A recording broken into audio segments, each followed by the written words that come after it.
All right, welcome to the 2026 City Council Retreat. Welcome, everyone. Would you all please rise for the Pledge of Allegiance?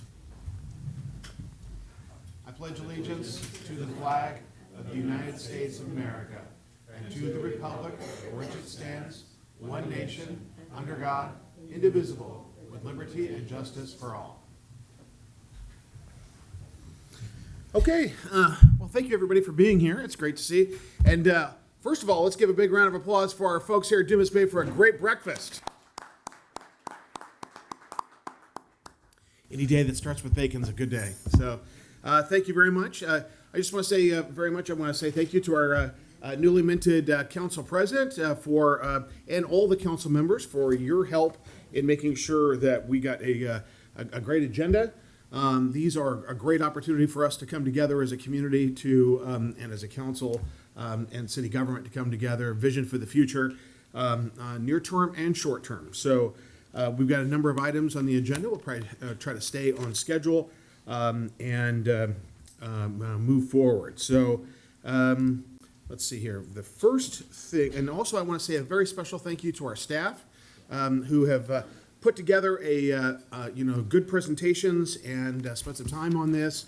And I also do want to say that I think it's really important that people feel that they can, just throw things out there. And sometimes when we're in a council meeting, it may not be may not feel like or be the right time to do that. But this is exactly the time to do that. That being said, Council President, do you want to say a few words before we get started? No, I just want to echo your words, Mayor, to the staff. I know this has taken a lot of time, effort, energy throughout this whole week, maybe even more. So thank you for being here.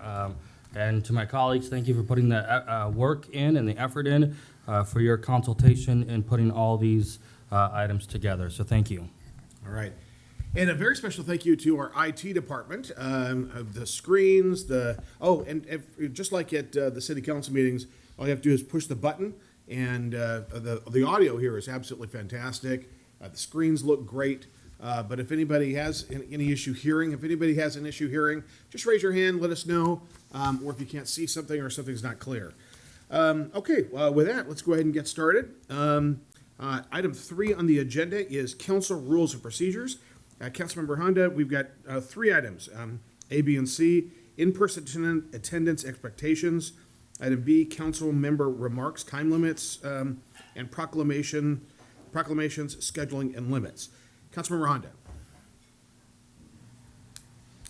Thank you.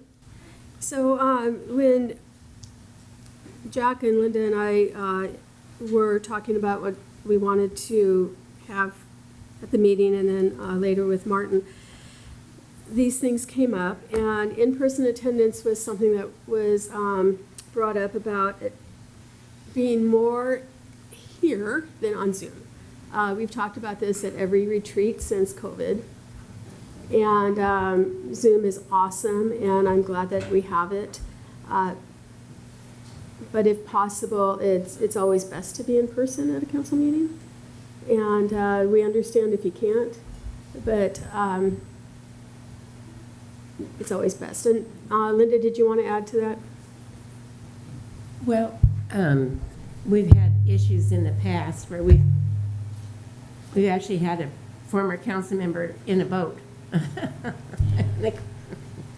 That didn't work out for a while on Zoom. And so really, COVID, everybody was on Zoom during COVID, but no, COVID is no longer in effect. We really need to be present so that people can understand that we're hearing what they have to say, and that we're really taking part in what's going on. So when it's possible for the committees and the council meetings, it should be on time, in person, and that would be our expectation. Now, we do have a rule that if you can't make it and you need to be excused, that's fine. Just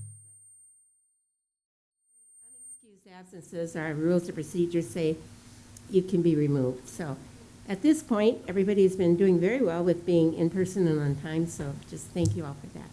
Yeah, I think actually, Ryan, is it state law that 3 unexcused absences makes the position, go ahead.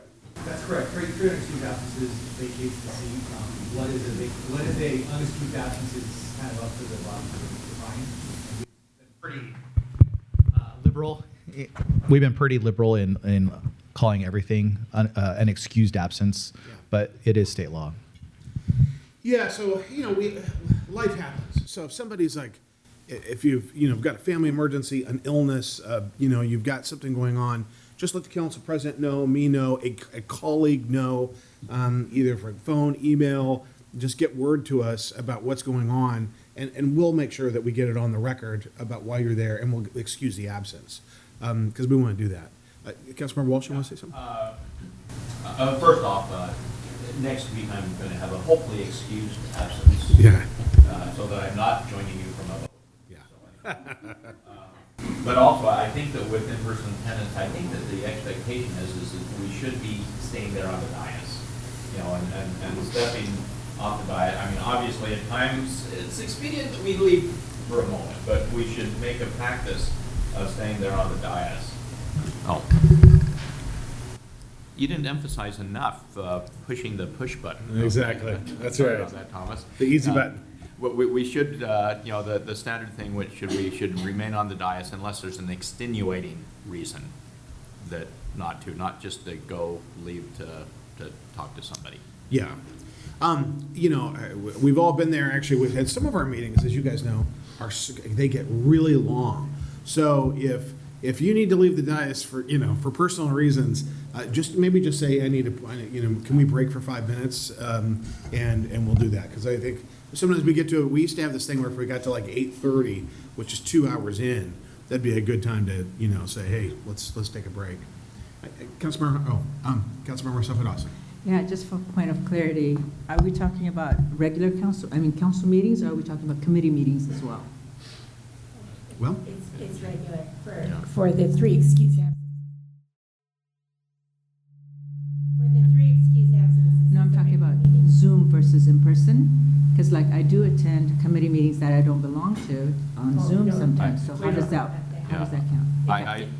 If you're assigned to the committee. Yeah, if you're on the committee, I think that Yeah. the expectation is you should be there. If you're not assigned to the committee, if you're not on the committee, then your Zoom seems fine if you're not on the committee.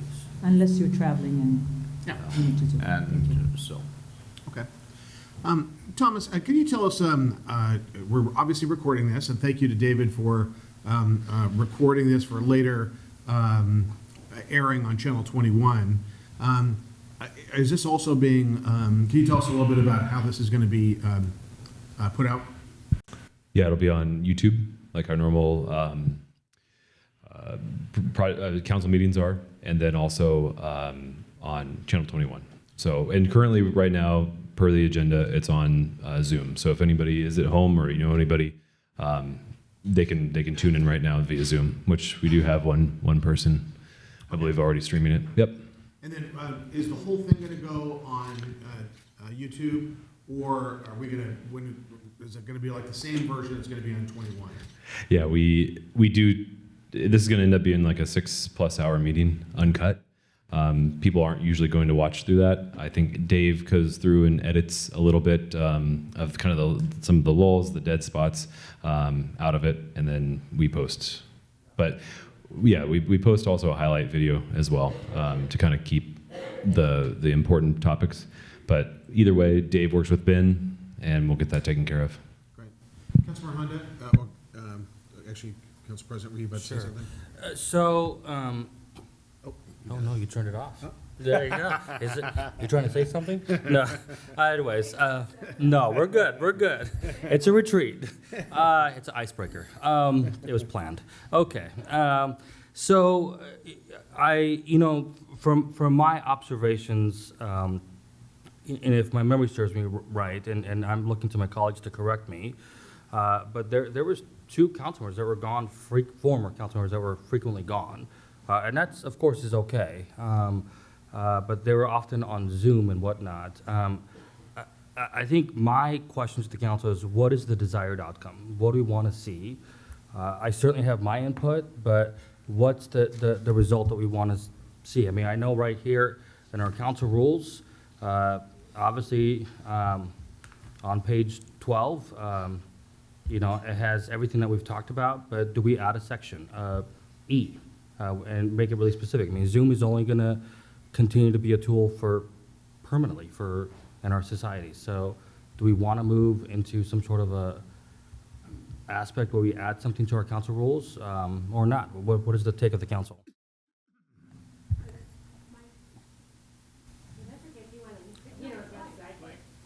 Oh, I thought you wanted to talk. So we talked about, that's a good question, Council President, and we did talk about that in the past. And there's state law oversees what we do, and I think that they allow Zoom meetings. So, you know, we're just talking about for our city. But there is one thing I'd like to bring up, if you don't mind, Mayor, which is, we've talked about this in the past, and I'm seeing this happen more, especially with your race. And please, Brian, if I'm saying anything, you just shut me down.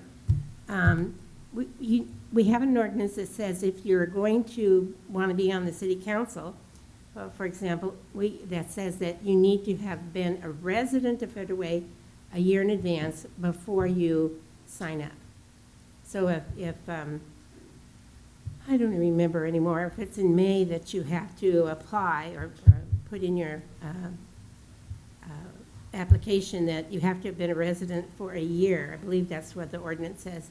But we've had people who have said that they lived in the city of Federal Way and don't, whether it's for our positions or not. And I just think that people need to understand that, you know, you really should be living in the community you represent. My opinion, but there that is. Yep. All right, Councilor Honda? Oh, it's on. So anyway, Zoom is useful, but it shouldn't be every meeting or, and I believe we actually did at one point have in our council rules, three people can be on Zoom at a time, which means that the majority of council does have to show up and be there in person, as for committee. I think that's still the rule. Yeah. Yeah. So, anyway, it was just to remind people that being present is better, if at all possible. Okay. Sometimes people think when they're on Zoom, they're in a hotel or somewhere, they don't have really good internet capability, Wi-Fi, and it's hard to hear. It just causes problems. Especially when you're on a boat in Florida, right? We've had that in the past. Never done that. Okay. So, am I sensing that the council doesn't want anything changed, really? I mean, right now, I guess on page 14, I just want to be specific in case staff need to do anything, but, I mean, I do see intent, item C, intent, attendance from a remote location is intended to be an alternative and relatively infrequent use method for participation at meetings by members of the council. Is that, I mean, is that fine? Am I sensing that? Okay, yeah, sorry. So the language says infrequent? So how do we Yes. define that? So, yeah, maybe going more specific Yeah. in that, Because I think right now we have a good council, but, Yeah. you know, it hasn't always been that way. And there has been some questionable, you know, Mhm. absences. And I think we need to determine how we're going to define infrequent.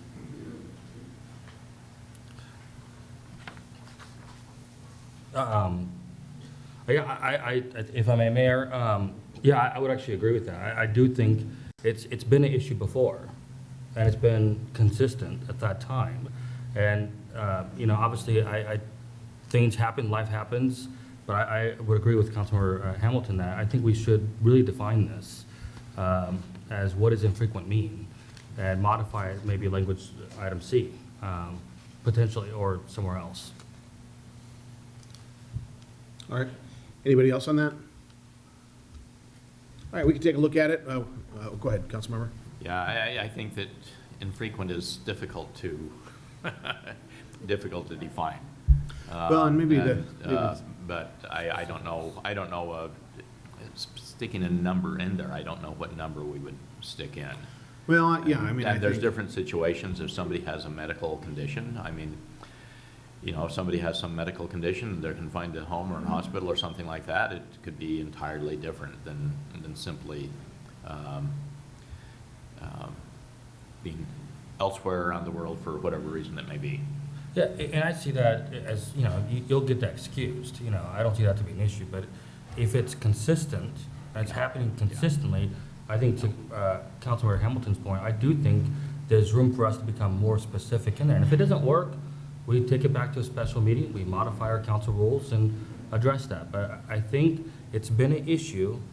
I think we need to, I've been hearing about it. I think there needs to be more clarity, potentially. okay, all right, well, we'll take a look at that, and we'll, One more. yes. This is also a committee, Brian just brought it to my attention, LTAC. I want to make sure that LTAC is maybe exempt from any committee rules because they're all outside entities and not city, and Zoom is the preferred method of meeting.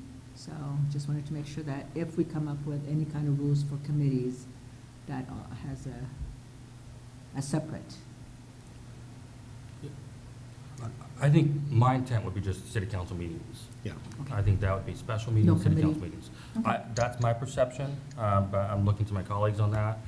But that, when I look at this and think about it, I'm really looking at the lens of city council special meetings. I also think with regard to, we're talking about general intent. I don't think that section of the rules are essentially, I mean, they're more guidance in regard to what the intent is, as opposed to if you hit this number, then we're gonna, I think it just, and it's one of those things where a U.S. Supreme Court justice said when describing something, it's like, you know it when you see it. So, you know, I think it provides some flexibility for the bodies, again, to say, I think we're starting to reach a point of inconsistency with the intent of the rules. So, I mean, you know, when I in my prior job, prior career, as soon as we would make a guideline about something that we're gonna do this, if that, then the next thing that happened, the next thing that came in the door was something that fit right between it. So, I don't know, it's just sometimes a little flexibility. Yeah, That's fine. that's exactly what I was gonna say, is sometimes, you know, in the law, we can define infrequent, not with a number necessarily, Right. but with what our intent is. Our intent is, you know, to have presence. And, anyway, yeah, totally. So maybe we need to add a section where we have the intent of what we're doing. Yeah, I think I would concur with that. I mean, again, it's interesting because we've had this rule in place, and I think I've heard mumblings about it, but there was no accountability with it. And certainly, we want to be respectful to our colleagues. Everybody has their life, you know, and whatnot, but I think digging a little bit more deeper and adding a section there to Councilmember Hamilton's point, I think addresses that a little bit, but it still allows that little bit of flexibility and reasonable accommodations. Okay, great. Anybody else on this issue? Councilmember? Well, I think it's just interesting because some of those words, and you're right in a certain respect, some of those words are very hard to get a handle on. For example, if you're going to be running for the legislature, the state law says that you should live in the district when you file for the state, not Congress, state, and then live there at the preponderance of the time. So then you go, okay, what is preponderance of the time? And then if they're not living there, how do you prove that? So it's kind of a real big thing to get your handle on. So good luck. Yeah, exactly. All right. All right, thank you. Councilmember Honda, with regard to the next item, councilmember remark time limits. So, as some of you know, I watch a lot of council meetings around the country, and there are many councils who limit how long a council member can speak initially, like most of the time it's 5 minutes. And then it goes to the whoever's running the meeting then says, you know, it's time for someone else to speak, and then everyone speaks, and then you start speaking again. It's just so that someone doesn't take over the conversation or, and gets a chance to say what they're thinking. And then we go back again and people talk again. Oftentimes it's the city clerk who does the timing, so that the person running the meeting doesn't have to pay attention to that. So, Are there any nearby cities that do that? yeah, especially up north. It's like Seattle? Seattle, I don't watch Seattle's council meetings anymore because it just didn't Yeah. interest me, but, Yeah. especially, some of the smaller cities seem to do it, around here more frequently. On the East Coast, it's not at all uncommon. So it's just to keep the conversation flowing among all council members, so that all council members have a chance to speak. Mm-hmm. And that it isn't, the conversation isn't just one person. Hey, Council, you guys have probably seen usually when they have paper things, what if somebody has something to say, that they put up their, because I can't see anybody's light. So if anybody wants to speak on a particular issue, let's put your name tags up, and then I know, generally, I can kind of tell who's in order. Councilmember Kochmar. Well, I was just going to say, what I've noticed so that we don't run so late, it's not with council members' remarks as much as some of the larger cities when they have a hot topic and they have a lot of people in the room and they're all really saying the same thing. They'll limit it rather than 3 minutes to 2 minutes. I don't know if we have anything in our rules that allows to change that time limit, but. That public comment. Yeah, because our staff needs to go home. Right. I think that there have been times in the past in which we had, the absolutely jam-packed council chambers. Let's ask legal counsel about changing, this is about public comment. Say we've got, a jam-packed room, and then we've got an overflow room, and many people want to talk. We've had situations like that. Does the body have the ability to reduce that? Some bodies do that, to reduce it down? Yes, if we were to put that in council rules, we could define it any way we want. So we're required to take public comment now under state law, but it doesn't say what that means. So as long as there's an opportunity for some people, not necessarily everybody that wants to speak. In the past, we've thought about capping the period. Like, you could do it multiple ways. You could reduce the per person limit, or you could put a limit on everybody and say we're only taking 45 minutes of public comment and then we're done. First come, first serve. It's up to council, though. We've never done that. Not to my knowledge. What, I guess, Councilmember Honda. Thank you. So there was a meeting that we tried to do, well, you tried to do it, and Gene Burbidge was council or deputy mayor then. It was a Weyerhaeuser meeting. Right. That Kelly and Deanie and I called. It was a special meeting, and we had, 300 people there? Yeah.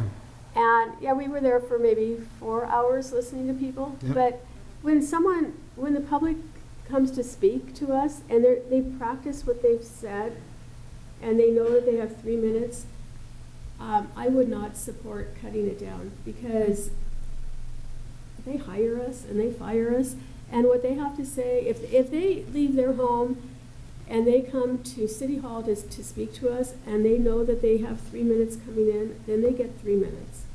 And just because it's going to make our meeting a little bit longer, it's too bad. Yeah. We could control that by council, not rambling on and on. There's ways to control that, but. Yeah. But I think that the public has an expectation of 3 minutes, and I know when we voted on that at that meeting, it lost because council members said, no, they're here for 3 minutes. So I would always vote against that.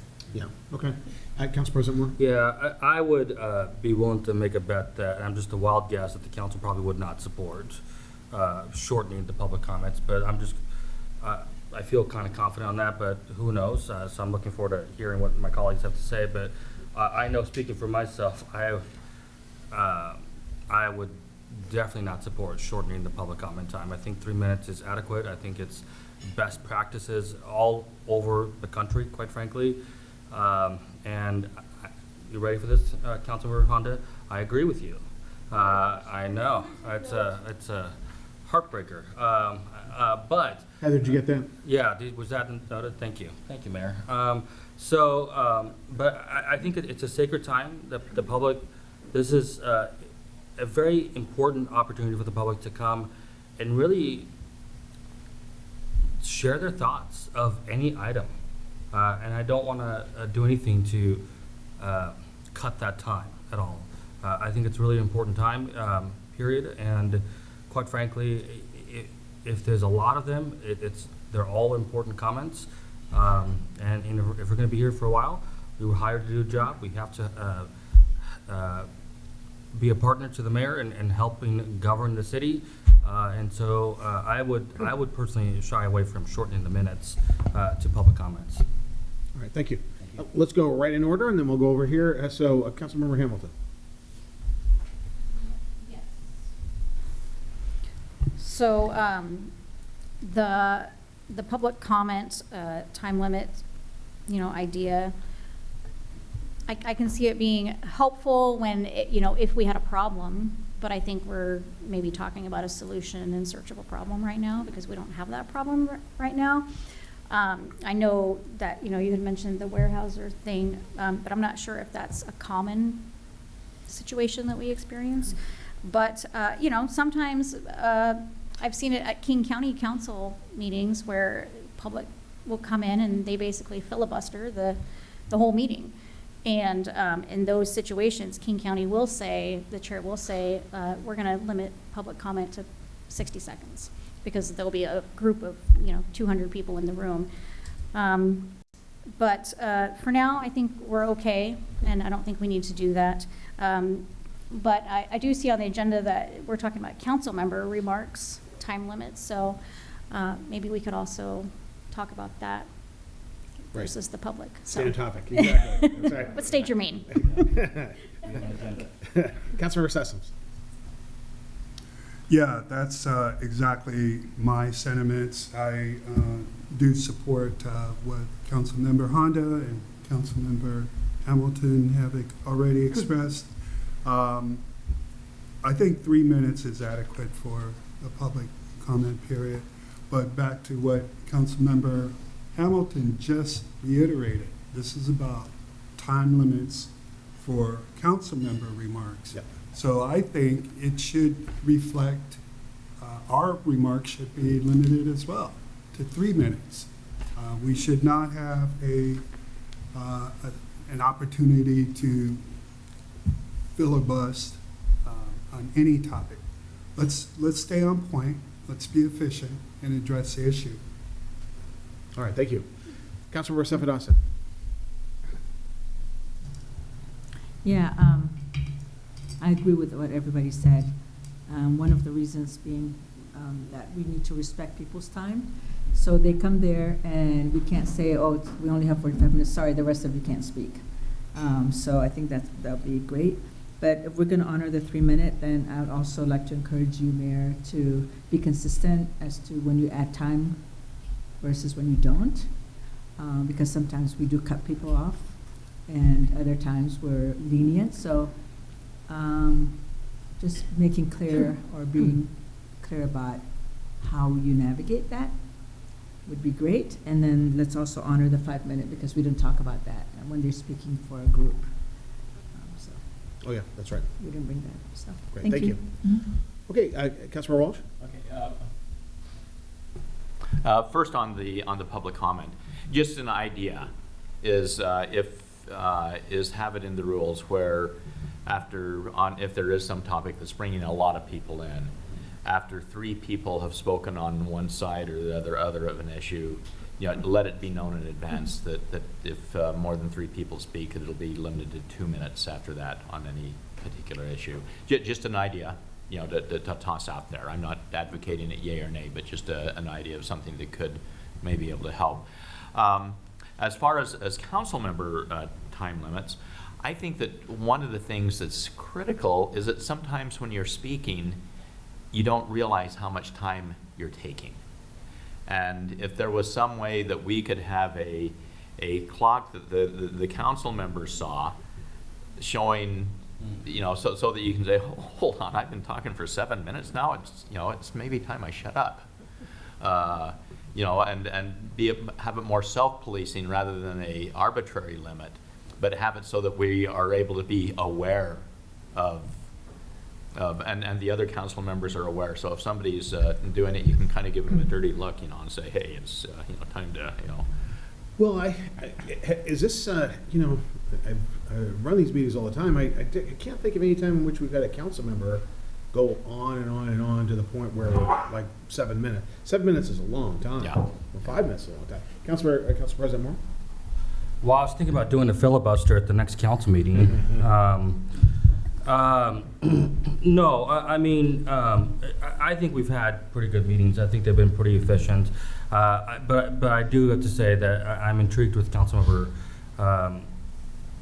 Walsh's suggestion, because I know we're going to be upgrading the council dais or council chambers, and maybe having like a little timer, I think doesn't hurt. It's just a proactive, like, hey, you're speaking for a little too long, like I am right now. But I think to Councilmember Honda's, because I know that we've talked about this when we were working on this agenda item, and I mean, I thought it was kind of reasonable, like, okay, give everybody a certain time to speak, and if there's more for us to say, we can always come back, you know, and you can say something. And I felt like that was kind of reasonable. I think we see that in congressional hearings.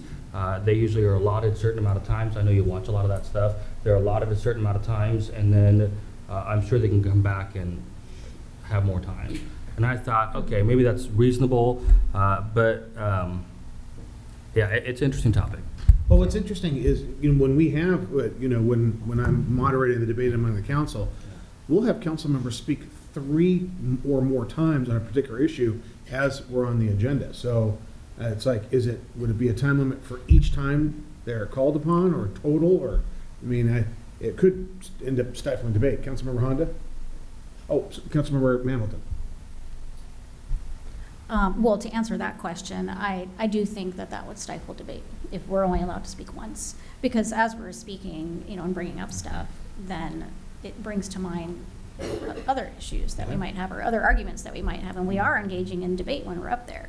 So it does have to be kind of a back and forth conversation. But I do like the idea, going back to the self-policing, I really like that idea, because I think that makes us self-aware of how much time we're taking. And nobody likes somebody who just wants to hear themselves all the time talk. So being aware of that would be a good idea, to maybe have a timer in the back every time someone talks, sort of like the public commenters. They have a timer in front of them so that they know. I do, you know, I have watched and been in a lot of council meetings, and I do think we have had some council members who have, you know, enjoyed hearing themselves talk. And so, you know, having the timer, I would be supportive of. Councilmember Honda. Thank you. So it wouldn't limit a council member from getting their idea or their opinion out. It would just allow, you have 5 minutes, someone else gets to talk, so, and then, you know, all the 6 other council members can talk, then it can go back to you, and it's not going to limit debate.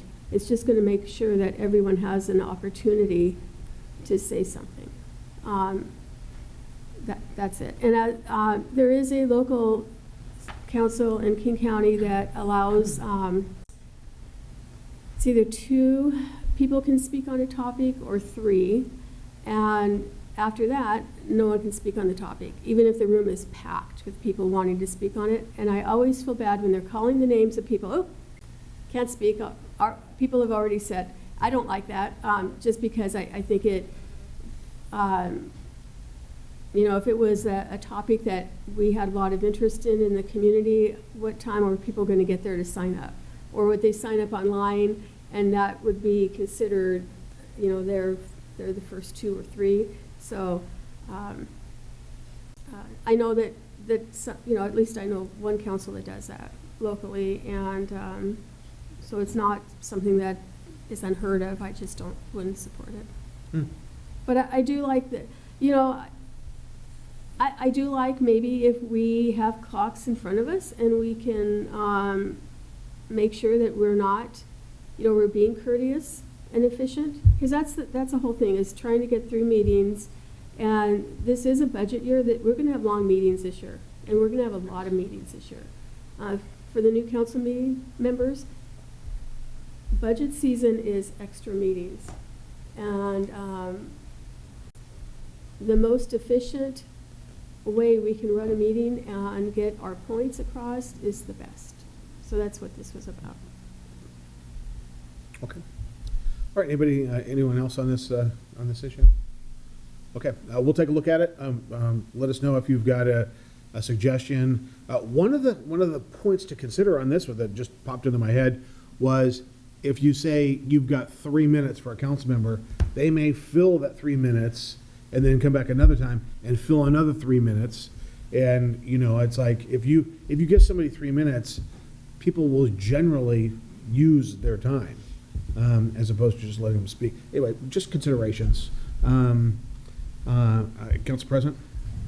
So it sounds like from my colleagues, I'm hearing consensus on adding a little timer at each place. Is that what I'm kind of hearing? Okay. Well, Just general consensus, maybe we could have something in the back of the room that's a timer, so we don't, I'm thinking of cost, Okay. but, if you Okay. want to have a timer, it's fine. Thomas, when do we get the new equipment in the council chambers?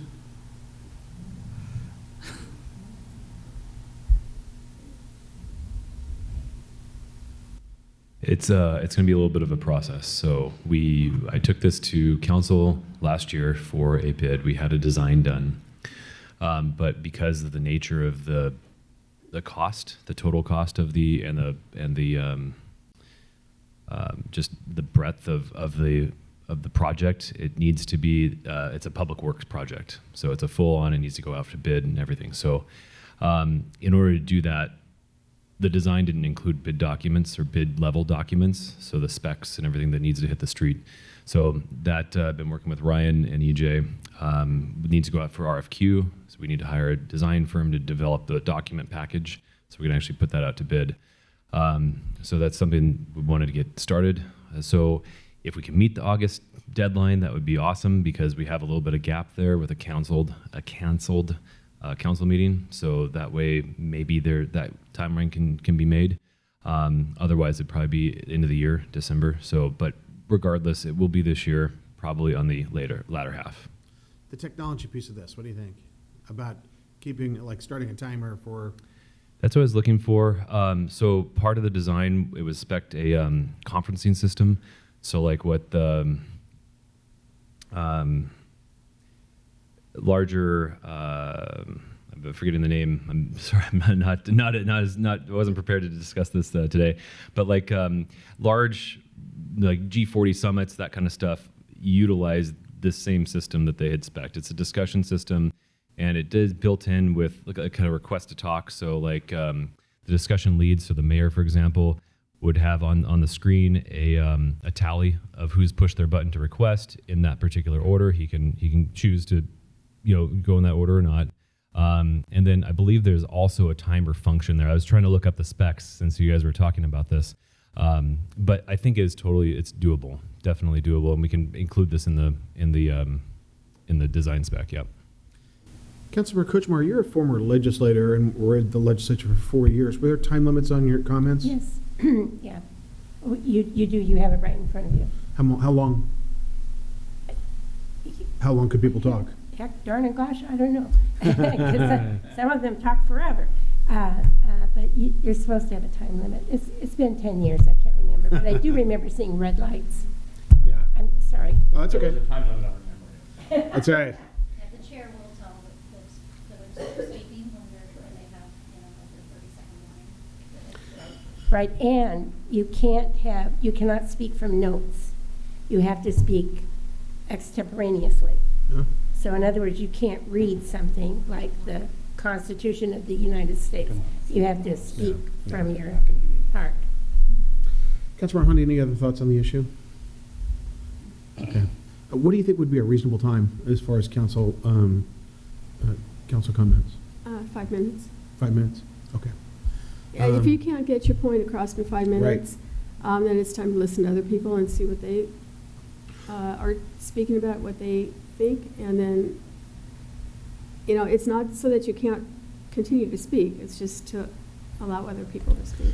Now, here's a question. Would it be, my son got really into chess, and I had been playing chess for years. I had never really played on a clock. And once you start playing it, you don't realize how fast time goes. So here's the question. If 5 minutes is the rule, when we start a debate, or when we're talking about an issue, would you get 5 minutes in the aggregate? Say that your first comment's a minute, then do you have 4 minutes left on this? Or it would be every time you want to say something, you restart the clock? I would think it would be every time. Okay. Because, as a council member, I know I do a lot of research before I go to a meeting. Yeah. And it's always interesting to see what other council members are saying, and that might bring more questions. I mean, I do ask a lot of questions, but I don't try to, go on and on and on. So it would not stop council members from speaking. It would just allow the whole dais to speak and then go back. And then if a council member wants to speak a second time, which is fine, and no one else wants to speak a second time, and they want to speak for a third time, that's not an issue. It's just allowing everyone to have the ability to speak. Okay, maybe do I sense consensus that maybe, I guess, quantifying the amount of time first? And Councilmember Honda, what do you think? Quantifying, at least knowing, or council members knowing how long they're talking initially, and then maybe we can kind of go from there? Maybe we can get some clocks on the dais. We don't need one for every person, maybe every other person, and see how long people are talking. Yeah. Yeah. I think that's quite reasonable. I actually had a question, a fun question to Councilmember Honda.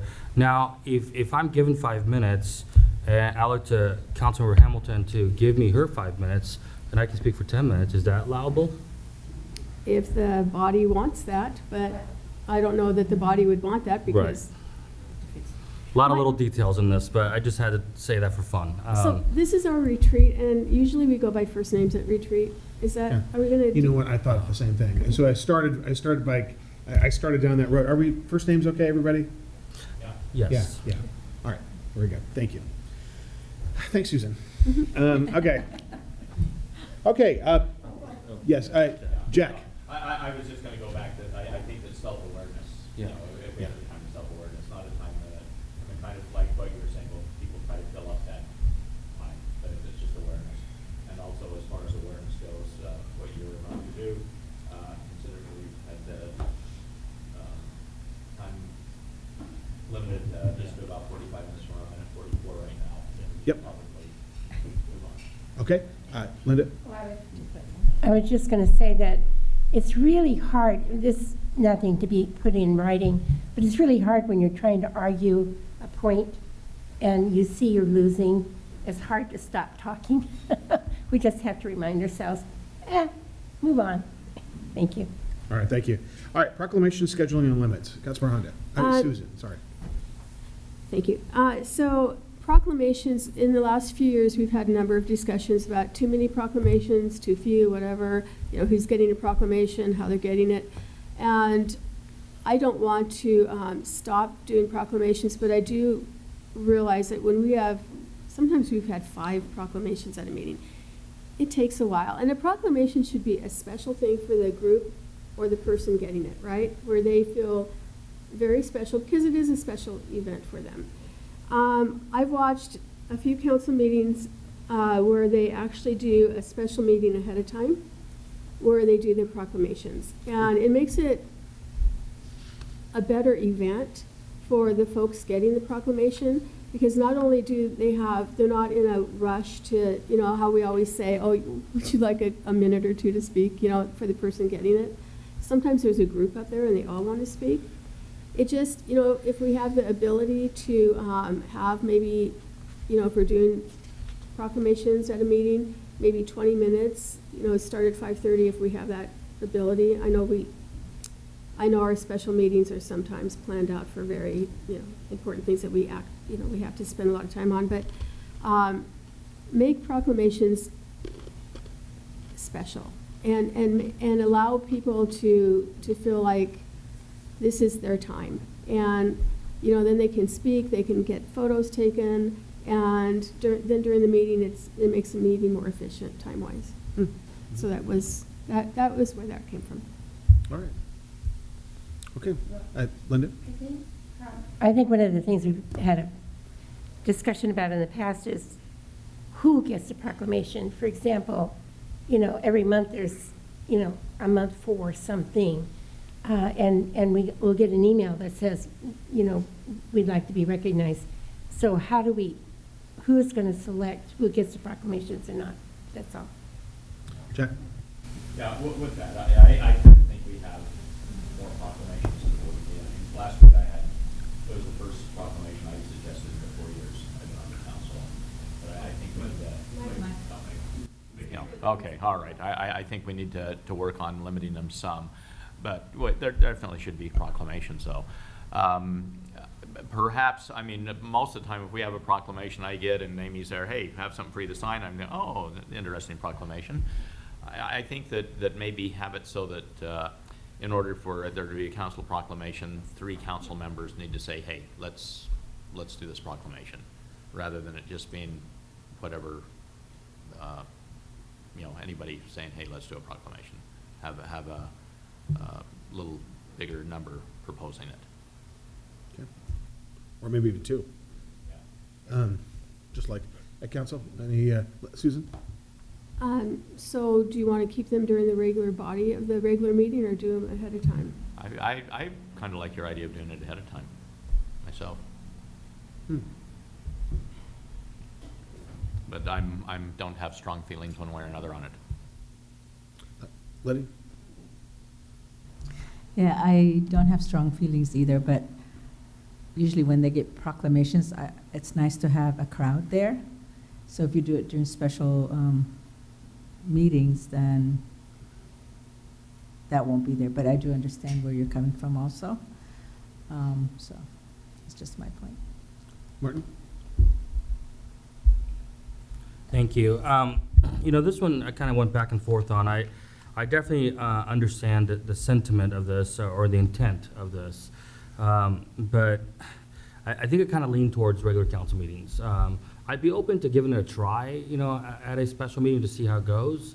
But the city council, our regular meetings, they are our main meeting, and that's a time that I want to see us celebrate people, communities, actions. And, the study sessions or special meetings are mainly study sessions. I think regular meetings, is where we can have that celebrations of that. So that's where I would kind of tend to lean towards, but I'd be open to giving it a try and see what it looks like during a special meeting. Okay, well, we are 5 minutes out now over that issue. Maybe we can, ponder this, discuss it. If there are a couple council members that would like to, get this on an agenda, we can pursue that. Why don't we transition, if it's okay with everybody, we transition item 4, transportation infrastructure, funding, and downtown growth. We've got we've got Melissa that will sort of be the lead for council on these discussions. But let's as we get EJ up here, who's going to do item A first, and then we've got Keith with development mitigation. So the first item is downtown multimodal transportation, future capacity, city center access. Then we've got development mitigation impact with Keith Niven, community development director.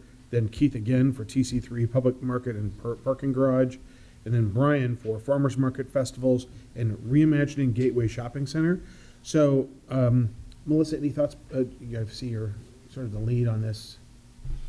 Do you want me to discuss first and then we can watch the presentations, or? What do you think?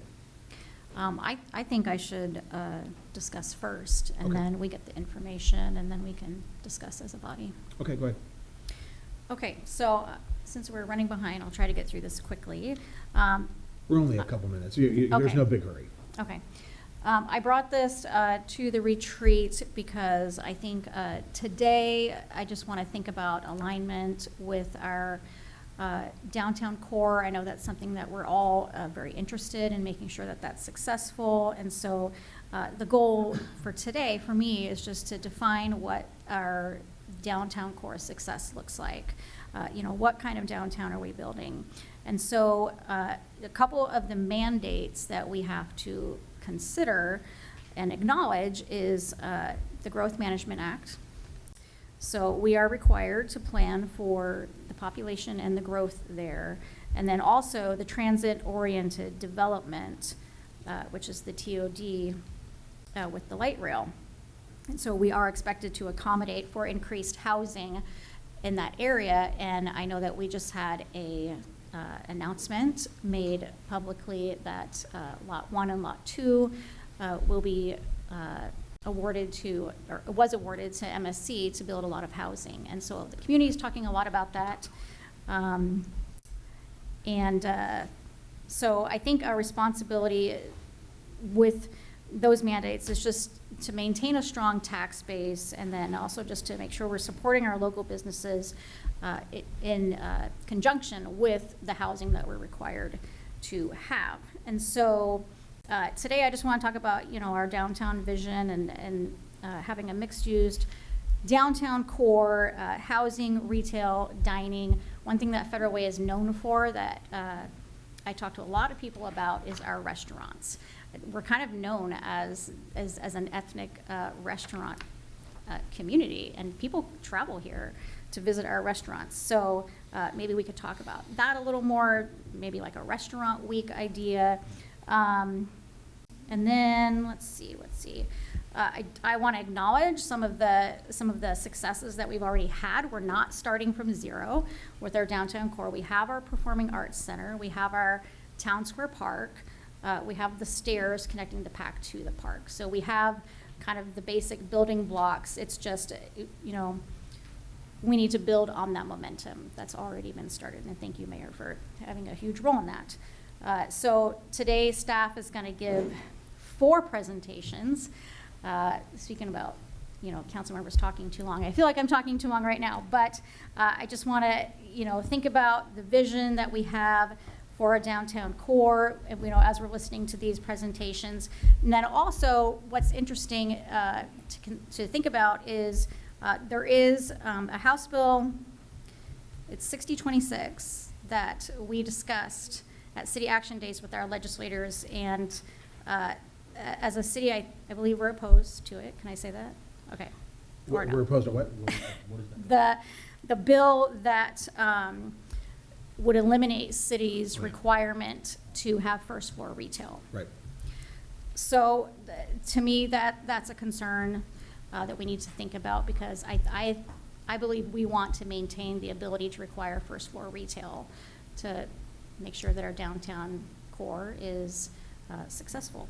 So with that, I believe I've set it up, and we can move on with the presentations. Should we have EJ go, and then we'll kind of go from there, you guys? Okay. All right, EJ? So good morning, Council President, Mayor, members of Council. To Melissa's point, I was asked to do kind of a short presentation to tee this up for council conversation. So with that, first thing I do is figure out how to use this clicker to make it actually go forward. Thomas knows. I'm pushing buttons, it's not doing anything.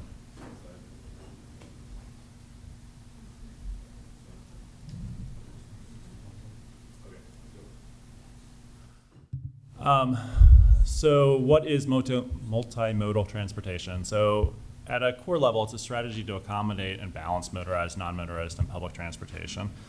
And really what we're trying to do is create a system that everybody can use across all of the different modes that people are using every day, and that it treats everyone equally, that you can move no matter what mode of transit you're using.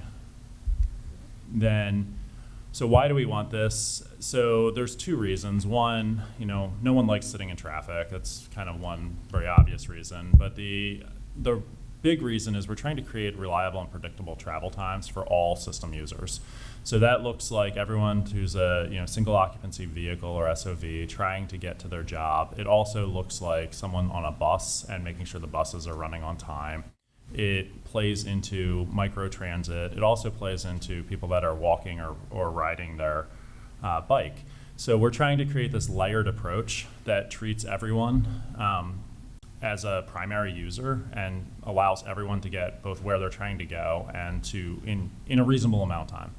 Where this gets complicated is in core concept, this looks like multiple layers. So, at a very basic transportation planning perspective, you would think about this as I live in my neighborhood. Now, your neighborhood may be an apartment building, maybe, single family housing, but you walk out of your house and you get to a larger road. And that larger road may have a bus stop on it. It may be a use for your car. That goes out to the next larger road, which might be the highway, it might be the transit center. And then from there, you're going into more of a long distance travel to go to the airport, to go to Seattle, to go wherever you want to go from there. But you have that stepped approach. It's a super easy concept. When you start overlaying it across the entire city and you look at where housing is, where jobs are, all of a sudden where I need to walk out of my home, you're in an arterial location trying to get that long distance travel. So that's the challenge with multimodal transportation at a macro level. So, within Federal Way, we have a number of different ways that we use it. So we have cars, both single occupancy and high occupancy or HOV. We have trucks. So trucks are typically business delivery and freight. So we have them both moving through the city along Pack Highway. We also have them intending to go to businesses, whether it's a restaurant delivery or something else. Transit. So we have basically 4 different operating systems within the city. So King County Metro is the largest. Pierce Transit's the second. Sound Transit, which runs both buses and the light rail. And then the last one, I labeled it as Metro Transit Connect, but we can consider this microtransit. So this is everything from like the Hyde Shuttle that's operated by Metro to Dial-A-Ride that's operated by a combination of Metro and Sound Transit. Things like Uber or Lyft would also fall into that category. We have light rail, which is independent of our transportation system, but and new, but it's being used. And then we have peds and bikes. So we also have 3 different types of capacities within the city. We have road capacity, user access capacity, and service capacity. So within the conversation and the confines of multimodal networks, we have to figure out which capacities we want to talk about. We have the ability as a city to control 2 of the 3 of these. We don't operate for King County Metro. We are not Sound Transit. So within the service capacity side of it, we don't as a city necessarily have the authority to tell Metro they have to add bus routes or that they need to run buses more frequently. We can certainly request that, but they're their own government agency, and if we want 5-minute headways for the bus versus 8-minute headways, that's really their call, not ours. Where we do have influence is that those first 2, road capacity and user access capacity. So road capacity looks like a number of different things. It looks like, in the traditional sense, how many lanes are on the road to move vehicles, but it also looks at that network. And if we think of the network like a tree, we think that, we start backwards from the tree. We start at the top of the tree, and we're, coming out of our house, we're kind of the leaves or needles. And then you're moving into the small branches grow into the bigger branches grow into the trunk. That's what road capacity looks like too. So within that tree, we can go in and selectively target what roads we want to increase or decrease capacity to influence the system. And we may want to do both depending on what we're specifically talking about to allow for more walkable downtown, but also to increase traffic somewhere else. User access capacity. So this, in a very traditional sense, this is things like bus stops. This is things like where are safe crossings of streets? Where do people park? So whether that's on street or private parking. So that is another area that is within the city's jurisdiction and control. And then service capacity, like I mentioned, that's the one that's outside of our control.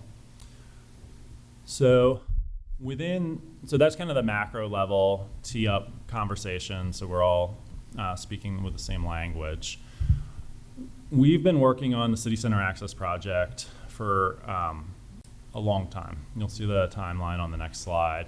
But at a core level, what the City Center Access project is working to address those two capacities that we just talked about that the city does have influence over. So City Center Access recognizes that both the road and user access capacities are limited in the downtown. And what the project does is try to figure out how in the future the city can serve the entire community. Some of the outreach that we've done when we go and we talk about City Center Access, the public connotation is that this is purely about how do we get people in and out of the downtown core. And that is absolutely a key element of it, but that's only half the project. So the other half of the project is we know that depending on which set of data you're looking at, between 70 and 80% of the trips that come off of I-5 and 320th are not trying to get to the downtown core, nor in the 2040, 2050 traffic projections are they trying to. That's not going to change. There are people that are trying to get to their home on the west side of downtown. There are people that are trying to get across Military to go east towards Auburn to where their homes are. That's not going to change. We're not eliminating housing on the west side of the downtown. So the other half of the City Center Access project is not just the people that are trying to get to the downtown, it's the people that are using the highway and using our arterials, getting them through the downtown efficiently to get where they're trying to go.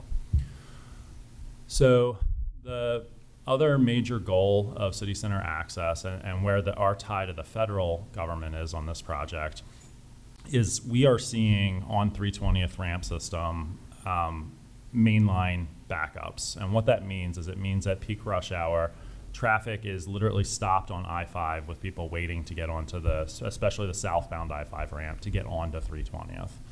There's a lot of safety problems with that. It's a state highway, it's a federal highway. It's not sustainable for traffic on I-5, and frankly, it's where people all of a sudden don't want to get off at 320th. So, if we're back to talking about how do we get people into the downtown and they can't get off the highway to get there, they're gonna keep driving.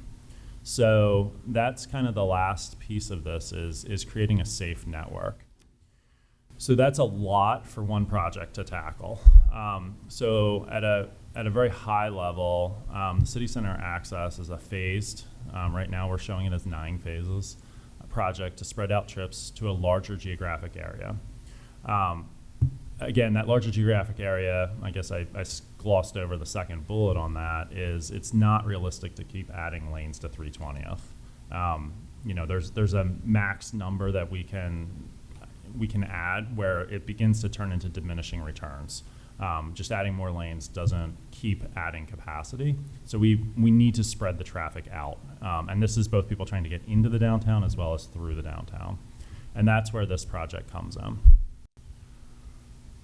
So the background of this project, so we started this project as a city in about 2000. 2006 was the first City Center Access study. And it basically looked at 3 sets of options for how do we get traffic off of 320th. And the 2 that kind of rose to the top were either 312th or 324th. There was a third option that fell off. And somehow spread out traffic that's getting to 320th. In 2009, the City Council deferred action and the project was shelved. 2017, we were instructed to reinitiate this project and bring it back. So we redid a lot of the work that was outdated at that point, updated traffic numbers, redid traffic counts, reached out to the community again. There was a lot of change in both business ownership as well as just people in the city. So we used the original data, but we kind of started over. Again, the same 2 options, 312th and 324th, kind of rose to the top. We went through a whole bunch of analysis. In 2019, the City Council selected the preferred alternative, which was the 324th additional access. And I think the next slide has a map on it. Good. So at a high level, this is what the project looks like. So you're seeing it broken into a couple of phases. Each one of these phases also has sub-phases. What you're seeing, the red dots are the existing, what we call gore points. which is the exit to the highway on I-5 today, we're not changing any of them. So there's not going to be a new exit ramp location from I-5, but what you're going to have is a braided interchange, which if you're familiar, the closest local example is on 405, 4th and 8th Avenue in Bellevue. So it is one exit that when you get on the exit splits between two roads. So you'll have a choice to take either 320th or 324th. So ramp over 320th, keep going, and then get on to 324th. The project also has, all four legs have configurations. But we can't just dump people on 324th as it sits today and expect capacity to magically increase from there. So the project keeps going into the city center and expands capacity on 324th. A future phase connects it going eastbound both on 320th and on 324th to Weyerhaeuser and down towards Military. And then there's additional local improvements that are shown at intersections and traffic. And the goal, like we started with, is really to get to that balanced approach that we're addressing all needs. So we've been working with King County Metro and Pierce Transit specifically. We've been working with Sound Transit for a very long time on what does this do to the bus routes. And one of the things it does is it allows increased efficiencies and it allows decreased headways because you have more choices. So this also does address mainline backups on I-5, which is the federal connection again, and it increases both locally and regionally access to the transportation network. And that means a range of things. That means buses, it means transit, it means microtransit, and also means single occupancy vehicles. So the first phase that you're going to see constructed starting in 2027 is related to Sound Transit's early work. So there's a cascade of dominoes that happens here, but to get the light rail in, the light rail, which is the red line on your screen in front of you, and the extension for their next project to the operations facility, needs to go through where the existing BPA tower is today. The BPA tower and the train can't obviously be in the same space. To relocate the BPA tower is those black boxes, those are their stars, those are the new towers. The new tower needs to be located where 324th is today. This is further confined by what's not shown on the plan to the west of the new tower that's in 324th, is there's two 60-inch water lines that serve all of Tacoma. It's the primary water that goes into Tacoma for the entire city. On the east side of the project is the Olympic pipeline that supplies all of the jet fuel to SeaTac Airport. None of the three of those, the two water pipelines or the Olympic pipeline, can readily be moved. That's a huge undertaking to literally turn off the water to Tacoma. So obviously, if you're going to put a tower in the train can't go where the tower is, the tower can't go where the road is, so the road needs to move. So what you're going to see starting in 2027 is phase one of the City Center Access Project that's being constructed jointly by BPA, Sound Transit, and the city to first relocate the towers. So 324th will be shut down for about a year and a half. Relocate the towers, take down the existing towers, then build the roundabout that's on the screen in front of you. And some of the improvements going both towards the traffic signal by Target as well as 324th going to the west. Once that's done, then Sound Transit can start building their light rail. So this is effectively the first phase of that project. And then phase two will be the city's project, which we're working on right-of-way acquisition for right now, is 324th going west towards Pack Highway.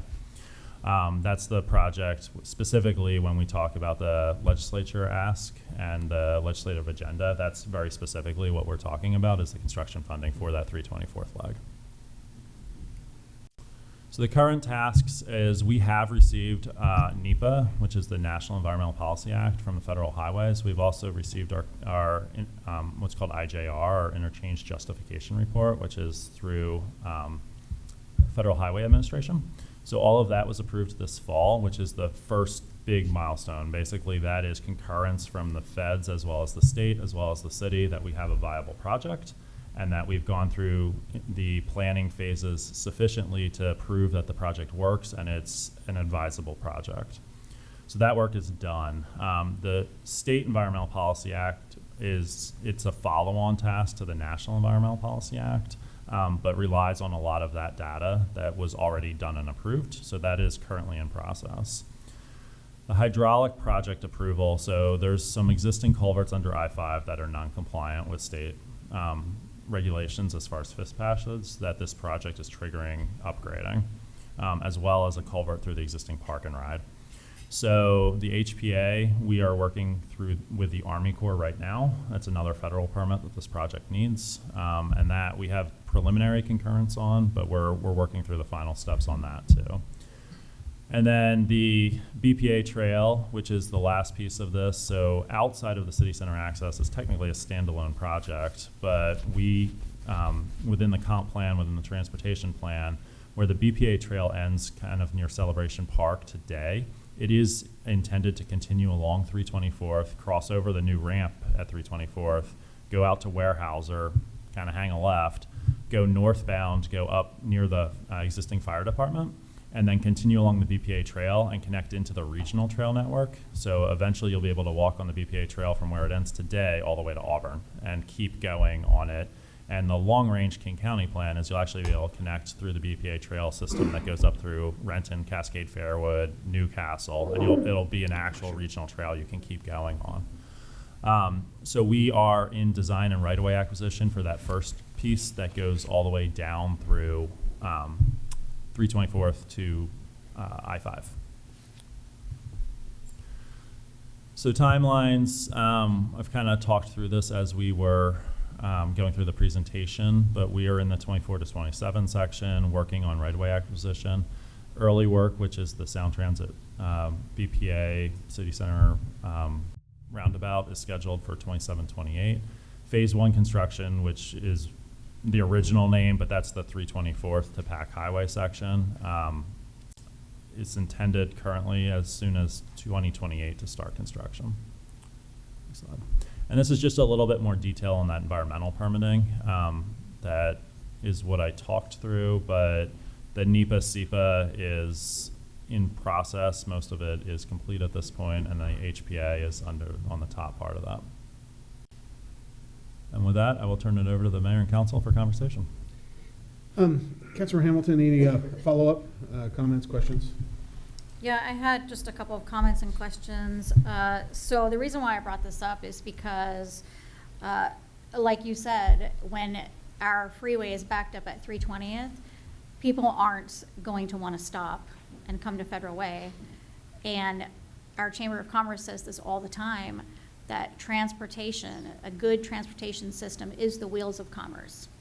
So if we don't have good transportation, it's going to affect our commerce, our economy. So you said that phase 2 is the city's projects, and that's where our legislative agenda comes in. I'm curious, it doesn't look like we've gotten recent Public Works Assistant account investments. Can you talk about that? Yeah, so the Public Works Investment Account is a loan program, and you're right, we have not tapped into that. This project, there's phases of it that might qualify for it. Typically, that's used more for like fish culvert, building sidewalks, slightly smaller projects. But you're right, that's not a funding source we've looked at recently, namely because it's a loan, not a grant. So we typically target grant funding opportunities. It 100% is available to us if that's the way we want to go. But it is a low interest loan. When we've looked at it before, we have sufficient reserves that an interfund loan is a cheaper option for us as far as repayment. But an interfund loan typically has to be paid back in 3 years, and the Public Works Assistance Fund is typically either 5 or 10, depending on the project. So there's absolutely advantages. But that is a very viable funding source. Okay, thank you. And then I guess the good news is that Governor Ferguson has put a lot of money towards transportation, in particular with bridges, ferries, and culverts. Yep. So maybe we can get some of that. Susan? Thank you. So, talking about 320th and how 320th functions. With the new transit station, Metro has the 2 bus stops on 320th. And I've talked with Metro about that several times. I've also watched at least 2 accidents happen on the one on the side of the Commons. And I think it's people just rushing across trying to get to the train and not going to the crosswalk. The Metro folks have told me they're going to monitor it, but and if it becomes dangerous, might try to move those bus stops. Does the city have a position on that? Because it backs up traffic. When the buses come, they come frequently because it's the red or the A line. It's A-line, yeah. And then it's the one that's going up to Auburn and Green River. Correct. And standing on the corner there this summer and fall, I mean, I think it's dangerous. I think those bus stops are dangerous. Yeah, there's a lot to unpack in that. I am not aware of any accidents related to the bus stops. Not saying that they're not there, just they were not brought to my attention. We can certainly look into that. We, as a city, did ask that those bus stops be in the transit center, and Metro did not want that because of the headway times and the amount of time it would take to circulate through the transit center and come back out versus keeping them on street. So what you heard from Metro is pretty much what they told us, is they can put them on 23rd right there. They can put them there, like that's permissible. We don't necessarily have a way to tell them you can't have a bus stop there, and that that was their preferred location. And if it continued to be a problem, they would circle back with us and reevaluate that. But we did ask, to your point, that they be in the transit center was our initial request, and they're not there. Well, I think we should be monitoring that. I think it's a safety issue. Sure. Maybe people don't understand the train comes and goes quite frequently, but if they see it coming and they're getting off the bus there, they're rushing. I've seen it happen. So. Yeah, I completely believe you. I don't have accident reports that were shown to me related to it, but yes, you're 100% right. You're raising all the same concerns we raised with Metro. And then my second question, these slides aren't numbered, but it's a slide that says City Center Access, BPA, Sound Transit, City Coordination, and it shows the black wiggly line that goes, that's our project. Is that, it's next to the last slide. I got to phone a friend to help me change the slides here.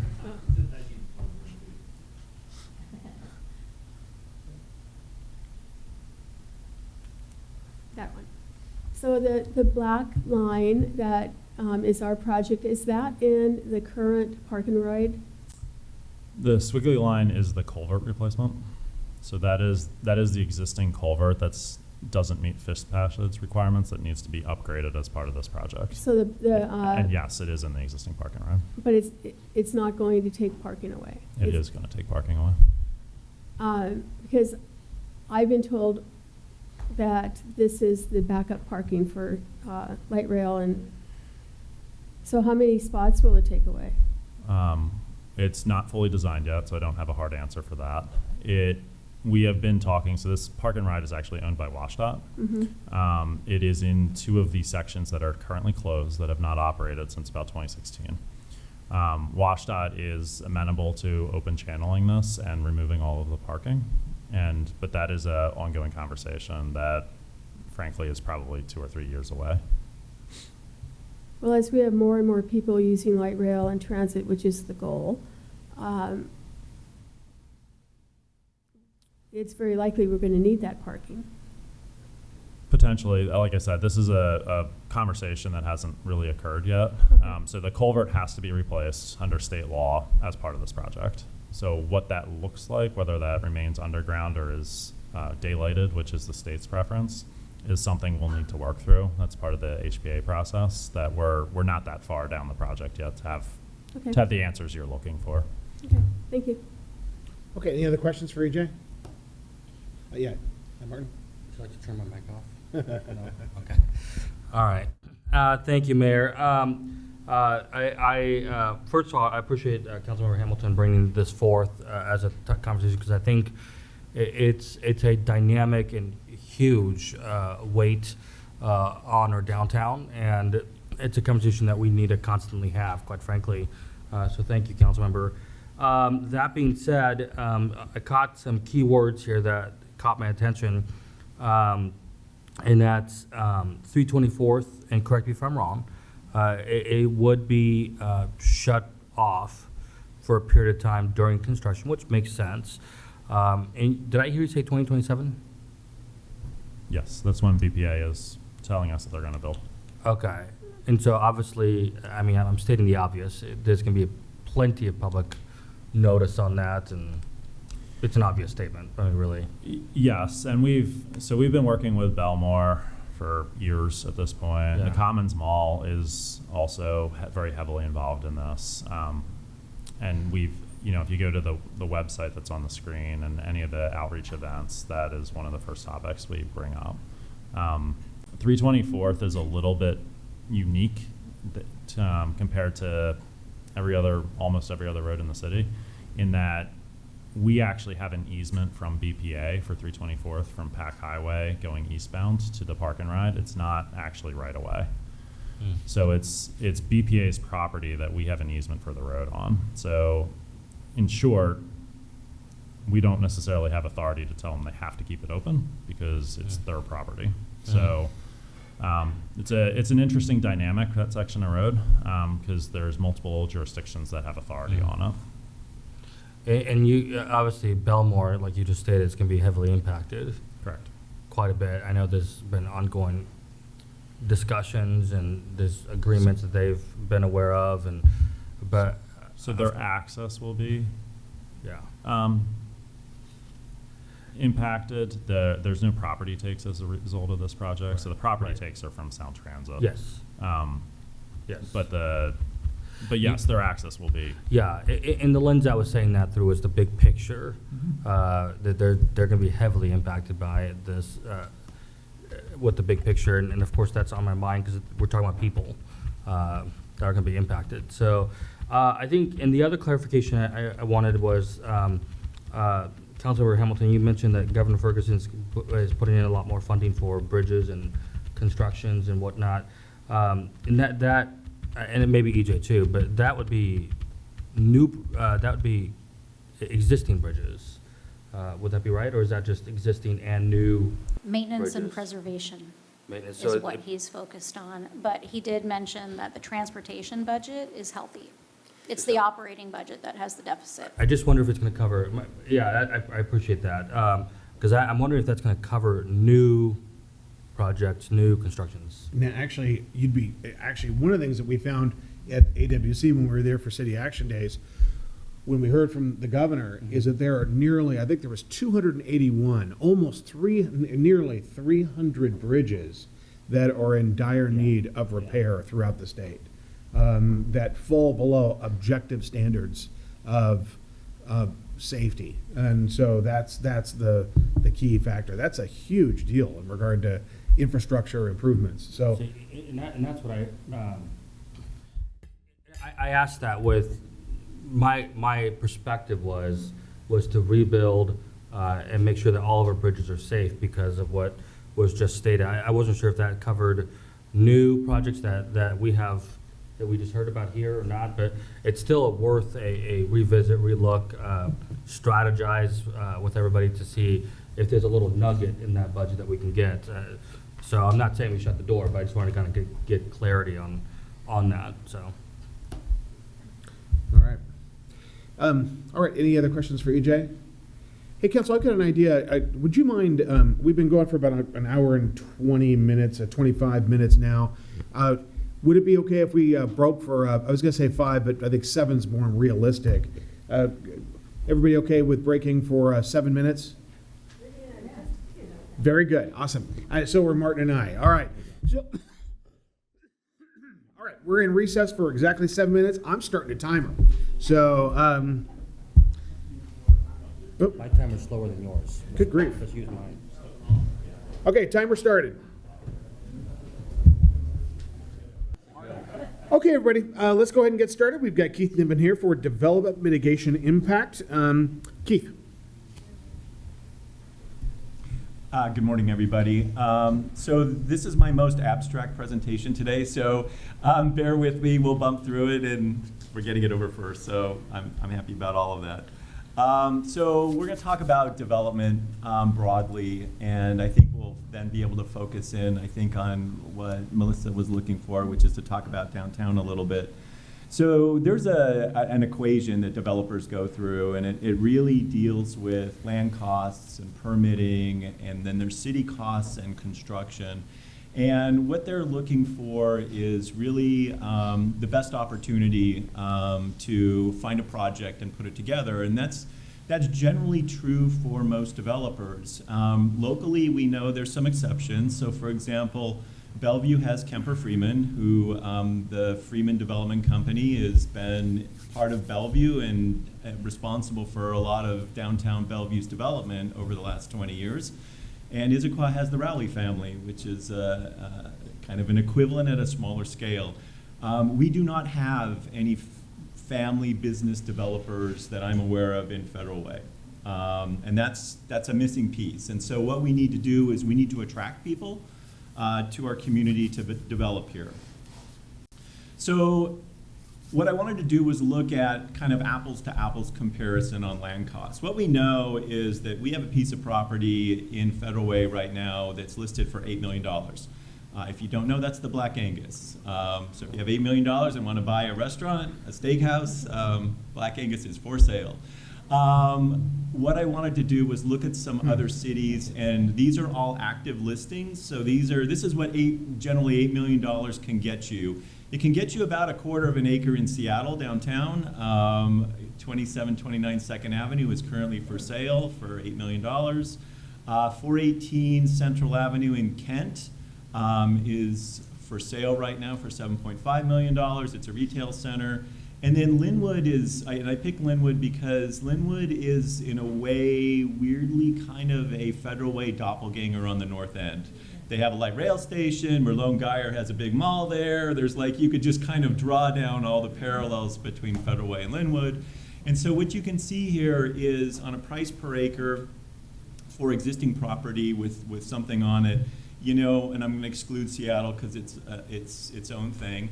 Somewhere between, $4 and $5 million is a good price tag to keep in mind if somebody was looking to buy a piece of property to redevelop for Federal Way.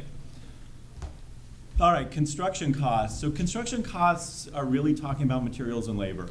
And for our region, it's equivalent no matter what city you're working in. I included the construction cost index below just so you all see that as with everything else in life, construction costs have continued to go up year after year over time, and that will continue into the future, I have no doubt. Next is permitting. So developers are seeking an optimization between flexibility and predictability, right? You talk to developers, and hard line is hard for them. They always like to, well, what about this, what about that? But it can't be so discretionary that they don't know that they can get their project built. So I used AI to tell me what is permitting like in Federal Way.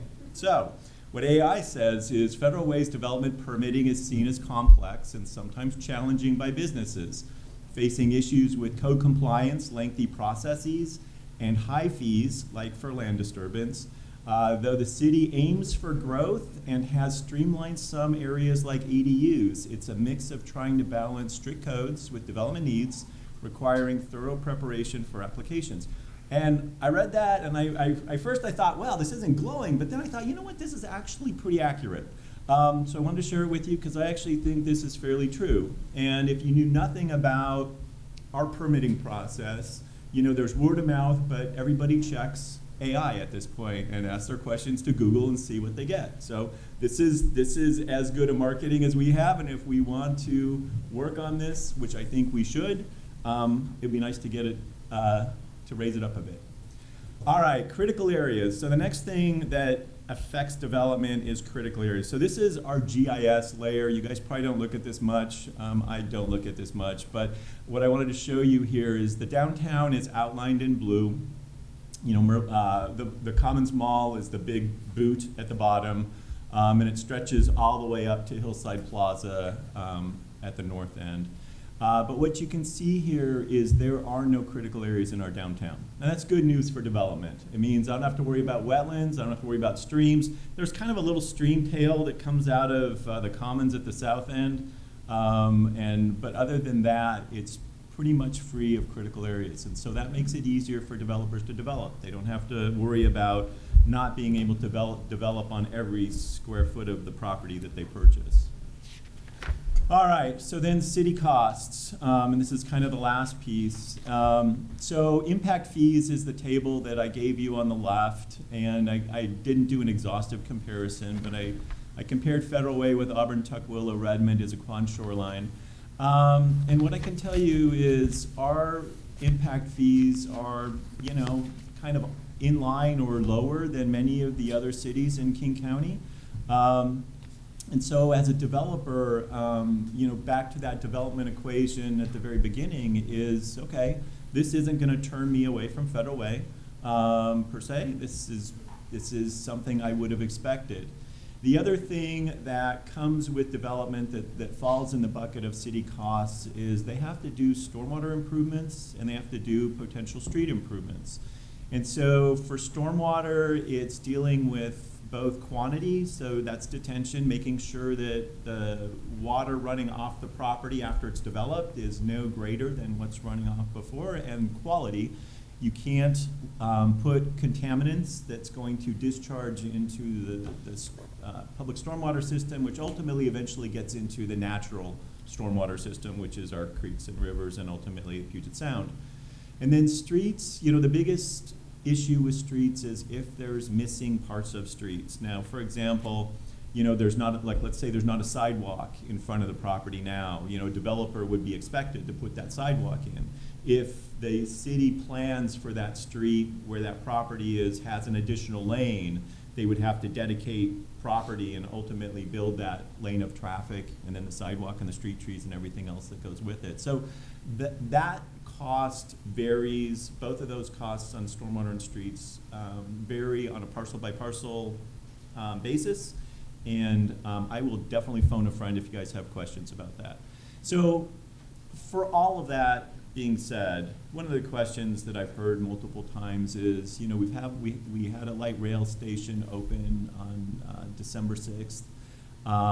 And there has been a striking lack of development happen in our downtown that had anticipated that piece of public infrastructure and that piece of transportation capacity. And the question is why?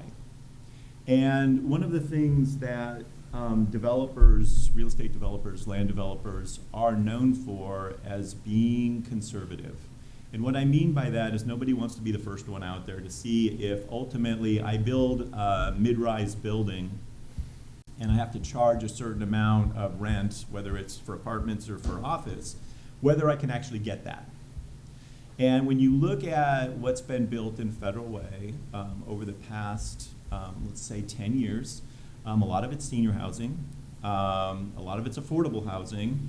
And so if I'm a market builder, and I know I need to get, say, $2,500 for a one-bedroom or two-bedroom apartment, I don't know if I can get that because there is no market comparable. And so we're asking somebody to go first.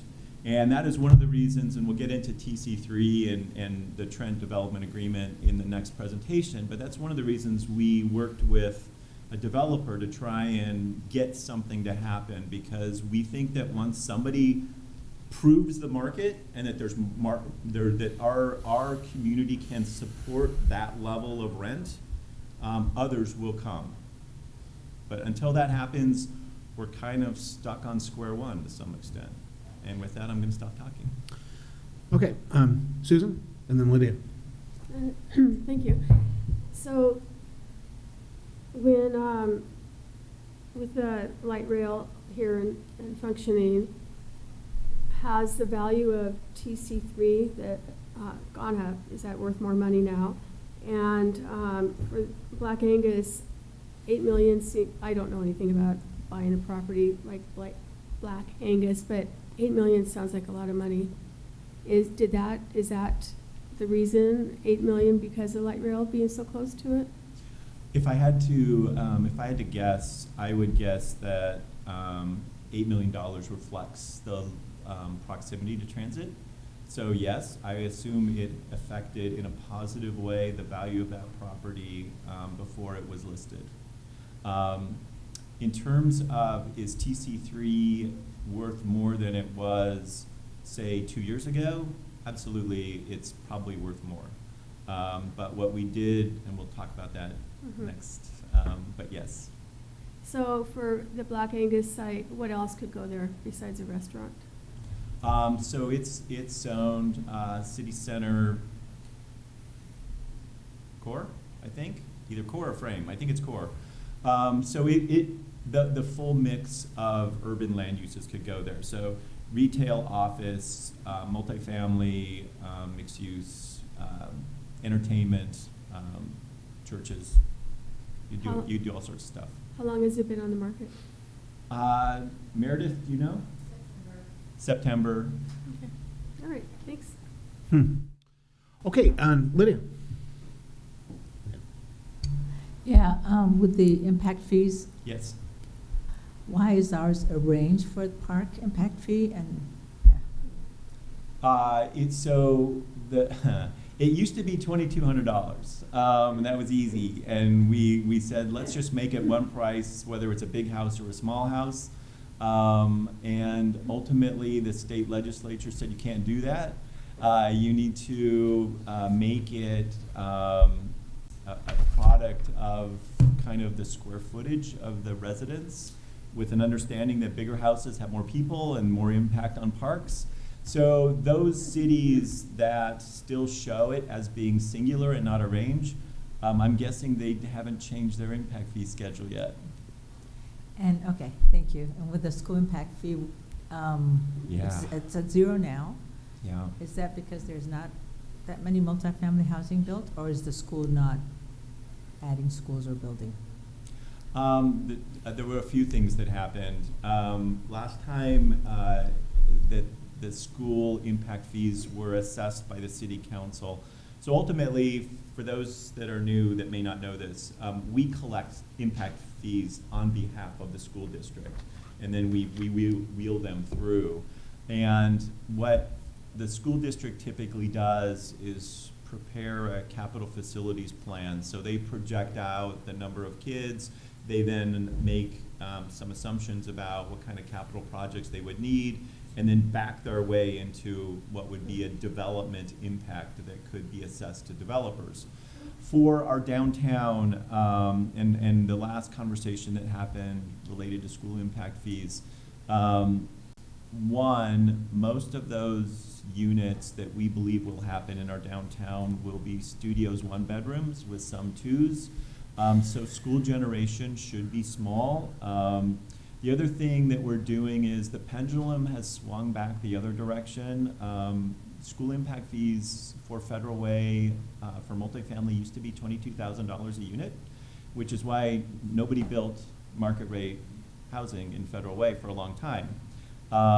And that was known across the region. I knew about it when I was working in Issaquah. So it is now zero.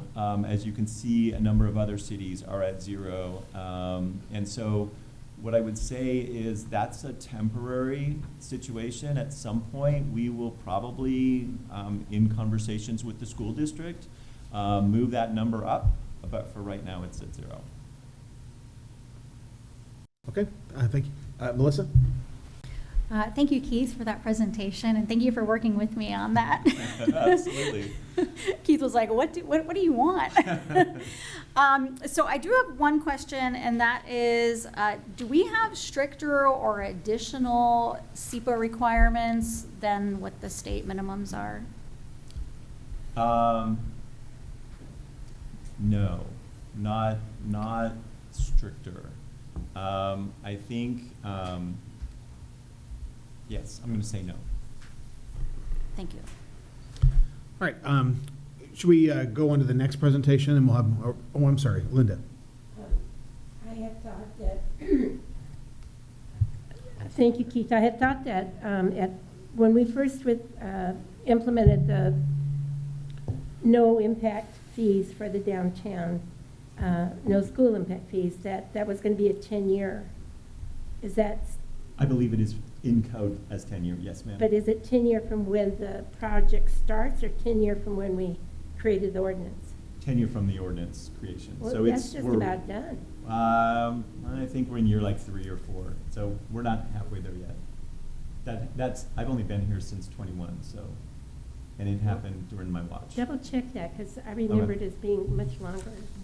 Because I remember the fire department talking about it. So, just double check, I could be wrong. But this may be bleeding into the next presentation that you're making, that for the 4 different lots next to the transit garage. Yes. You've got 1 and 2 already purchased by Yes. Multi-Service Center. So 3 and 4, are those up for, are they being looked at right now? Are they marketing those right now, or where are they? Next presentation. Oh, all right, well, that's okay.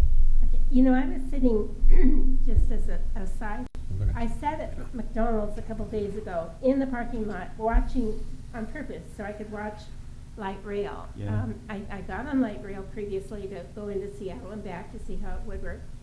But, you know, I can see where people park in the garage and take light rail to go to work, wherever they're going, and to come back, but why on earth would, you know, when they get back to Federal Way, there's nothing there. And you have to walk to something. Yeah. It would be a long walk just to get coffee.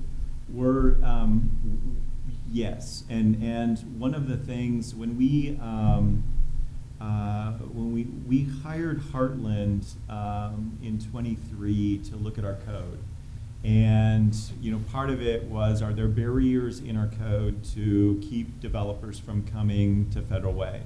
And one of the things that they commented on was that the requirement in code for so much ground floor retail just isn't going to work right now because there's not enough people and there's not enough stuff. There's no reason to be walking kind of in our downtown.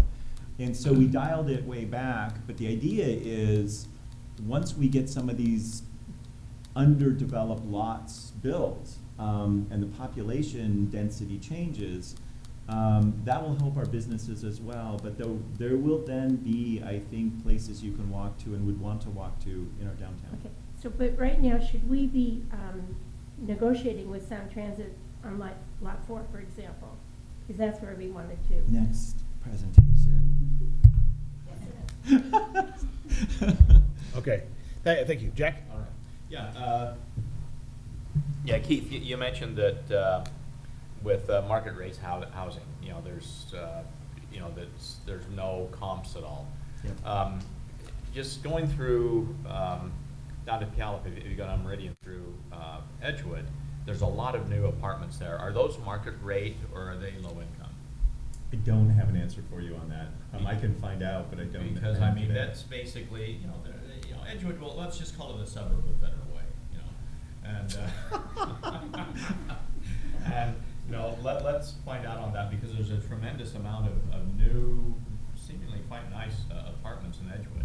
Okay. And if they're market rate, that may be a comp that we can show. Good question, and there's been a lot of it.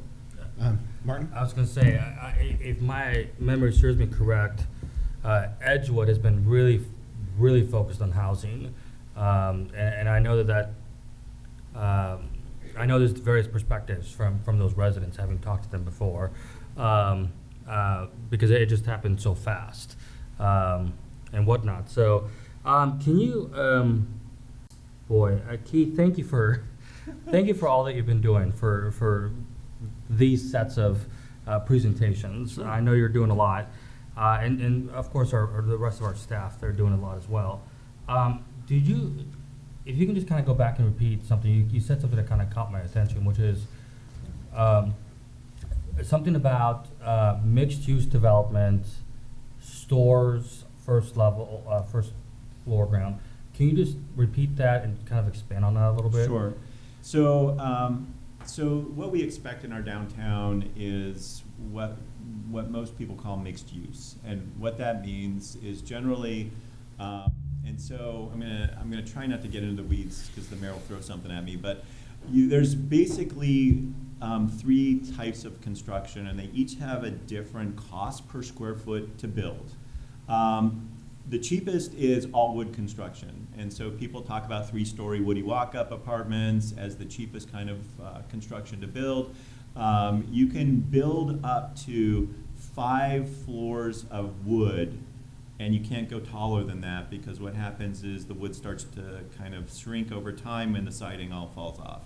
So basically there's a cap, and that hits our second type of construction, which is called 5/1, 5/2, and what that is a developer will build 1 floor of a concrete podium, or 2 floors potentially, and then put the 5 stories of stick on top of it.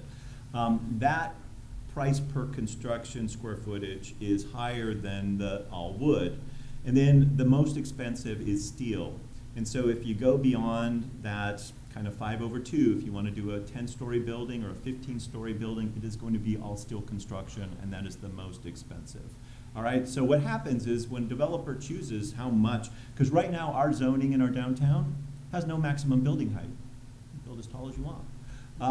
What is limiting them is how much they think they can rent space for, whether it's housing or office, right? And so I'm not going to build the most expensive type of building if I can't get those rents to pay me back for that construction cost. And that's the comps that we're missing, and that's the missing piece for us right now, is to get some of those market comps.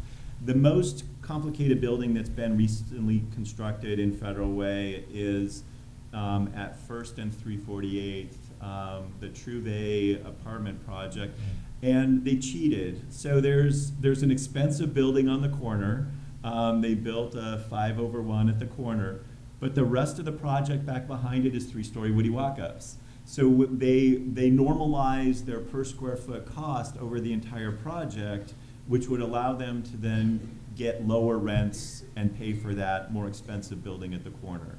So it's getting us closer. We keep inching closer to getting a in-city comp, but we still don't have one. But yes, we'll talk about that a little bit more in the next presentation. Okay, and my last question really is, can you go, I believe there's something more to this, if my memory serves me right in terms of one of the conversations I've had, but why is it that we're at $0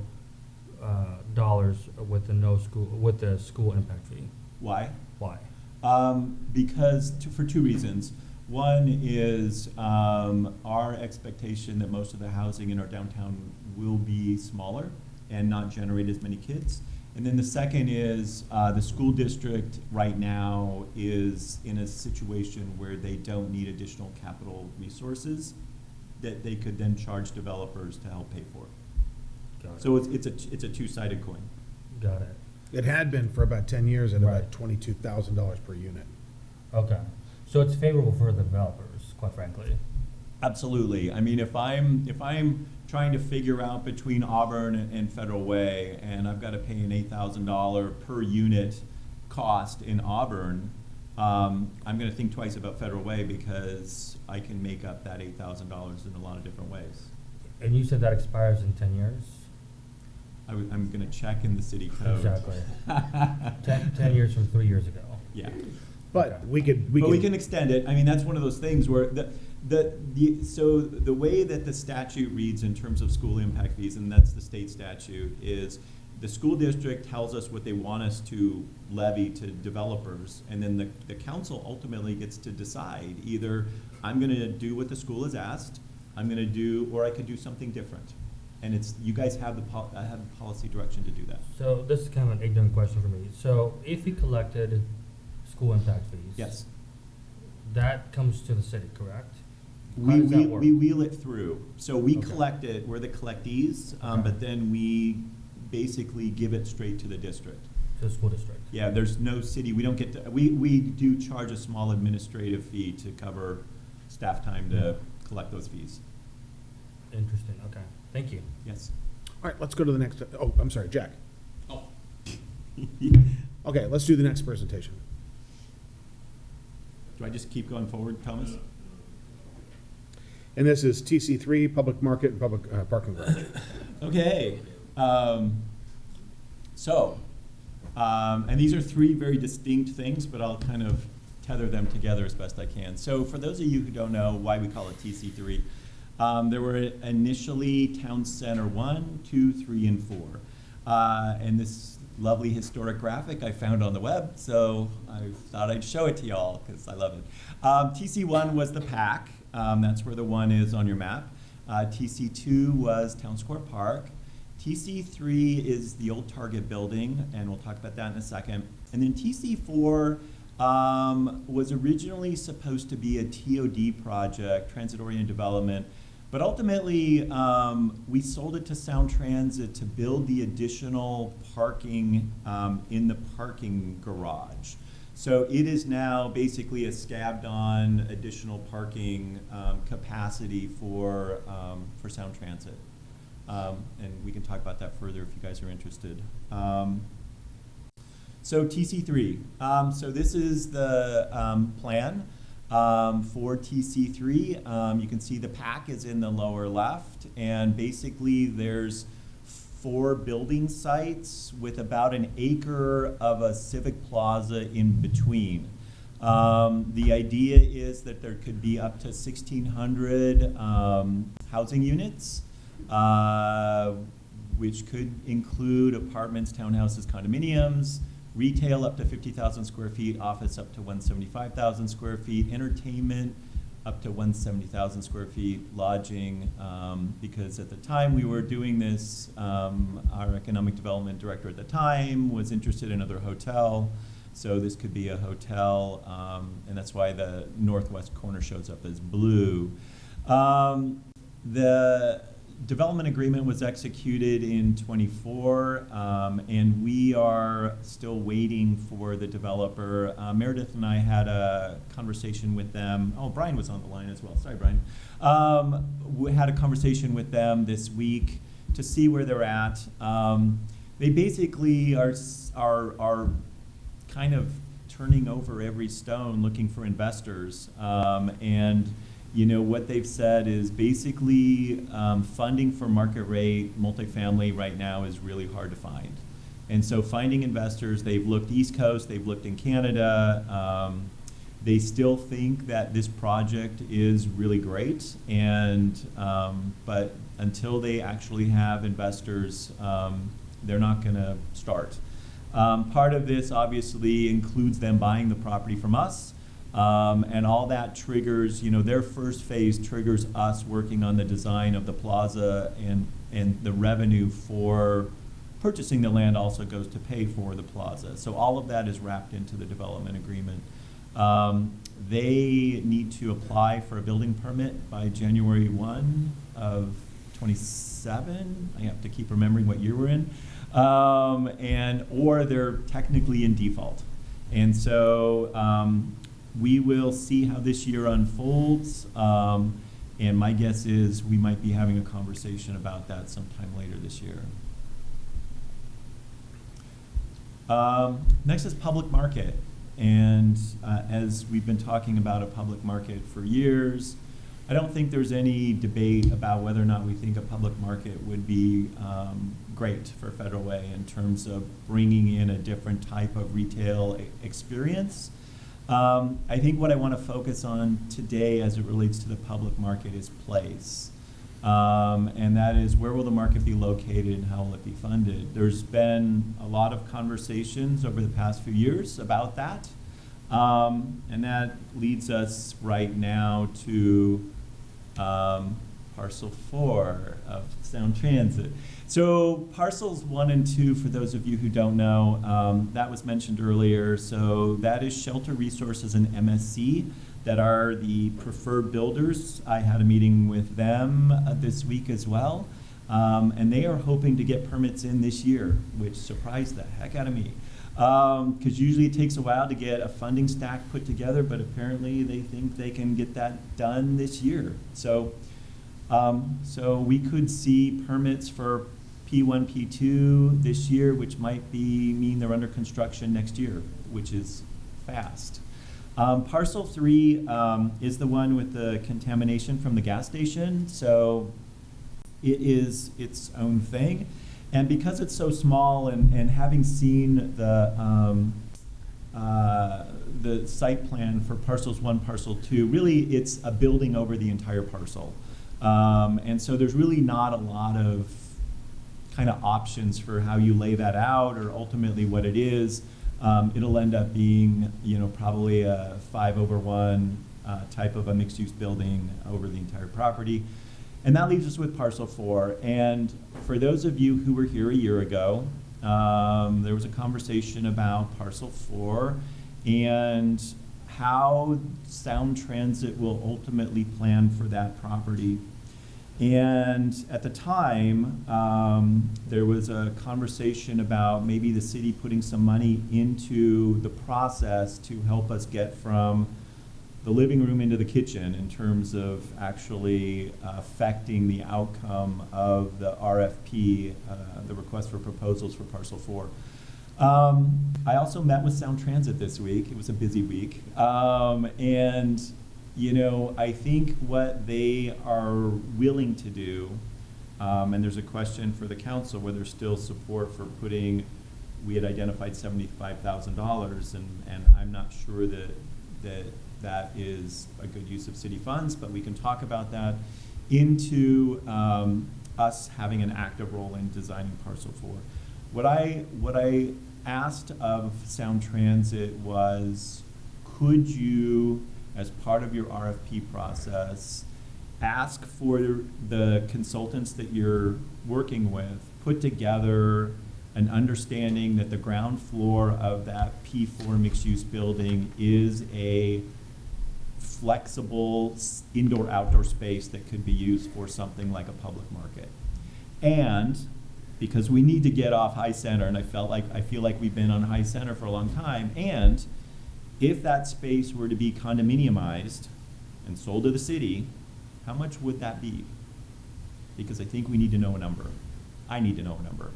So that is, I think, where at least we're pointed right now. If y'all think that's a good idea, then I can give a green light to Sound Transit, and we can kind of start to move forward in putting together the framework a little bit more in detail. But the idea would be then, most likely the building is at the kind of the upper 2/3 of that shape. With the ground floor, they would have maybe big garage doors or something that open up out onto a plaza at the south end of parcel 4. And I think that's the way that parcel really wants to work, because then you'll have this big public plaza right next to the train station, and that'll allow for kind of gatherings and other things in addition to the public market space. All right, and the last thing I'm talking about is parking for the PAC. The code requires 370 parking spaces for the PAC. And right now, and I apologize, this is small, right now we have 164 parking spaces adjacent to the PAC. There's another 96 over farther east on the north end of TC3. We have an agreement with Walmart for 93 spaces on that lot that's actually owned by Walmart. And then there's 30 down at Town Square Park. The problem with all of this is that when Trent develops TC3, and that goes back to that slide I showed you guys earlier, those parking spaces, the 164 and the 96, go away. With Walmart selling their property, those 93, we have to talk about that with law. In terms of the agreement we have with Walmart, it's a little bit sketchy for me in terms of me understanding whether that agreement survives the land sale. So long and short of it is we have a parking problem for the PAC at some point. We kind of do now. I mean, at State of the City, I'm probably parking at Hillside Plaza. There will not be enough parking spaces when that venue is full, which it will be for State of the City.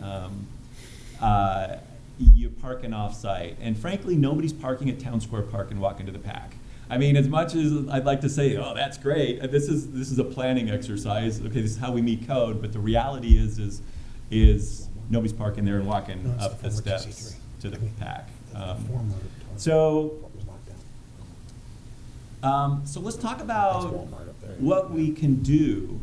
And what I want to, so I've been an advocate for a long time about buying the Korean Palace. And the Korean Palace, if I had a laser pointer, does it have a laser on it?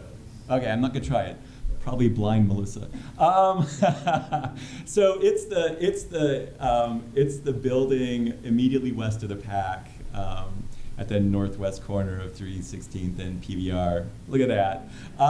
So and because there's a great topographic relationship, like if you built a parking garage there, you could put a bridge over PBR and it would land right at the plaza of the PAC. It would be absolutely fantastic. But when you look at the cost of a parking garage, and so going back to our price per acre in Federal Way of retail downtown space, you know, we're going to pay probably $5 million to buy the Korean Palace and the lot to the north of it. It's actually 2 parcels, and it's about an acre. So it's about a $5 million purchase, let's say, give or take. And then building parking in a garage configuration, give or take, is going to be around $45,000 a stall. So that's about an $18 million venture. Meredith and I have been kicking around numbers. It hasn't been listed yet. So Walmart is probably somewhere around $20 million. So what I would tell you is Walmart would solve the parking problem for the PAC. If we bought Walmart, it could also potentially provide a location for a public market as an interim use until we're ready to turn that building into the new City Hall. Sorry, Mayor. At some point, so that's a 140,000 square foot building. We're in 85,000 square feet now. At some point, when we outgrow City Hall, and I think Andy would say we've already outgrown it for PD, this is in the right location for our community. You can get to City Hall if it's here because you don't need a car. It's transit friendly.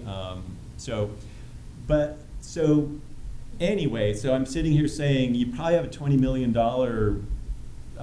cost in your horizon, and Walmart's, that asset is going to be available for a short period of time, and then it's going to be gone.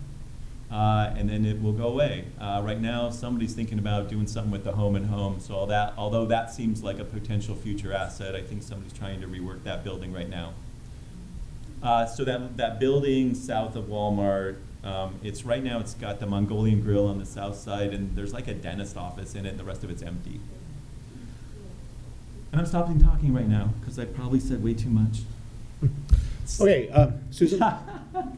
Intriguing. I hadn't thought of Walmart in that way. But that's intriguing. Actually, one of my questions I wrote down was how much is Walmart, so. We're guessing around 20. So TC3, thank you for putting it on the agenda. I had asked that it be on the agenda. When we did the committee for looking at downtown, at that area, Trent was my favorite, and I still have their stuff on my desk. I like what they had offered, and I still want them to develop it, but I think we need to be prepared with a new appraisal to move forward if they can't come up with what they need to come up with. We're going to have to go out for another interfund loan to pay the $4.8 million that we owe on it. It's a bad position to be in, but I don't want to wait. I think we need to be ready to move on in January with the new appraisal and ready to get it back out on the market if we have to. And I appreciate that, and I know that we had hoped that by now they would already have shovels in dirt and be working on their first phase. And, between tariffs and, there's been a lot of things going on since we executed this development agreement.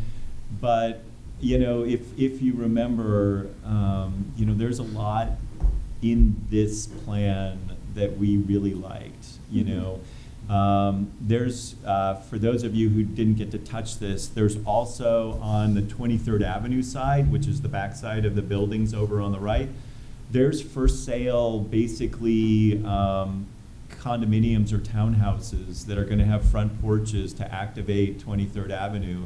And so even though this is multifamily, there's a single family component to it, which I think the council really loved. But I hear you, and I know that that'll be a hard conversation, and we will probably need to have it sometime around June or July. Well, I hope they're successful, Yeah. but we, as a city, we can't wait. We have to be ready to go if they're not going to be able to do what they said. So, thank you. Would you remind everybody what the provisions of the contract are again? When would they essentially? They need to submit. So the Cinderella moment is January 1st of 27. They need to submit their first building permit and pay us $10 million for the property. And if that doesn't happen, then they're technically in default of the provisions of the development agreement. and that's when we would have essentially the clawback provision or the ability Yeah, to move we could forward? terminate it at that point. Okay, So- but not before, Not before. right? So for them to be submitting a building permit in less than 12 months, how long does it take to get that ready to submit? Are they already behind that? Arguably, they might be already late to the game. Okay. Okay, Jack and then Linda. Oh, and then, sorry, Jack, Les, and then Linda. I guess my first comment is I highly suspect if we would have given it to anybody other than Kent One, they'd probably be in the identical situation as well, is my suspicion. Yeah. And so I think that with Kent, or Trent, excuse me, I said Kent, Trent One, that basically we'll have the option of taking it back, starting over again, or extending something with them, perhaps extending for an additional fee or something along that line. I think there could absolutely be a conversation about, I don't want to say a penalty, but, there's carrying costs for us to carry that loan longer. So, would it be reasonable for us to ask them to compensate us for that? Maybe. That's something we could explore. I think to your point, if they can't find the money, unless you find a self-funded multifamily developer who will want to do something completely different than this, we'll be back.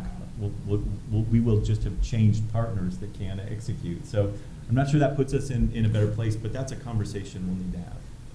Yeah. And then also, going back to our previous discussion on the TOD, the Sound Transit property on lots 1 and 2, the MSC and is there, Shelter Resources. and Shelter Resources, is that going to be 100% residential multifamily, or is there a possibility of some first floor retail on that? There is first floor retail on that. We talked about that a little bit. MSC and Shelter Resources also partnered for Redondo Heights. So the food bank is a partnership that they had.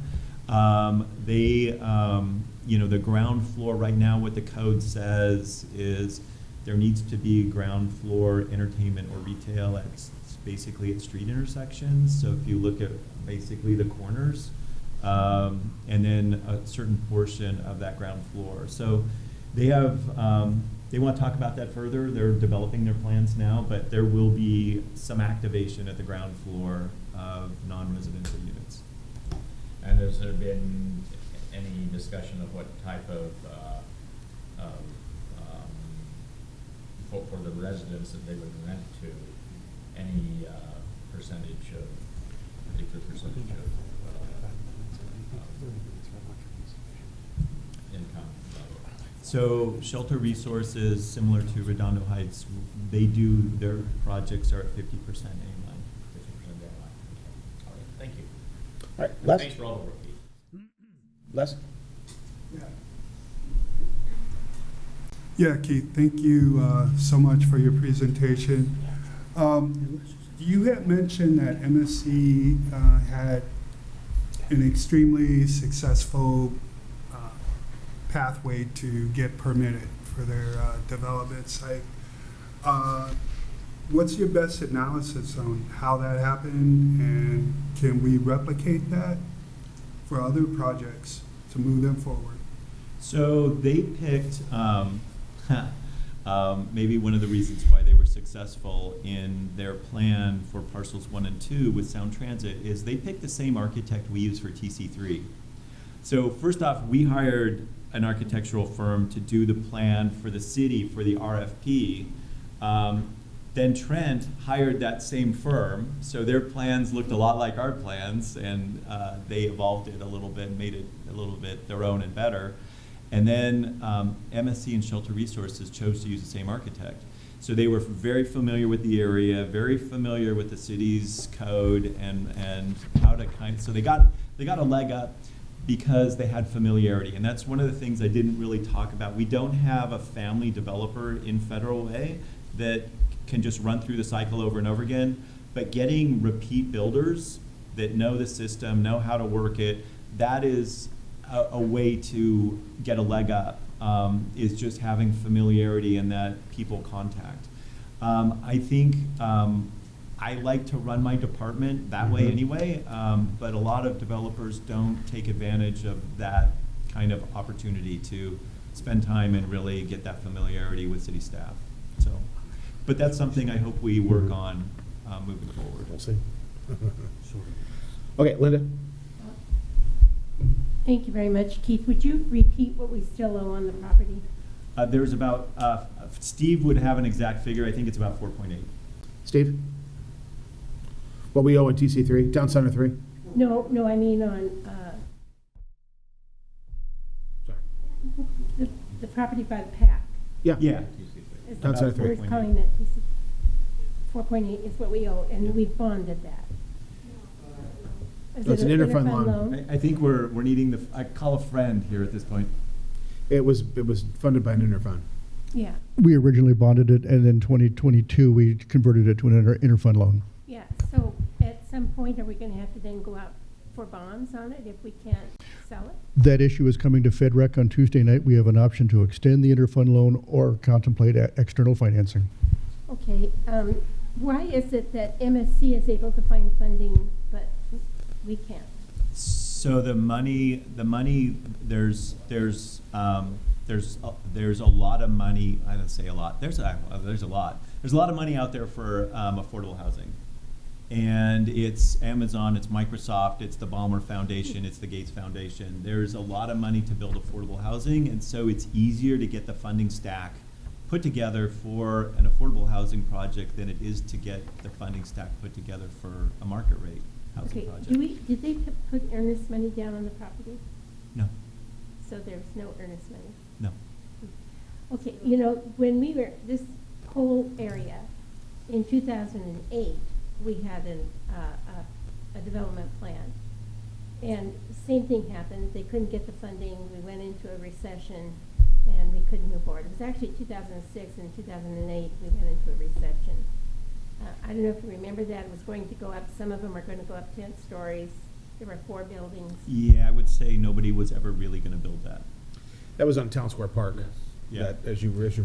It was a developer dream. Well, that's what I'm talking about. I'm talking about the area by the PAC. I'm not Yeah. talking about, so you're telling me the only money we can get for that downtown is grants like MSC got? So there's a couple things going on. So for affordable housing, there's a stack of money available for that. For market rate housing, there's still money. It's private investors, and what needs to happen is there needs to be a couple different things going on. One of the things, and we're getting into a lot of details, right now this area is identified as an opportunity zone. The existing the existing opportunity zone legislation sunsets at the end of this calendar year. As part of the big beautiful bill, President Trump put into place, into the permanent tax code, Opportunity Zone 2.0. So there's a second version. So if I'm an investor and this is designated an opportunity zone, then I can get basically tax exempt investments in this area. That helps Trent find private investors significantly. So Meredith and I are already kind of making sure we don't drop that ball, because that's really important. But just finding the investment money is always a challenge. Right. So that's just one more, and I'm done.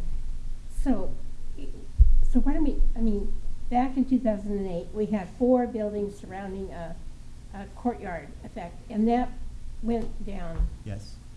Because they couldn't get investing money. So this one, same thing's happening again. So why don't we just change focus? And we have no retail. There's no place to really. Nobody's building retail.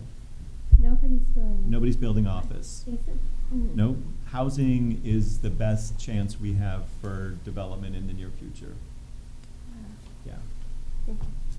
If there was demand for retail, the common mall Will be full. different than what we. Yes, exactly.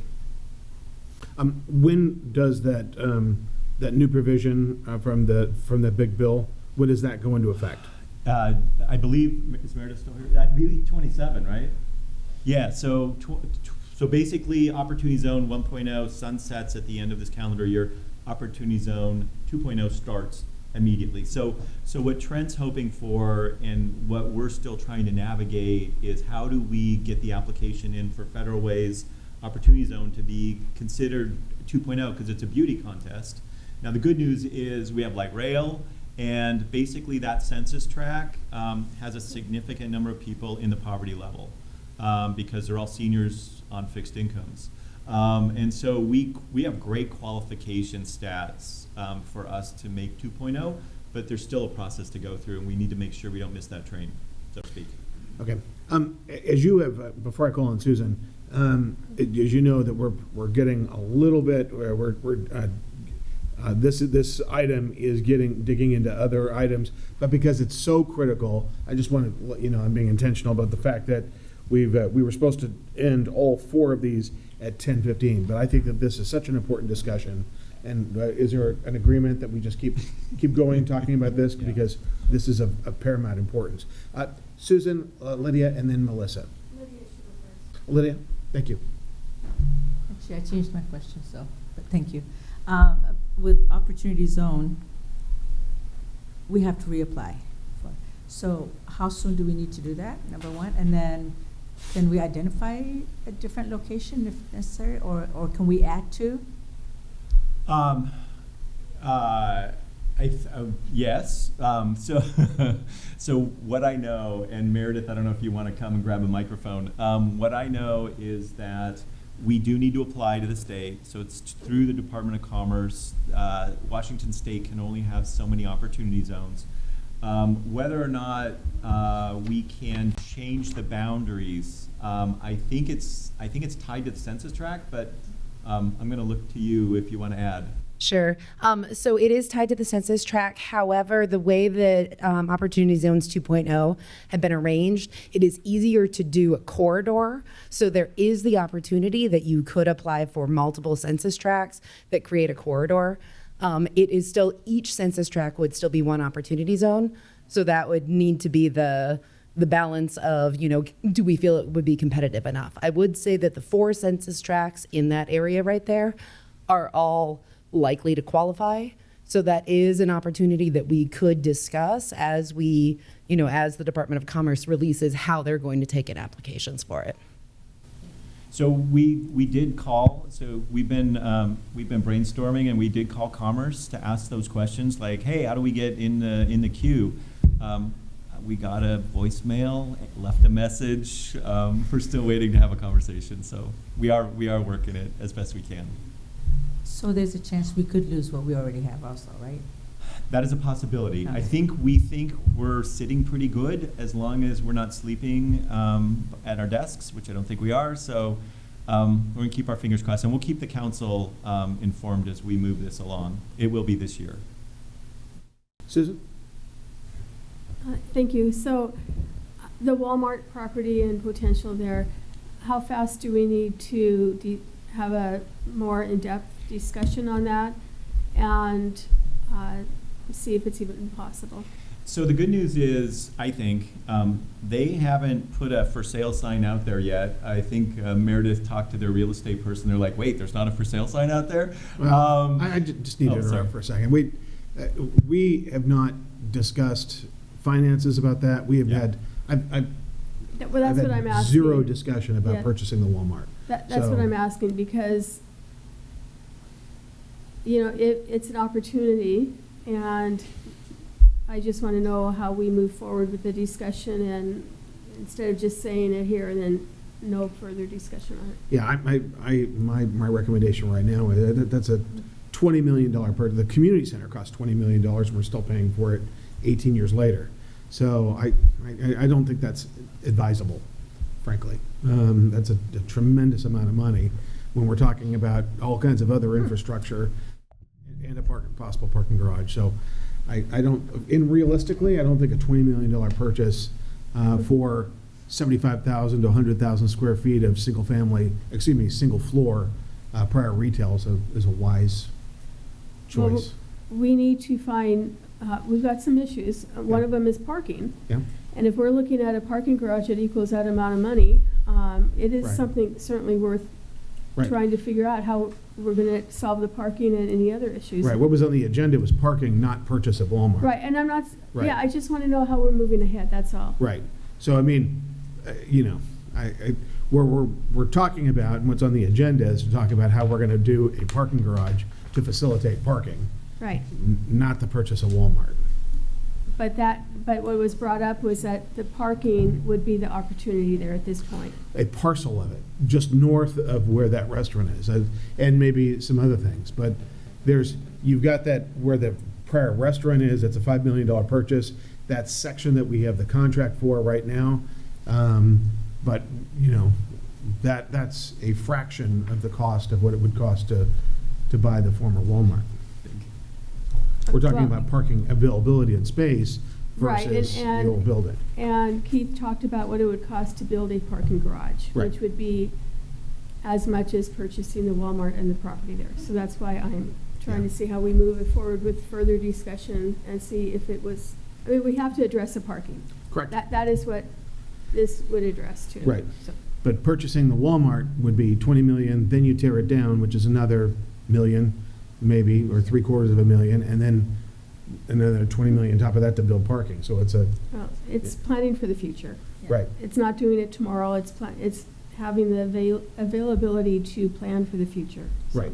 Well, my only point is that we want to state, what was put on the agenda was discussion of parking. Purchasing the Walmart doesn't pursue that agenda. Except that he talked about the parking at the Walmart. Right.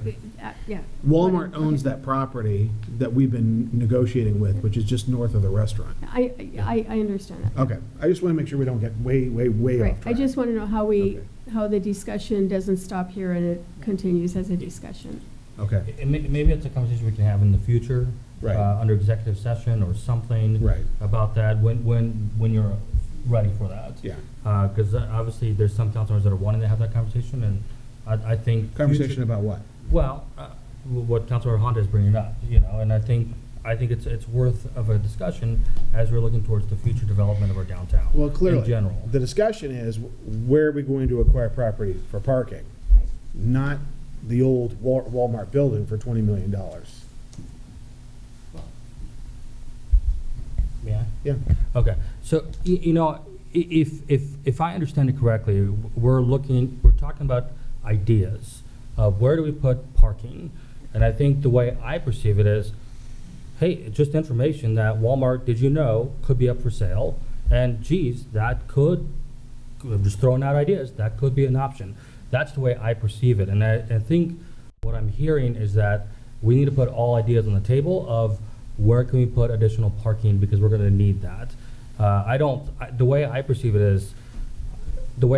that is we're not talking about, hey, let's buy Walmart and let's make it into a city hall. Right. I'm not hearing that. Right. I'm hearing that as, let's put everything on the table, which is the point of a retreat, and let's discuss it, And then if we need further details or further dissection of something, maybe we take it up at a later special meeting. Right. Perhaps. Where did the suggested ideas for the parking, the actual parking garage that would service the pack? So the parking garage and the Korean Palace is the best choice in my mind for where we would build a parking garage. The idea of the Walmart came up is you could accommodate those 300 parking spaces in that current surface parking lot south of Walmart and not ever build a garage. It's a different outcome. It's not as convenient to the pack. Obviously, it's farther away, but it would save us from having to build an expensive parking garage at the corner of PVR and 316. So it is an alternative, and yes, we end up with a giant building as an extra. And what happens to that building, whether it gets demolished, whether we bank it for a while. Obviously, we know that the Target became a problem, just sitting there for a long time, empty. So that doesn't come without a bunch of strings and a bunch of baggage. But that giant surface parking lot south of Walmart is more than enough that we need for the pack, which is why it was just put out today. Right. Melissa? Yeah, just a couple of quick thoughts. So in our comp plan, it says we need 11,200 plus housing units in the next 20 years, right? But my concern is that if we don't have a variety of housing, then we're going to be up a creek, because we're going to have a lot of people needing a lot of services without the revenue source to meet those services. So I'm a little bit concerned to hear that the only people who are biting are people who are wanting to build the more subsidized type housing. But this is exactly what we need to be working on, because this is going to affect our entire city. As far as the parking garage goes, I hear the idea about the city hall parking, public market. You said somebody has to go first. You mentioned that. I did. What if we go first? Would that help? Sometimes cities are ones who go first, but that Okay. takes a lot of money. Okay, yeah, I get that. Yeah. As far as the parking garage, have we thought about it being a paid parking garage to generate revenue? That's so there's the capital costs, right? And yes, you could make it a paid parking garage to help pay back that capital cost up front. But we have not talked about that. No. Okay, I just think it would be a good idea to talk about. I mean, Seattle has a bunch of paid parking garages, and if we can generate revenue from it, something to think about.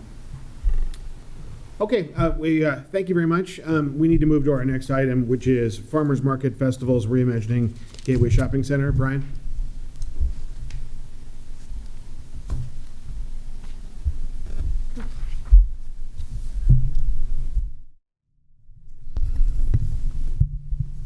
Morning, Mayor, members of council.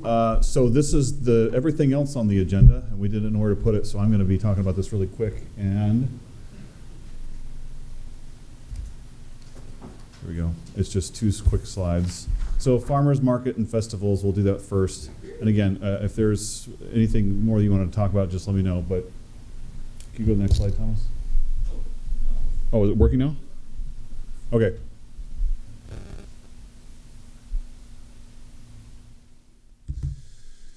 Okay, so the farmers market, as many of you have been told, is going to be moving from its location behind the mall. It's going to be moving to 316th in between PVR and 21st. That's just north of the Town Square Park that you see there.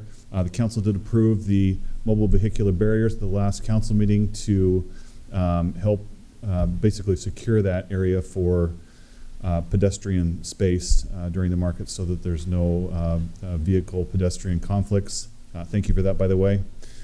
So that will start this summer, or spring, excuse me. And then we are, just for the council's information, we're going to have some new registration software so that the vendors will be able to register for their space ahead of, months ahead of time, be able to pay for the space. The fee structure is going to be different. It's going to be less of a commission-based and more just of a space rental for the market. It'll make things a lot easier on their end as well as on our end. So that should be a big improvement for both the city and for the vendors. And we're looking forward to that moving forward. The festivals, we're not, again, this was on the agenda, so we're not sure what the council wants to talk about, but we had a meeting just a couple days ago about the festivals that take place in Town Square Park. A lot of them on Saturdays, the same day as what the farmers market will be this summer. And we believe this as we're looking forward to it, to the perhaps synergy that could be created by having both the farmers market and some festivals on the same day. We're going to have to utilize the parking lot that Keith talked about earlier that we currently have a lease on with Walmart.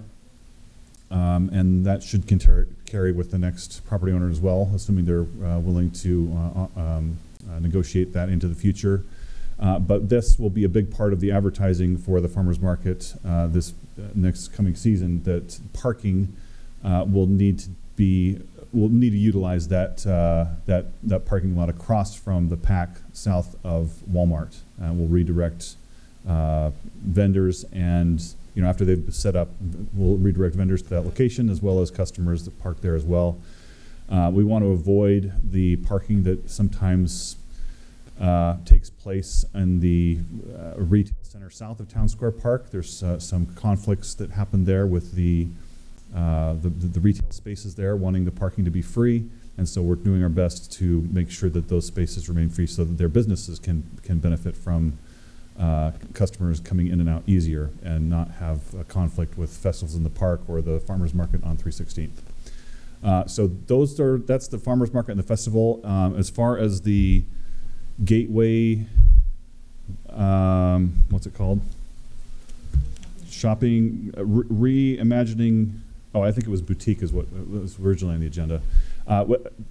We didn't know what to prepare for that, so hopefully that's something that the council can help us out with. It's not in the comprehensive plan to reimagine the Gateway Center. And for council members that are new, for planning purposes, we have a document that provides the 20-year planning horizon for the city, and that's how we program our work to accomplish the goals that the council sets forth in the comprehensive plan for the next 20 years. Reimagining this area is not one of them, but certainly we could talk about it. So Yeah, and so I'll tee it up for Councilmember Honda, if that's okay, and that's, for Susan.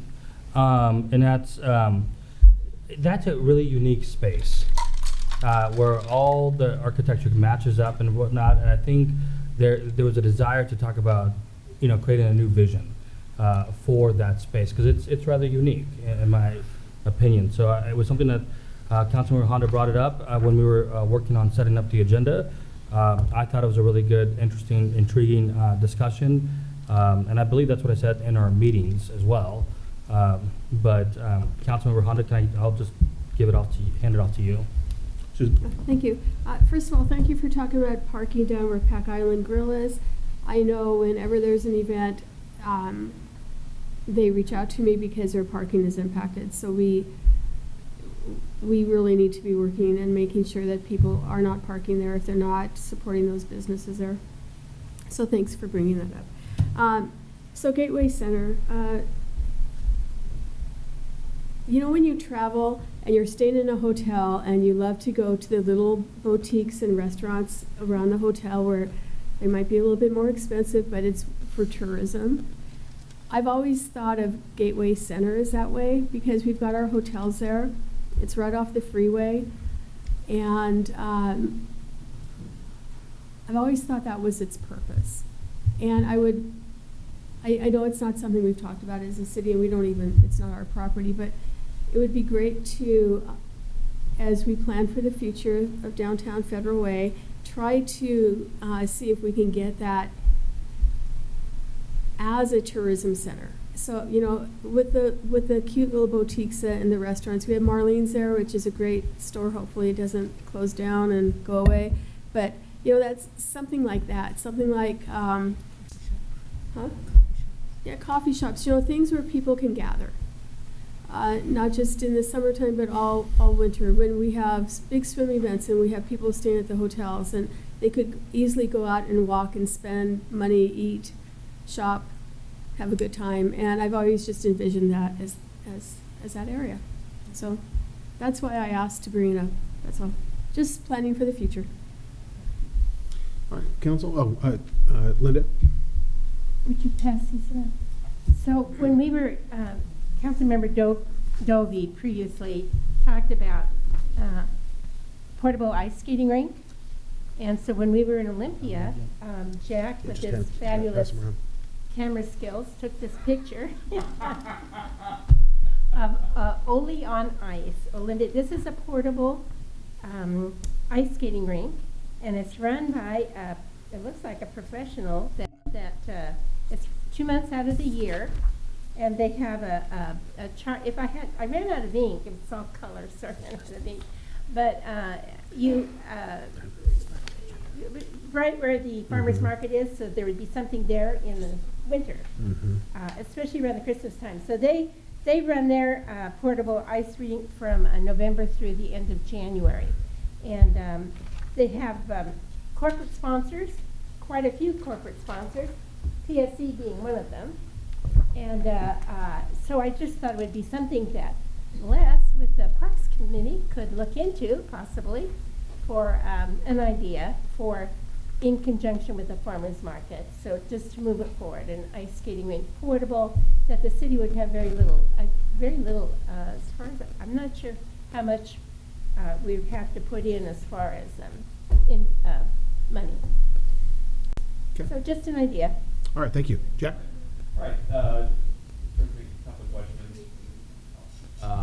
One, I think that we should definitely look into the idea of the ice skating rink, you know, probably, for now anyway, up where on PC3, where the land's flatter, and because nothing's going to happen on part of that.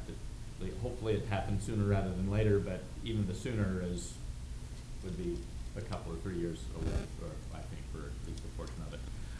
Question on the where the farmers market happens to be there on 314.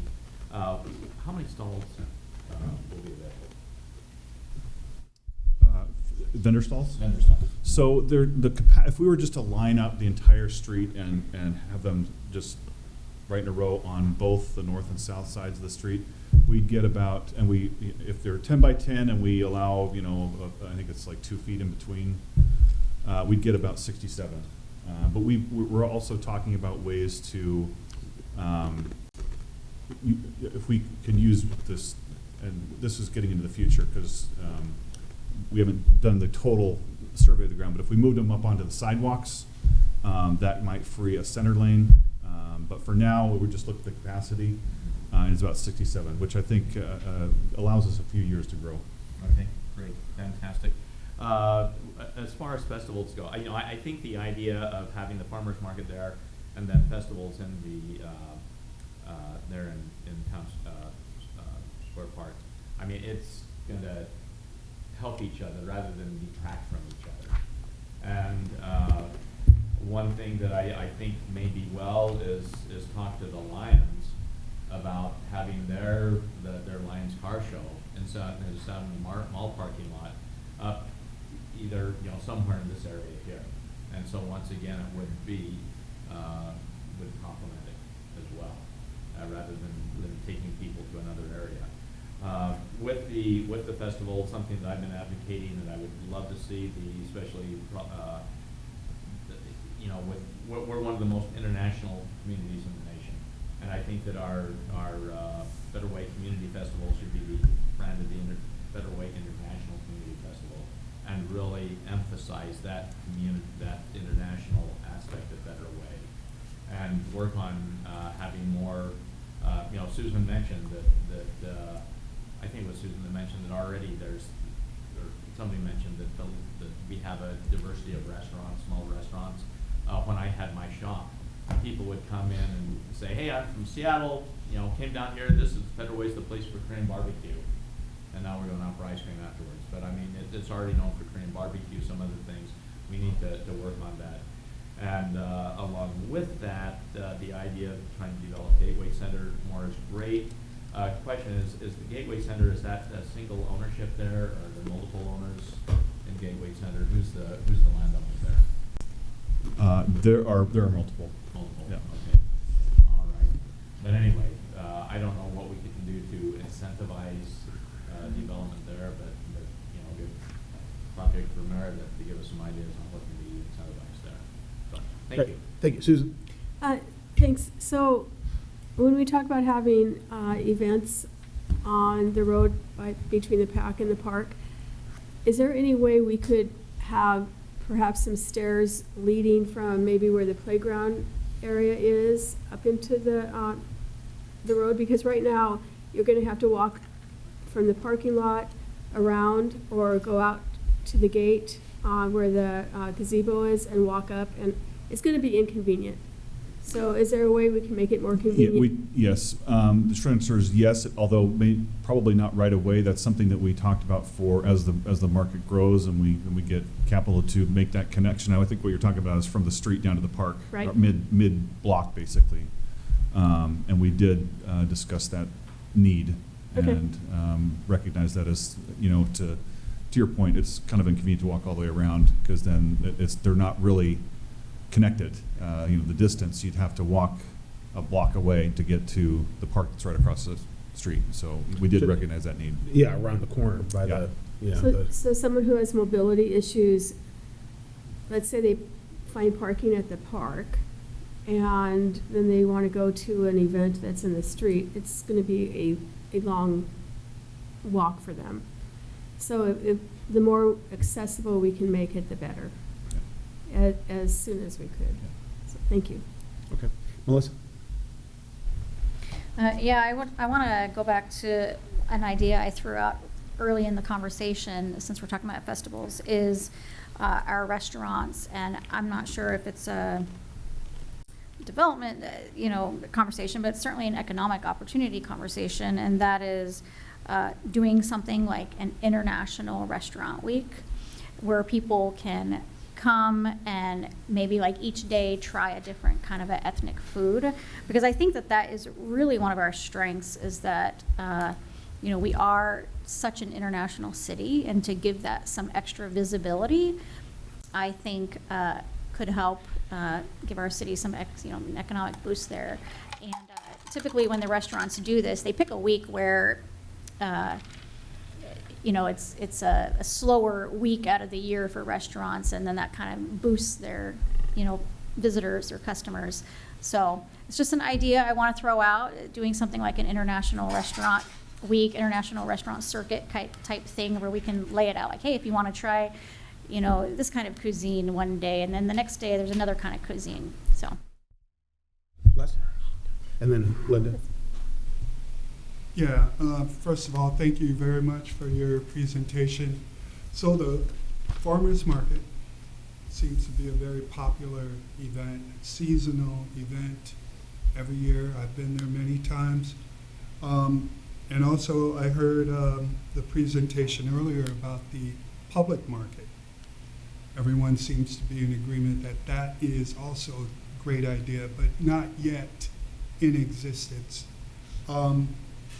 Assuming that will be online someday, I am personally advocating for that.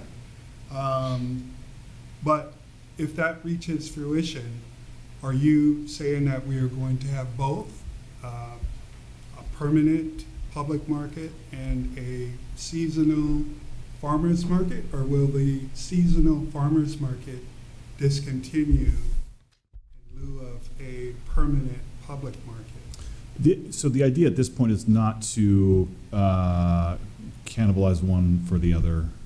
They're both projects that we want to see move forward. And at this point, they have separate purposes. They certainly could work off each other and perhaps in the far distant future, they're more consolidated into a closer proximity to each other. But right now, we're planning on the farmers market for this. The mayor's vision is to have it downtown for this very discussion we're having right now, and to put it in that right of way, which took a lot of planning on our public works staff. Our park staff has done a lot to make sure that this is all possible with everything going on. And this sort of chaos is good chaos, and we want it to build off each other, which falls in line with the vision that the mayor and council have had for downtown. But the short answer to your question is we're moving forward with the farmers market and the public market as two very good concepts that we want to see succeed. Absolutely. I would also advocate, since others have mentioned parking, the issue of parking, it is a big concern. I'd like to speak up and advocate for more handicap parking. Let's plan that. Let's plan for the future. I've got people in my family, my immediate family, who are disabled, and we've had to park when no spaces have been available. We've had to park and walk, and that's pretty arduous. So the other thing is, others have mentioned, but most recently Melissa, Federal Way is an excellent destination for food and restaurants. I like to eat, and I like to try different foods and different cultures, and that, I think, contributes to our quality of life. So if it's going to attract people, I'm all for it. So thank you. All right, and thank you, Les. I think you're absolutely right. We need to be very mindful, and about handicap parking. That's something that we just need to make it a real priority as we plan. Lyndon? Thank you, Mayor and Martin. I just want to make sure, are you going to assign any of these ideas to committees or to staff, or how are you going to bring them forward? Well, what we're going to do is, Brian will make sure through Heather that we summarize the contents of the retreat. I was going to say that at the end, that we're going to have a summary. We'll bring it back before the council to make sure we're on the same page, and then we'll get consensus from the council about direction. Can I add to that? Yeah. It's something that will come up to agenda setting as well, and so I'll work closely with the mayor, and I'll work closely with our colleagues to disperse those items out in conjunction with the mayor's office. But instead of just minutes, we will have a summary of each item. Yeah, we'll have a summary of each item that we've talked about, and about where there appears to be consensus. Watch that carefully to make sure that that we are in agreement, or you're in agreement, for how how the conversation went, or if there appeared to be consensus about these items, and then we'll bring it back up. And then agenda setting will be. Thank you. I'm going to take this to the public in case anybody wants to look at it, especially like public market, farmers market folks. Very good. Okay, thank you. Brian, anything else on this issue? Any questions? Okay. All right, now let's item 5, city grants, vetting and oversight process. Councilmember Walsh. And then actually, Keith, why don't we, Keith, come back up.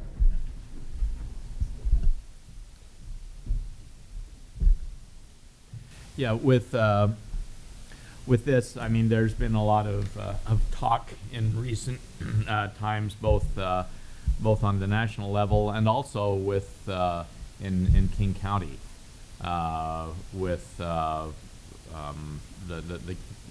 county council did an audit and found that some things were not going where they thought they were going, and I think that we just need to make sure that we have a mechanism that when we are doing grants or working with different nonprofits, that we have a better knowledge of them, understanding.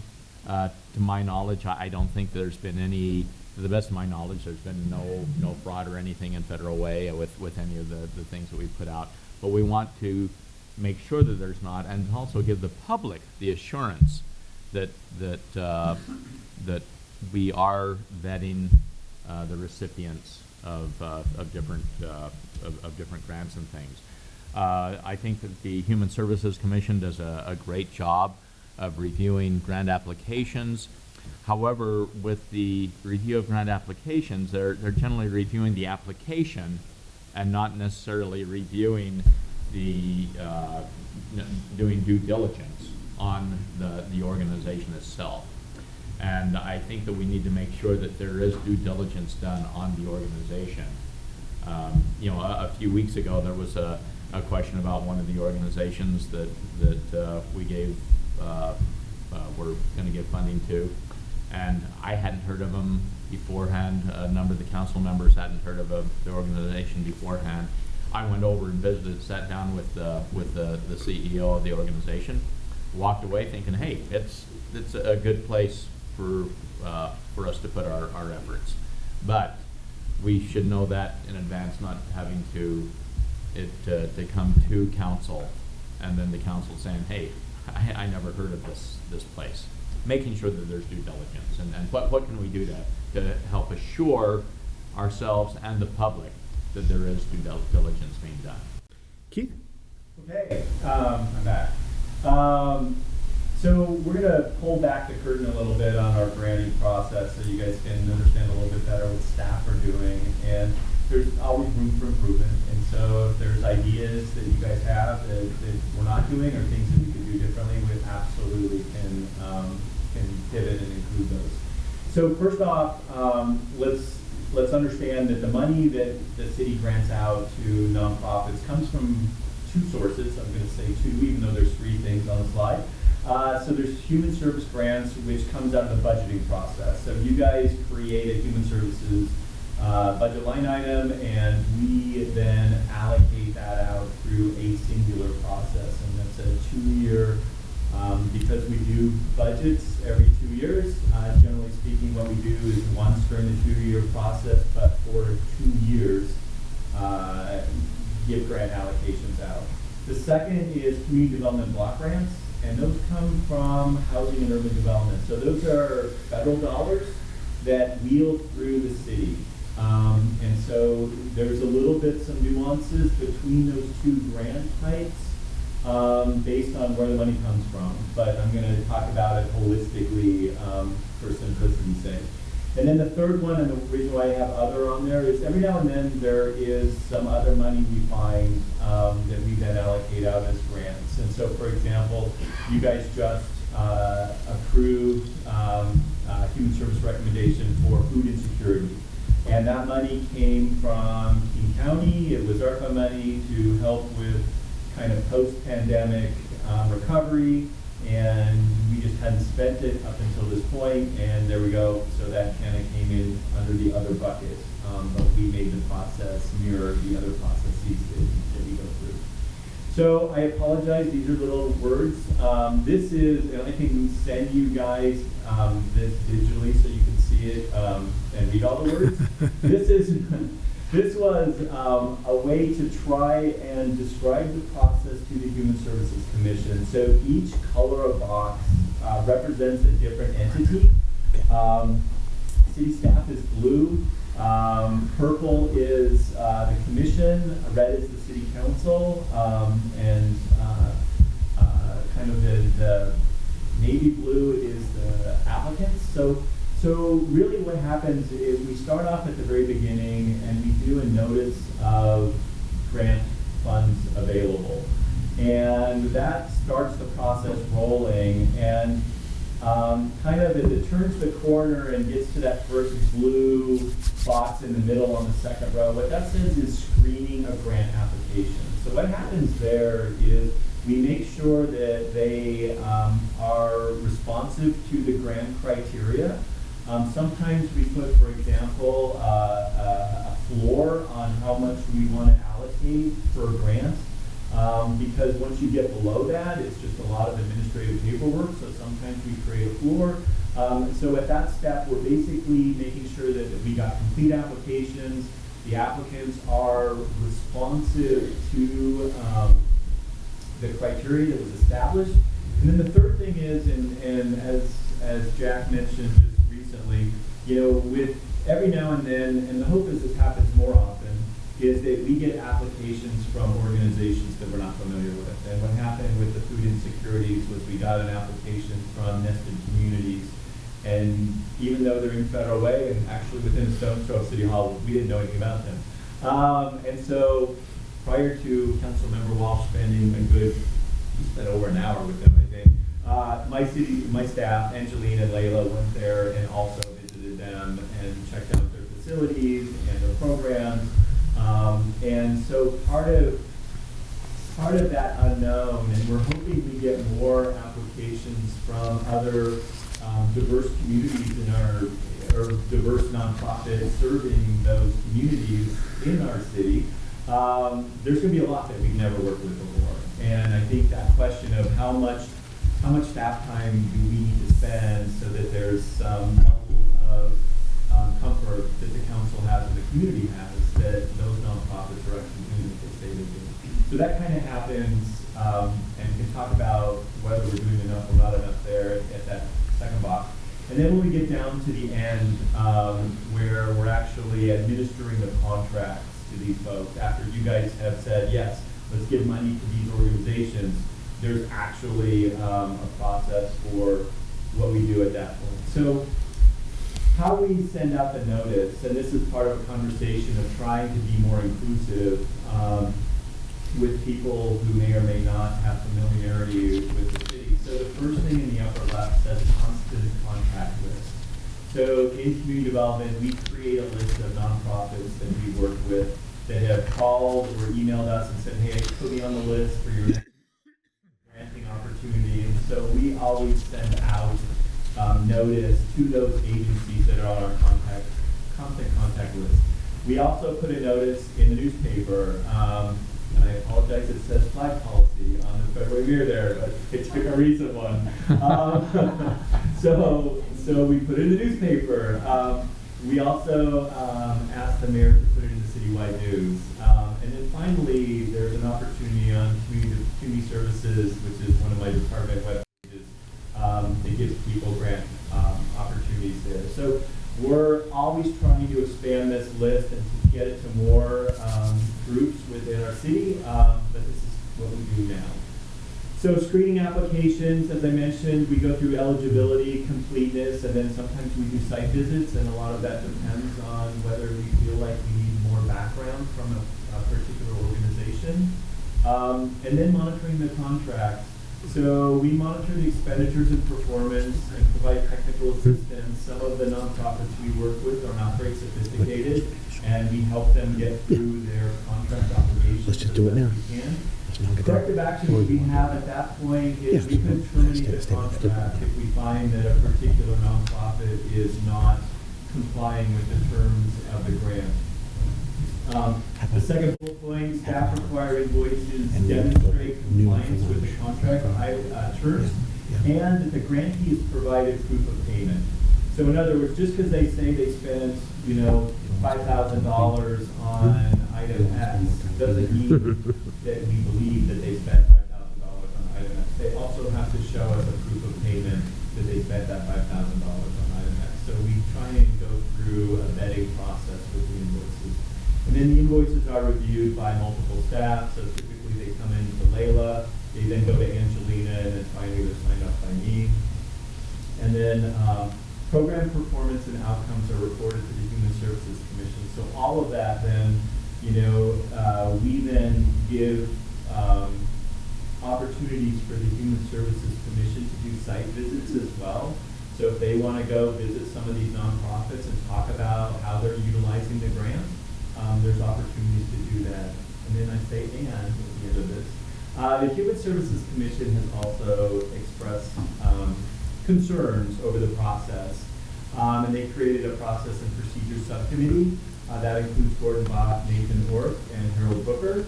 And we had our first meeting, and they got everything that you just heard in the last 5 minutes. I don't know how long the clock. See, I talked longer than 5 minutes. But we're going to continue working with them, and as they see opportunities for us to improve the process, I think that we're trying to work this issue with the commission as well to, again, I think elevate the level of comfort that the community has that we are actually overseeing these in a prudent way. Okay. Jack? I guess I'm in so a couple of, thank you very much. That's a great and great summary there. Fantastic. One other, you mentioned site visits. I think it'd be fantastic if sometimes with the site visits, if either the staff or the commissions are doing site visits, let council know, see if any of us would like to accompany on the site visit. You know, most of the time, I think the answer will probably no, we're busy folks, but from time to time, it'd be great at least to be aware of that. The site visits are fascinating, so we'll definitely let you guys know, and if any of you are interested, we'll let you hang along. And then just lastly, having served on the Human Services Commission for several years, sometimes the scoring of the applications can be an education. They talk about teachers teaching to the test, rather than really teaching what needs to be taught. I mean, hey, but what do I need to do to pass the test? And I think that sometimes with the grant applications, and I'm not sure what the solution is to that, but I think that there's a problem, and I have no idea what the solution is, but so often I think with the scoring, it comes to how well they know how to write the grant applications, and you address some of that up here with providing technical assistance. So, and I get that as well. I don't know if there's a silver bullet for that. What we've done though is in this last cycle is we made presentations mandatory. So yes, you can fill out an application and maybe you hire somebody who knows how to fill them out great, or maybe conversely, you're not a very evolved nonprofit and your application's not very good. The presentations that they give where the commission can ask them questions is another opportunity to get another lens on each nonprofit. So, excellent. Yes. All right. Thank you. Thank you very much. Thank you, Keith, for that. That was actually really helpful to me to understand the process of how we do this, because there is a concern in the nation, quite frankly, and whether or not there's fraud or misuse, it doesn't matter. The perception is there, and so I think taxpayers and the public, they expect their government to use taxpayer money wisely and make sure there's no misuse. Put guardrails in place. Due diligence, it's not an attack. It's how we provide trust. And so that's something that we need to definitely do. And, as an elected representative of the people, the weight on me is heavier than staff or a commission member, because if I approve something and then something goes wrong with that, or there's fraud or whatever, I'm going to be the one getting the emails. And so I will say that, if I don't feel comfortable with something, or if I haven't heard of, a group, at the end of the day, I'm likely to vote present rather than, A or nay or yay, because I just don't have the information. So I have a couple questions. You said that sometimes you do visits. Why would you not always do visits? So, like, for example, we routinely give grants to MSC and to Fusion. We know who they are. Okay. We know what they do. Like, a site visit's not going to provide us any information that we don't already have. Okay, so it's more of a, when you say sometimes, it's because you already have established relationships. Okay, that totally makes sense. And then also, I would ask, especially for the brand new applications, that people we haven't heard, how many applicants that are invited, would you say, just like ballpark number, how many actually show up and, take advantage of that invite to present? Oh, wow, that's a great question. And I'm doing this from memory, and the last time we had the presentations were like August of last year, so it's been a while. But I'm gonna guess we had probably somewhere between 20 and 30 presentations that were done in the council chambers through the Human Services Commission. It was a lot, but that gave them an opportunity to ask some specific questions of each of them. Okay, yeah, I would just, I would encourage brand-new applicants that we don't have relationships with to build those relationships. Because like I said, me personally, I will expect that in order to vote, one way or the other. Thank you. Martin, and then Susan. Yeah, Keith, thank you so much for this details. Actually, I like that, Melissa, that we should always be seeking out new partnerships with not new, but other nonprofits that are part of the solution that, the human services are tasked with, and what our vision is in terms of solving our crisis, of food insecurities or homelessness or whatnot, or housing or anything relating to human services. I appreciate Councilmember Walsh. I know this is another topic that you and I discussed and preparing to put this agenda forward, and I value it. I think this is a really good point.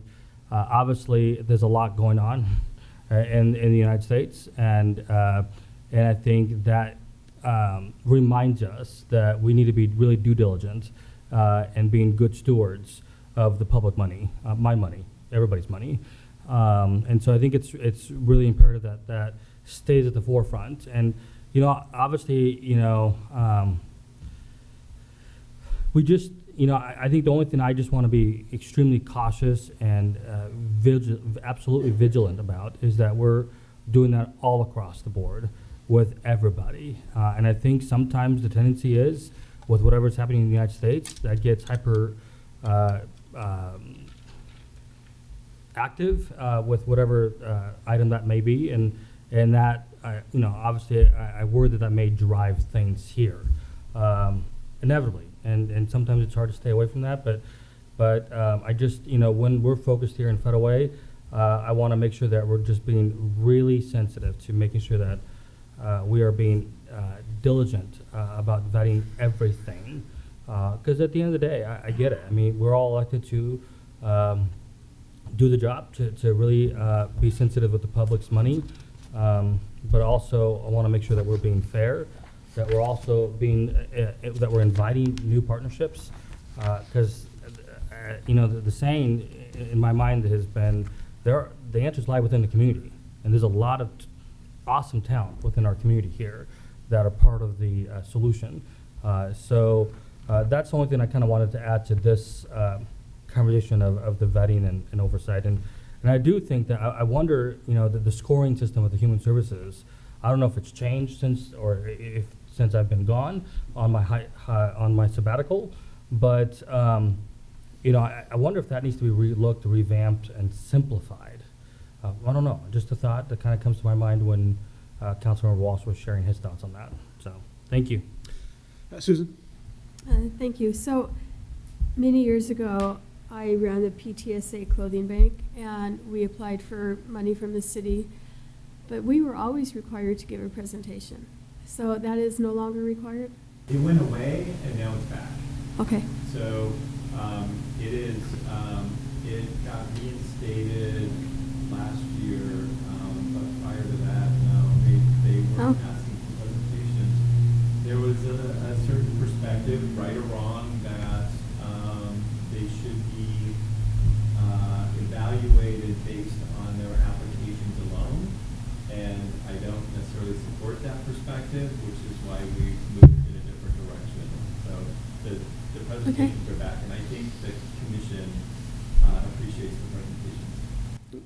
Which is good, because it was a way that for new people on the commission, they would learn what we did and why we deserve the money. Yeah. So, it was a hassle at times, but, it was what it was. So I'm glad that they're back. I didn't know that they'd gone away. Great. Lydia? Yeah, thank you. So with the scoring and the different criterias and the different pots of money, and I know there's a lot of money that goes into capital projects or whatever you want to call it. I don't know what that criteria really is called.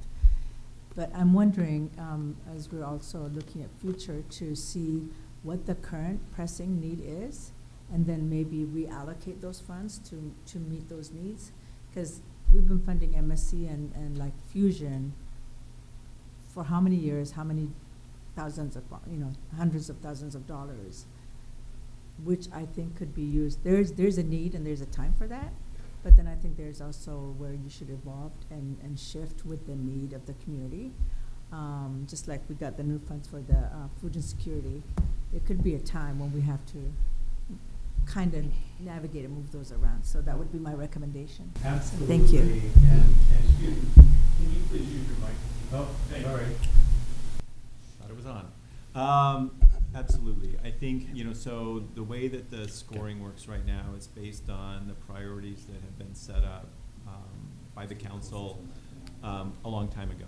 And I think, and one of the suggestions that was made by a recent past council member is, well, maybe we should take the CDBG monies and use it for land acquisition for housing or for helping a nonprofit housing builder, which is not what we're doing now. We're doing it for home repair. But that's a policy conversation of the council. And if the Parks, Rec, Human Services, Public Safety Committee wants to have a conversation about reassessing priorities, that is absolutely something that could be done. Okay, with that, let's actually, before we get to our city attorney, Council President, you want to, or sorry, Martin, you want to talk about this generally before we get started? Actually, if it's okay with you, Mayor, I'd like Ryan to kind of just run down what the policy is, and then I'll just chime in, and then I think council will have a discussion, if that's okay. Very good, absolutely. Ryan.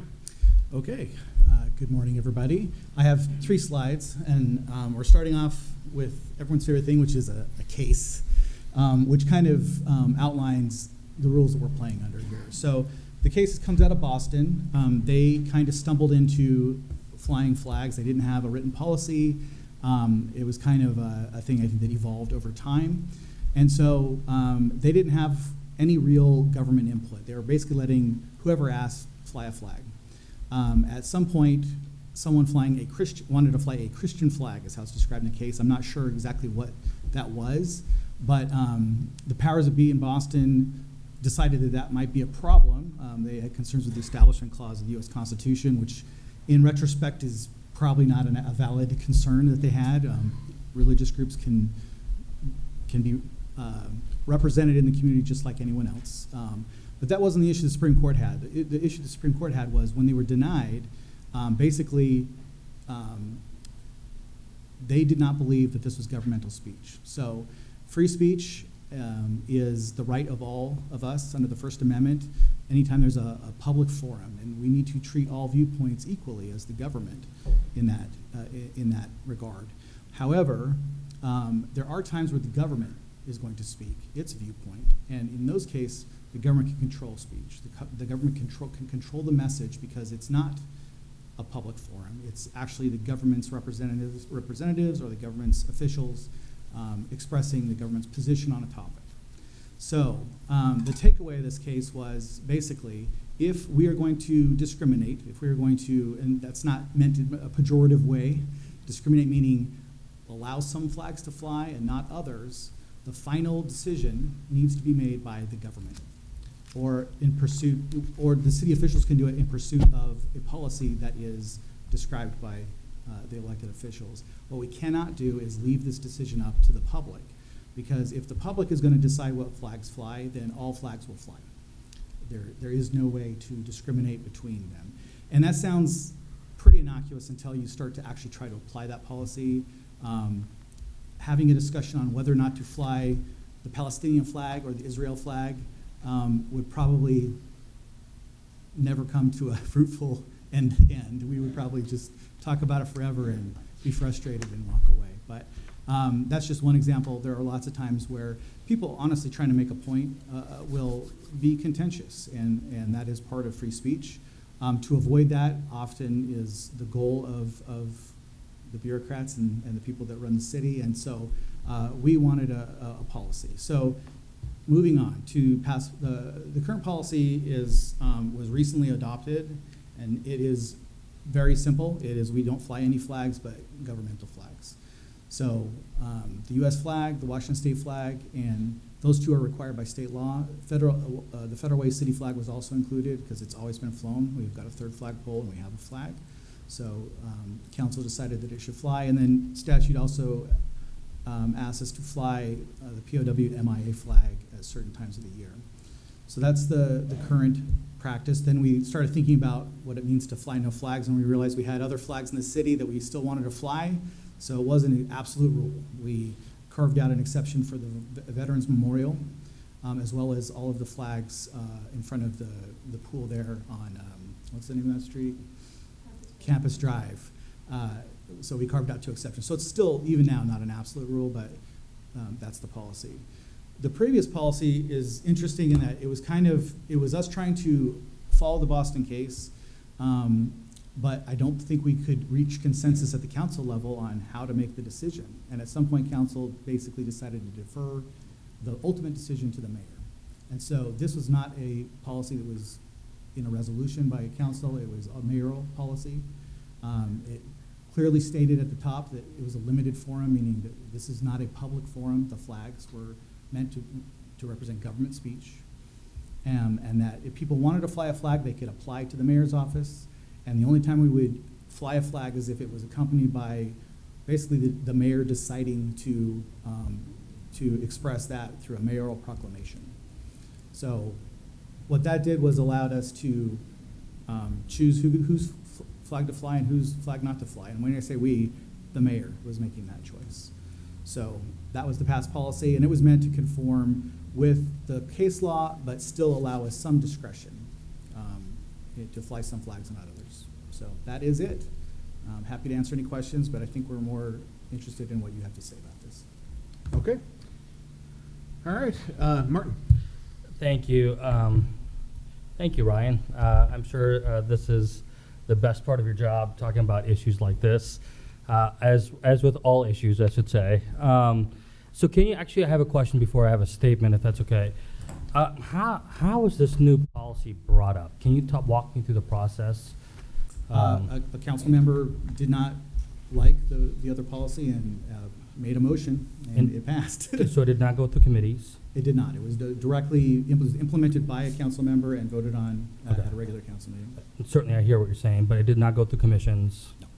And it just brought on by a council member and brought on to the... Correct. And that's part of our rules, that 2 council members can bring anything up to and walk it onto the agenda. Yes. And it was not walked on, right? It was established. I'm sorry, it wasn't walked on. It went through agenda setting. That's 2 okay. council members supported it. Yep. And pursuant to council rules, it was put on the agenda. Good. Okay, well, Mr. Mayor, I'm just going to begin with a written statement. And in there, I think it has what I would like to see, but certainly I'm intrigued with what my colleagues think. And I'll start by saying that I wanted to bring forward this issue of our ceremonial flag policy and discuss it here, obviously at the council retreat, because this is exactly the setting where we should be working through community impacting decisions thoughtfully and, of course, constructively. And I also want to acknowledge that the way this issue was introduced, as I just indicated through some of my questions, and advanced previously, did not really feel open or transparent. And it moved faster than it should have for something that affects how members of our community feel seen, valued, and represented. Whether or not that was the intent, the outcome was a process that felt rushed, and that is not the standard we should hold ourselves to. And I'm speaking from the perspective that I was a citizen, a resident at the time, a non-elected official. So ceremonial flags like the Pride flag during Pride Month or the Juneteenth flag in June and other flags tied to recognized heritage and community observance are one way our city reflects the people who live here. These recognitions do not replace our permanent government flags. They complement them by acknowledging the diversity of our community. That's why my request, it's what I'm thinking is going through my mind, is pretty darn straightforward. We should reinstate, I would like to see us reinstate the ceremonial flag policy while the Diversity Commission conducts a full review and brings forward recommendations for an updated policy, include the appropriate process and locations for ceremonial flag raisings. Referring this to the Diversity Commission will allow for a deeper discussion, community input, and a more transparent process. Then once the commission returns with recommendations, the council can then have a focused and informed conversation and taking action with clarity. And I think that's really important. We've heard good ideas from my colleagues here, from former Councilmember Jack Dovey to I believe others on this dais, saying that a flag pavilion would be a great thing. You know, I know that I would like us to entertain the idea of reaching out to Sound Transit, seeing if they can look at a piece of property that can be given to celebrate what makes our community so darn special, the diversity of it all. And so there's good ideas that I've already heard, and I'd like us to revisit, relook at this, and have a meaningful outcome that's not rushed, that's not that goes through a proper vetted process. And so that's where my thoughts are, and I'm definitely curious what my colleagues think, but I really hope that there's a consensus on sending it back to the Diversity Commission, let them work on it, and potentially reinstate the policy until they come up with a recommendation. So thank you so much to my colleagues. Okay, Lydia? And then Les, then Melissa? Yeah, thank you, Martin, and thank you for bringing this up.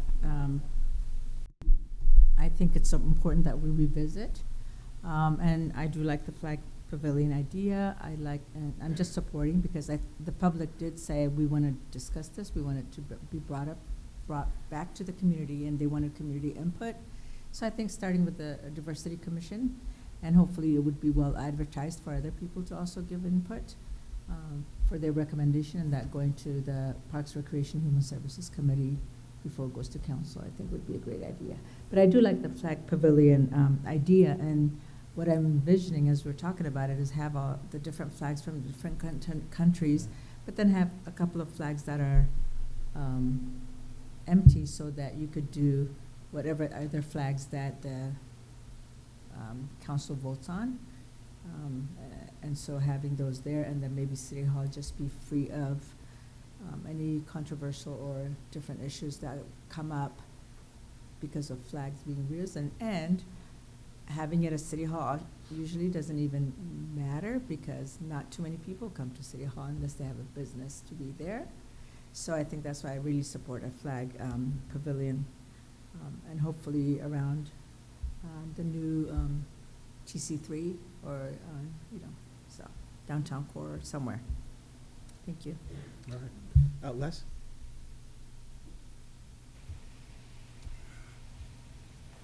I'll keep it really short and simple.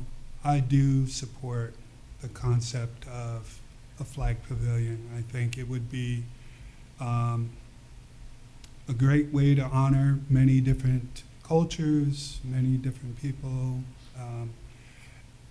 And I say this with all of the sincerity in the world. I believe that flags are important for people to look up to. They symbolize a lot of different values and principles. If that were to come into fruition, then obviously we're going to have to talk about how to fund it, and that's another story. But legally, I could see why we are in this position.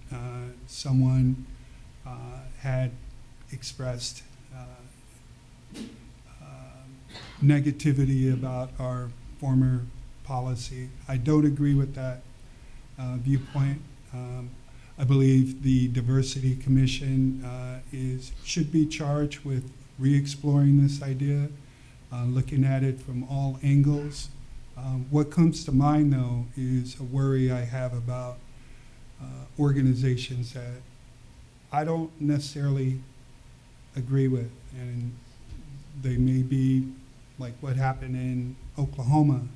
A satanic group had the right to express their opinion through their form of a Bible or some controversial thing. I'm sure you're aware of that, but if we go back to the former policy, then that's something that we're going to have to contend with, because all people will have a voice, I guess, even them.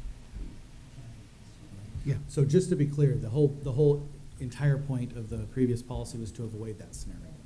So we do not have to let the Satanists fly their flag because the government decides what flags to fly.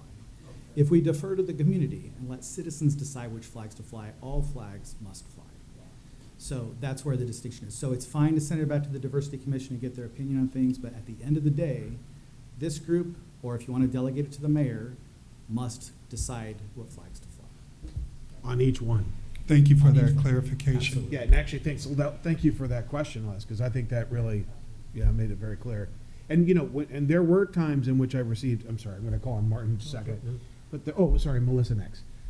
There were several times in which I received some controversial requests, and I just had to say, I'm sorry, I can't do that. Because it normally, like we said in our policy, it was always accompanied by either a mayoral or a council proclamation. And that it's like, if we're going to put it on the flagpole, it has to be something that we're all, or most of us are in favor of. So, all right, thank you. Melissa? Yes, can you go back to the slide of what the previous policy was? That's it right there. Okay. I thought when we were having this discussion in the past that there was something about a unifying language. Am I mistaken? No, you're not. So this policy is slightly different than what was presented to council. So that language, I believe, was in the resolution, the draft resolution that was presented to council that did not pass. So Okay. this was the policy that was adopted by the mayor. Okay. Oh, I'm sorry, is it in here? Yeah, I think once they, Section 4. Oh, yeah. Right here. It's at the very end. You're right. So it was non-controversial Okay. and unifying themes. So that was kind of up to the mayor to decide when to apply that. So it was up to the mayor to decide Yes. what was controversial and what was unifying. Correct. And I believe that was part of the criticism that Yeah, was. I think so too. So I'll just say my thoughts since we're discussing. I think there is a valid argument about viewpoint discrimination and government speech, and there's a real concern about one person deciding what is unifying for the entire community and what is not unifying. Because that's hard to determine, that what unifies this entire community of 100,000 people. So I'll say that. I've also heard from residents that the flagpoles at City Hall are not visible. I've heard that complaint before, that it's not a place where people come often, it's not a place where people drive by or they see. So I do think that we can do better and have our flags in a place that's more visible. I think that we can get to that mean by actually enlisting some of our nonprofits to maybe help with this, like with the flag park. I think a good solution would be to have one of our nonprofits maybe do something like this and just keep the government out of it. I've talked to the public market folks. They seem open to the idea, and that would be an ideal location that is visible where people would see these flags. And then, just lastly, I heard you say, Martin, that the process felt rushed. How it was walked onto the agenda. If that process felt rushed for that agenda item, then I think we need to look at our council rules, because it's not just that item that's going to be, possibly rushed, but all the items. If that's our rules that we can do that, then the opportunity for every agenda item could be, or not agenda item, but everything could be rushed. And we might need to look at that and change that. Just for, if I may, Mayor, just for clarification, my understanding is that it was not walked on. It was actually in agenda setting, and it was added to the agenda in a proper capacity. So I just wanted to make that little correction, that's all. Okay, so it wasn't rushed. You're not saying it was rushed. I mean, it came out of nowhere, it seemed like, from the public perspective. And it seemed like a lot of individuals. I mean, we've all talked to people, but it seemed like a lot of people were not aware of it and just kind of came out of nowhere. And there was no proper time to communicate, you know, so. Yeah, so if that was if that happened because of council rules that are currently in place, then I think we need to look at that, because that same scenario could be duplicated in all kinds of things that are brought up. You see what I'm saying? Yeah, in fact, actually, what the distinction between being walked on and set an agenda setting, I think what was missing was it going through either or both of a commission and a council committee. But our council rules still would have allowed it to be walked on. It could have been walked on. So then anything could be walked on. Yes. Can I With just 2 clarify one votes. thing? Anything can be walked on as long as a majority of council supports it. So using rules to constrain a majority of council is usually a bad idea. Really, the issue is what is the thought of the consent? You know, what is the consensus of most of you? I think is and in this case, it was to change the policy. Okay. Okay, Linda? And then Lydia again. Sure. Well, Oh, sorry, Jack. the policy really wasn't for flags in general. The policy was flags at City Hall. That's really what, and talking about being rushed, my gosh, we talked about this over and over and over. You know, whose flags, somebody was upset, it shouldn't be more than one day, it should be a week, it should be, you know, there were different issues involved, and we couldn't send it to the public to be reviewed because it had to be done on government property by government. You just said that. The public couldn't make the decision for the flags. So, you know, being what we talked about, we never talked about a flag pavilion. I think that that's a discussion we can have.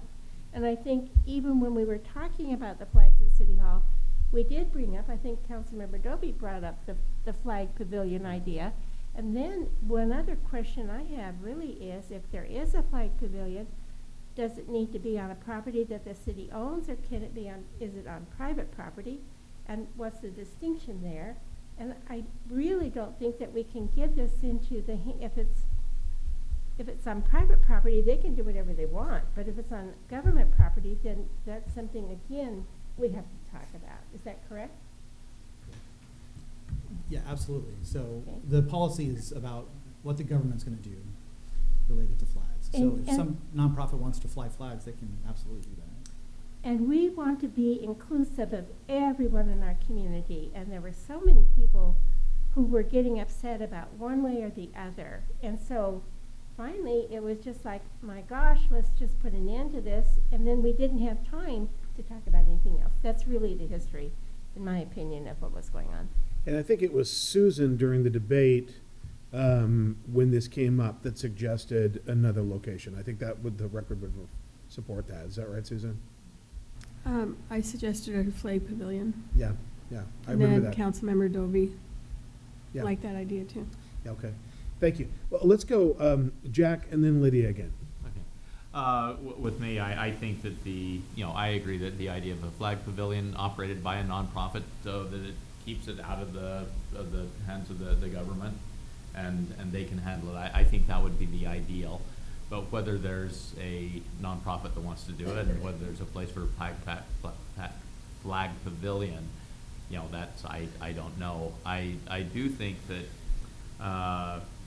with the past policy in section 4, I think that was where the rub was. Only those flags that represent non-controversially and unifying things or organizations will be considered for display.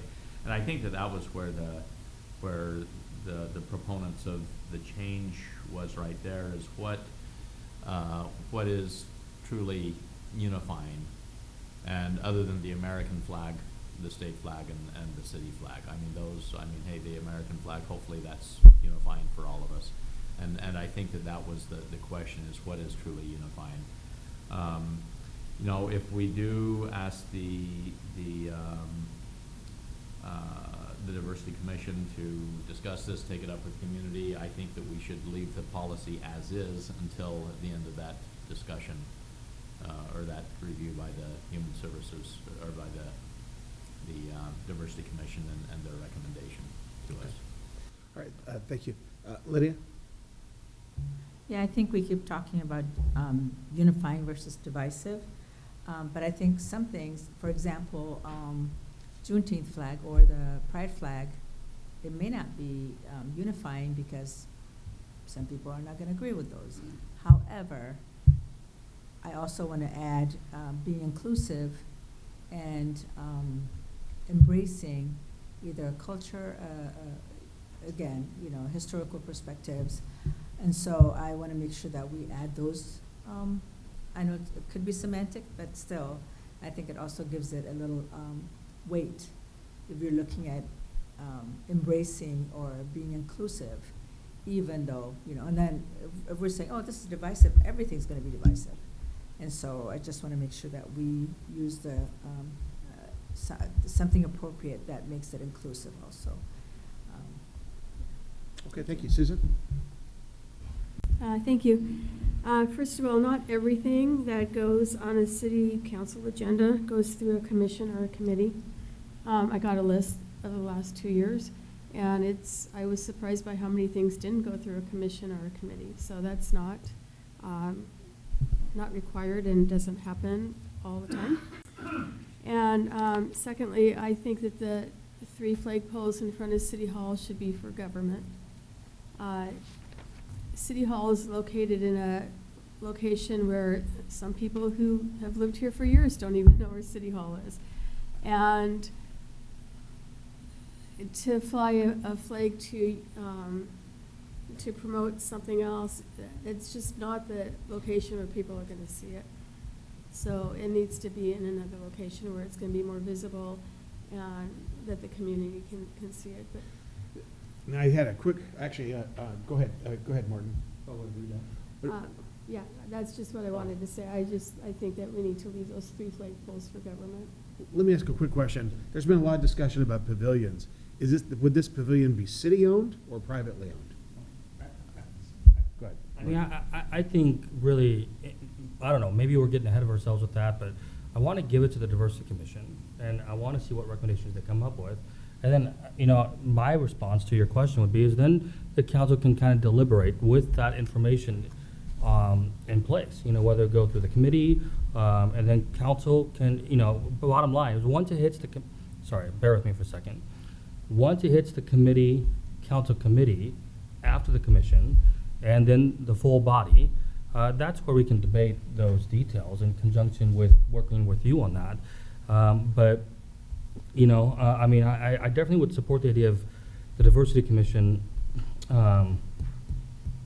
you know, dissecting through it and coming up with a recommendation. And look, I mean, I think a representative from the law department, you know, I don't know who staffs the Diversity Commission in terms of legal, but that we can put some frameworks and have them come up with a policy that celebrates people and all of us, you know. And I mean, here's the thing: is I definitely hear the argument of let's make sure that the government stays out of it. That's a very standard response, and I'm fine with that. I hear people saying that, and I'm fine with that.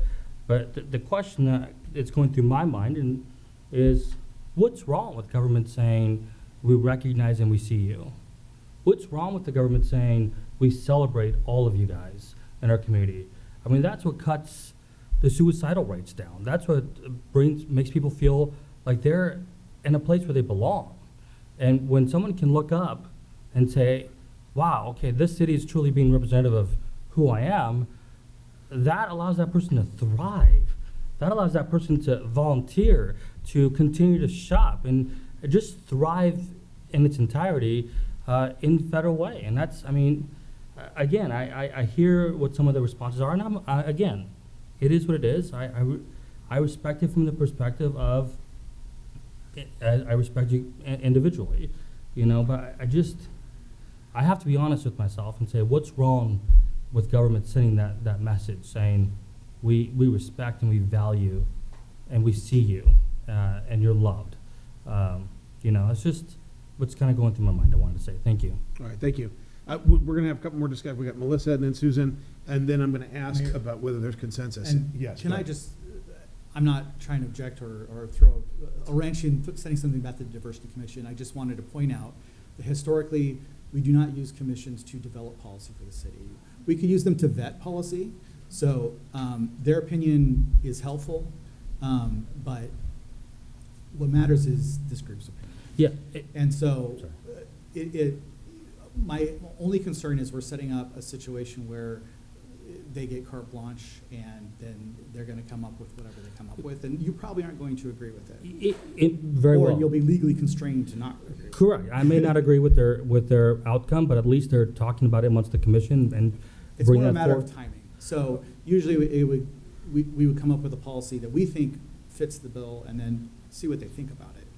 But that's just how we've done in the past. I mean, if I was to think really fast, I would like to see what would the commission like, and then how can we work with that? You know, also meeting our needs, right, from the legality perspective, but meeting their needs to discuss it, because they've obviously come to the city council meetings and said, put this to our commission. We want to talk about it. Let's advise. I mean, their job is to advise the city council or bring recommendations. And what legal counsel is saying is that we've never traditionally done that, in that we normally develop a proposed policy and run it by through to see what their opinion is, as opposed to the other way around, letting them set policy and we confirm that. So maybe go to committee and develop something, and then.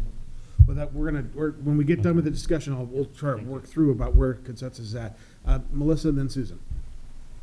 I hear what you're saying, Martin, and I as well want to make this an inclusive, welcoming community. And you had asked the question, what's the problem with the government, recognizing these groups? Well, the problem is that the government is not celebrating everybody, and they are not recognizing everybody. And Mayor, who have you denied a flag? There have been groups that have requested flags, correct? And who was denied? Well, the ones that immediately come to mind are both sides of, there was a request to fly the Israeli flag, and I think that there was a request to fly the Palestinian flag. I think there was, that immediately comes to mind, those two. Yeah, so I wonder how those people feel. Do they feel included when their government denied them a flag? If it takes a flag to feel welcome and included, then we have already made people feel unwelcome and not included. The only national flags that we, the Irish flag we do, we've traditionally done at, St. Patrick's Day, and with the Patricks and the whole celebration in front of City Hall, but that's more, sort of more cultural. And then we have flown the Ukrainian flag in support of their efforts because they've been invaded, and we had supported. We had a sister city relationship with the city of Ukraine that we developed. Correct. Those are the only two national flags, and so I did not think it'd be advisable for our community to weigh in on something as controversial as Middle East. Well, and correct, and I also support our Ukrainian brothers and sisters, and like I said, I'm Slavic myself, have that heritage, but they are also in a war, and we have Ukrainians in this community, and we have Russians in this community, and so what are we stating as a government when we fly one flag? We're making now a statement on a foreign war, and I think if we're gonna say that we need flags representing communities to feel welcome and included, then we are going to need hundreds of flagpoles, because we are such a diverse community that we're going to need to represent, everyone equally. Otherwise, we are discriminating, in my point of view. Well, if you create a pavilion, you're going to have to figure out who's going to fly the flags in the pavilion and who says no to those. Susan? So, as you know, Jim, I love my flags along Campus Drive. They're not my flags, but the Strathmore flags. And I've looked into the cost of flagpoles the last many, many years, and they're expensive, because you're going to want a flagpole that probably has a light on it, so you don't have to maintain the lights on the ground or wherever. So my idea would be that council has an ad hoc committee to discuss this. 3 council members who are interested in discussing it. Come up with a proposal, talk to the rest of the council, maybe send it off to the Diversity Commission to get their opinion on it and see where it goes from there. But I would support, I think that a flag pavilion with, off of government property would be the best idea. Then who? And Oh, just think of Yeah. this. Yeah. Gateway Center, as you come into the city of Federal Way, which is considered one of the most diverse cities in the country, flags. Wouldn't that be cool? Not our property, but, just to. If it's not our property, then who decides? And then what happens if they put something Well, really those are offensive? good questions. Well, what happens Yeah. if somebody puts something really offensive on that pavilion that we have no control over at that point? But do we want control over, I'm hearing we don't want control over it. So, So that, it would be something that maybe the ad hoc committee could go back and forth on and discuss. yeah, and I'm not, I don't know about an ad hoc committee, I just have to process that a little bit more, but I think a committee needs to look into this. And I think that's right. I mean, I would think parks would be one. And the same idea, Susan, it would be the same idea, where the committee can review it, come up with a recommendation, and the council can discuss it, and then give it to the Diversity Commission to review it, with some parameters, with some, I don't know what to call it, guardrails maybe, but I think, to respond to Melissa respectfully, it's not just about flags, you're right. It is about our actions, it is about our policies, it is about our entire community, what we're doing to ensure that we're building a community that's welcoming to all. So you're right, it's not just flags. That would be my only response that I would have as a conversation-wise. But I would support the idea of, let's take it to a committee, review the policy, come up with a recommendation, and then council can discuss it, and then we can give it to the Diversity Commission for their input. Were you going to say something, Ryan? Okay. Melissa? So just a question for legal then. You mentioned that our commissions are not policymakers. So if we do what's being suggested, are we setting precedent for now every commission making policy? I think it's important to not call it policymaking or review was the word I was cued into. I don't believe that's what Mr. Moore meant. I think we're valuing their input. They're absolutely supposed to give us input. That's their role. But and I say us, it's not us, it's you guys. Yeah. So council just needs to be aware that, especially on this issue, this is not something you can delegate to the citizens. You gotta make a call yourself. Yeah, I just want to make sure that, if that is a direction that the council wants to go in. My personal opinion is if we start letting commissions start policy making, we will have a lot of policy driven stuff coming from them. Yeah, so that was my think they're giving up suggestion, authority. was if the council goes in this direction, we need to make sure that our commissions are not in a position to create policy, but rather advisory.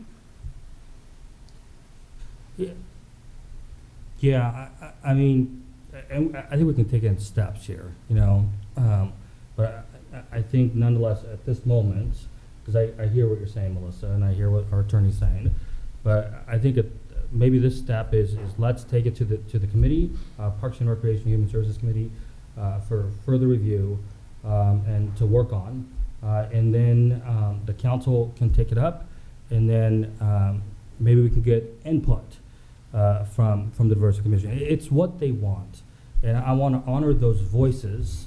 And just because we've never done it before, and hearing that there could be a precedence, it's okay for us to get input. It's okay for us to get input, I see Linda with her thing up, but I think it's easy to look at our history and what we've done. And I value our history, but our number of commissioners who have come forth and saying, let's talk about this and let's come up with a recommendation. Thank you. Linda? Oh, thank you very much. Mary, Jim, you've talked about us coming to a consensus today. I'm wondering if we could go around the room and say, it sounds like we either want to send it to the Parks Committee or an ad hoc committee. I wonder if go around the room to say which one and move forward, because we can't keep. Right. I was just about to go there. Ryan, it's fine. And one of the things I want to know, one of the things I've heard, the consensus I'm hearing, is that there's not really, that City Hall itself, the flagpoles, I've heard this repeatedly, are not really in sight. So consider this, is the City Hall not the place where this should be decided? Curious about whether there is consensus on the Diversity Commission hearing this first or later after a policy is sort of devised. So why don't we start with Linda? Let's just go in clockwise. Linda? Okay, my opinion would be I like Susan's idea of ad hoc. I like the diversity. It's kind of like the tail wagging the dog. We really have to have input from the diversity, but after we've discussed it and then get their input. And so I would prefer that. Thank you. Yeah, with me, I think that I think that the idea of a pavilion of some type is good. I recognize your concern, Jim, on if it was operated by somebody outside the city, it could be anything. I think there's some legitimate concerns there. However, there's going to be controversy no matter what. I mean, this is a policy, whether it's the government handling it or a nonprofit handling it or whoever else handling it, there's going to be controversy. I don't think that the City Hall is the place to fly it, and also in the past sometimes we've had flags that other flags on all the flagpoles on 320. I don't think that that's appropriate.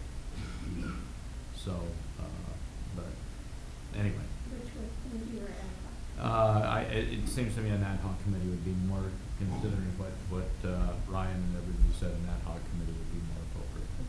Well, Ryan didn't mention anything about ad hoc, he just. No, okay, well, he mentioned not the Right. Diversity Commission not starting. Yeah. Susan suggested the ad hoc. Yeah, and if there's going to be some type of thing, it'd be more appropriate an ad hoc committee rather than the Diversity Commission. Okay. Liddy? I think I'll go with the ad hoc committee looking at it, but making sure that there's public input, so people feel heard. Okay. Susan? An ad hoc committee. And Martin, the reason why is it has an ad hoc committee will have more time to just discuss this instead of having it at the Parks Committee meeting. So that's why, and it doesn't have to be very many meetings of an ad hoc committee. It could be one or two, but it would be an in-depth discussion with a lot of ideas flowing back and forth. And I just think it would be the best way to start it.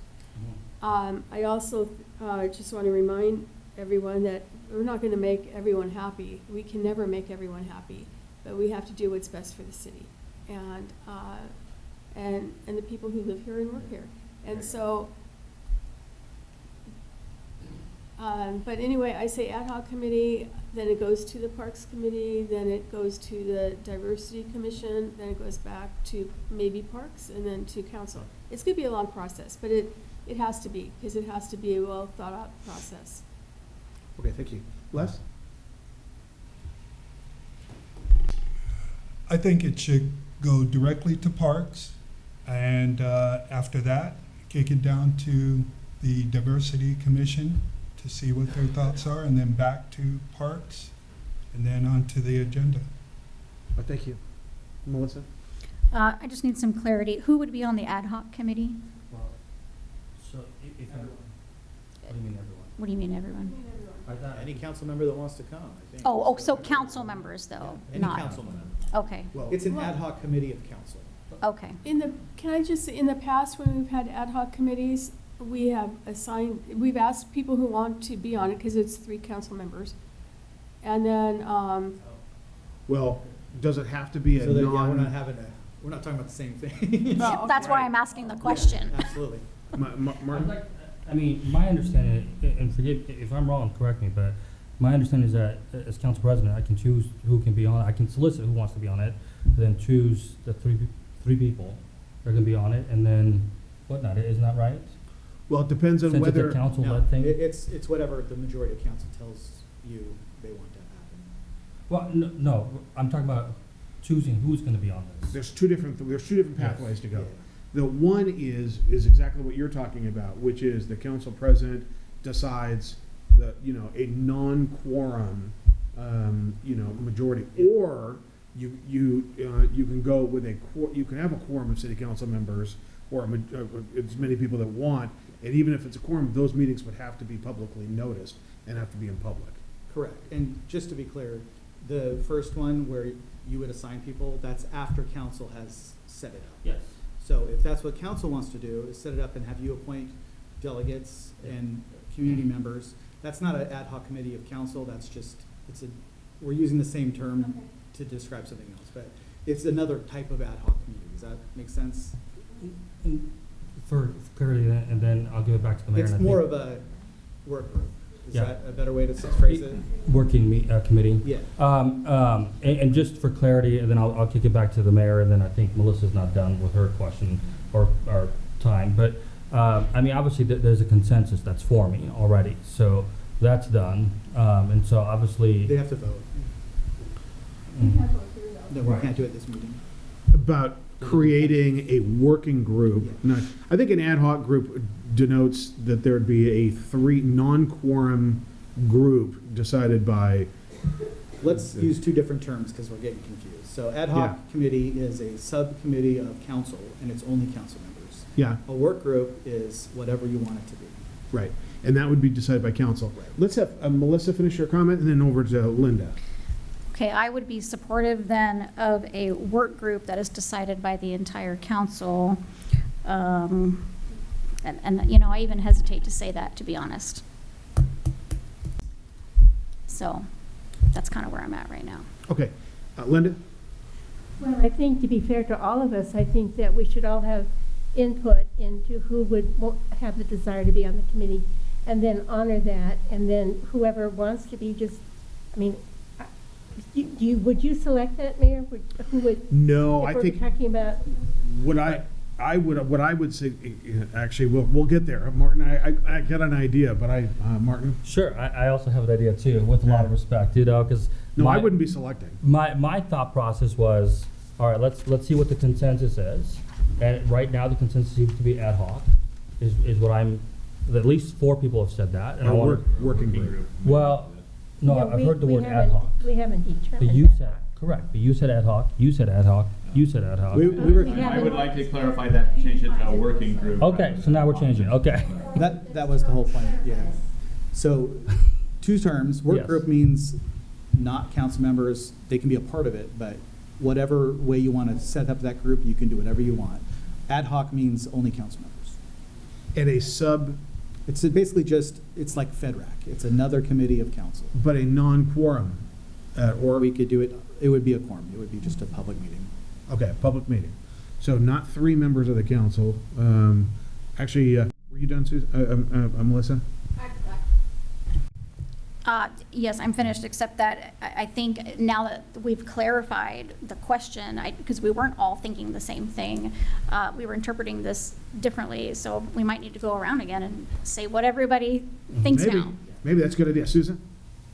So when I said ad hoc committee, I was thinking 3 council members, like we did when we were first talking about,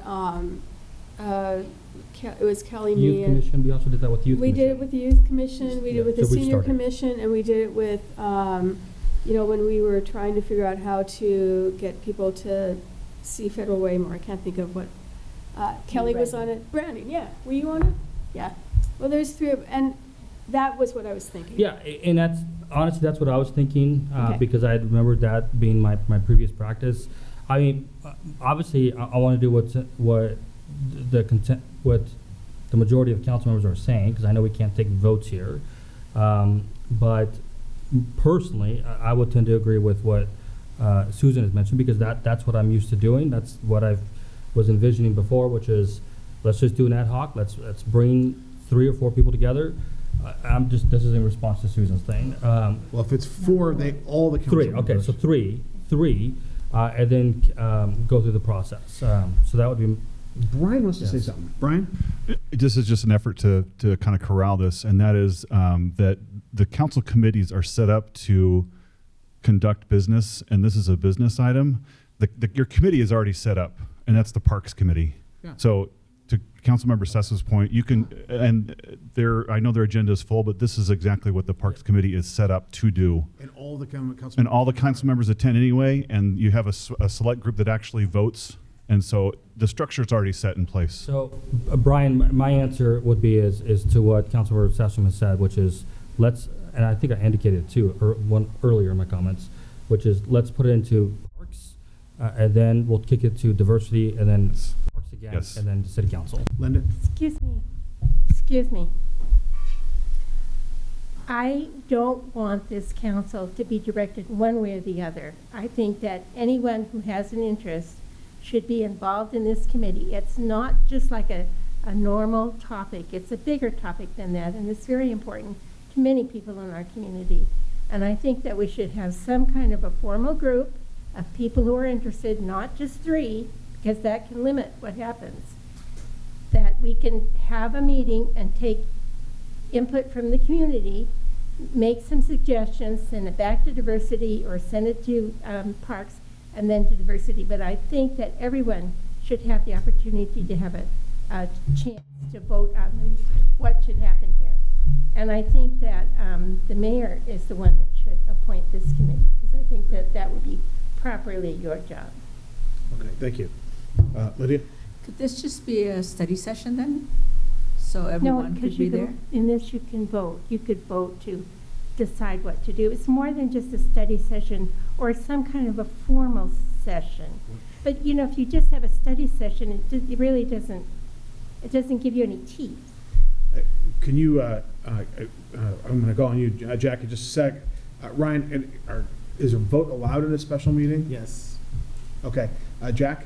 I would, Hold on just for a second. Lydia, were you done? Yeah, no, the reason I'm saying is just to support what you said, is that instead of 3, let's all be involved in stuff. And I feel like that's the only time, I feel like, okay, so that's why I suggested study session. Jack? I would simply say that considering our time constraints right now, and we're still bouncing this all over, is in one of our next special city council meetings, why don't we resume this subject, figure out exactly how we want to discuss it for the future, and so that right now we can continue on with our agenda today, and just take up where this discussion is, where we're leaving off now, take it up in a future special meeting, and we can figure out what kind of system we want to devise in order to work it out further. Part of where there's a quorum of council members, the statute, the RCW said that the mayor presumptively leads a discussion. Well, let me ask you this, council, and I want to throw this out there. Would it be more helpful for the council to meet in a study session, or in a non? There's a quorum that but I could selectively remove myself from that. Would the council like to run this themselves, or have it be part of a study session that I would run? I want to kind of get the feeling of this. Do you want to do this on your own and without me there, or do you want to be having a study session? So I hear study session from both of you, or Yeah, I say a special council meeting, and we can figure it out from there. well, and maybe Okay, and I'm fine either way. because essentially what we're doing at King County has what they call committee of the whole. They call it COW, and just by short. And they have essentially these committee meetings, but they're essentially, it's the committee, but the whole body is. Aubrey, exactly. And so they have what they call committee of the whole. And I would respect that if you guys wanted to meet as a committee of the whole. It wouldn't be necessarily a special meeting. It'd be something where I would let you guys kind of run it. Susan, what do you I could see that that might be productive. I don't know that it would be productive. I think there's a lot of things that need to be weeded out of this discussion before we go in front of the public. I think I would say, so for the committee of the whole, generally there's not public comment. And that would be, I don't know how we would do that. I'm not against doing that. I just don't know how productive it would be. So, Yeah. but let's give it a try. We need to come up with a solution. And if the solution is that we continue to talk and talk and talk about it, that's the solution. I don't see a solution right now. Sure. Do you, if with those committee meetings, do they have public input, or is it just committee of the I whole? was just about to ask Ryan whether that's We're required. really getting wrapped up around the names of things. So do we want to meet as a group with or without the mayor? I think that's the question. Yeah, that's a question. We can call whatever we want after this. Okay, so let's go around so let's try to get consensus before we break for lunch, you guys, about whether we do a non-majority quorum, like what has traditionally always been an ad hoc group of a non-majority. Yeah. And to your question, I'm sorry, I didn't actually answer the question. The public can be there for any of these things. What about public comment? Just public comment. Whatever we want. If you Okay. want public comment, ask for public comment.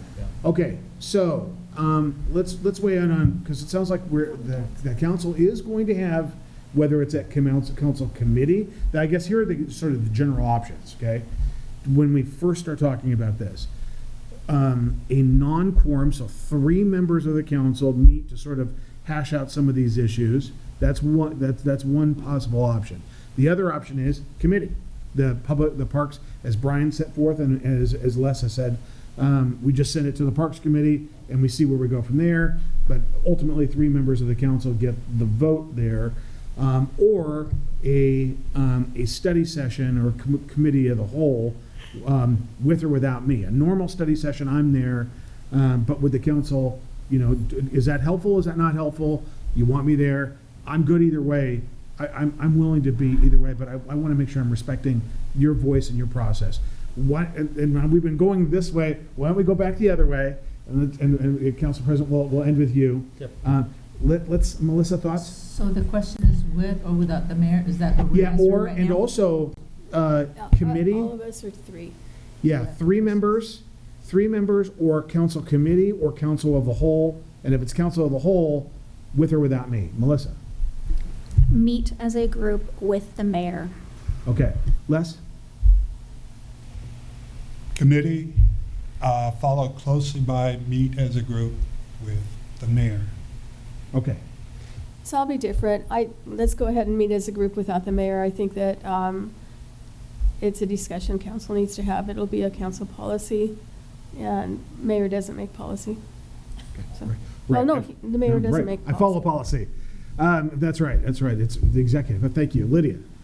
I say committee of the whole with the mayor though, because your input is still valuable. Well, thank you. But I understand exactly what Susan's saying. I get it. This is all about just coming to good resolutions, you guys. Jack? Committee of the whole, and whether it's with or without the mayor, I'm fine either way. Okay. All right. Committee of the whole with the mayor, and I'm fine whether public is there or not. Okay. I think they should. Well, public needs to be there. Be there, But but whether whether or public not we have comment or comment. not. But Very good. Martin? I mean, my job as council president is to go where the consensus is. Yeah. And it seems like the consensus is having a meeting with the mayor present, and that's what I will support as council president. Okay.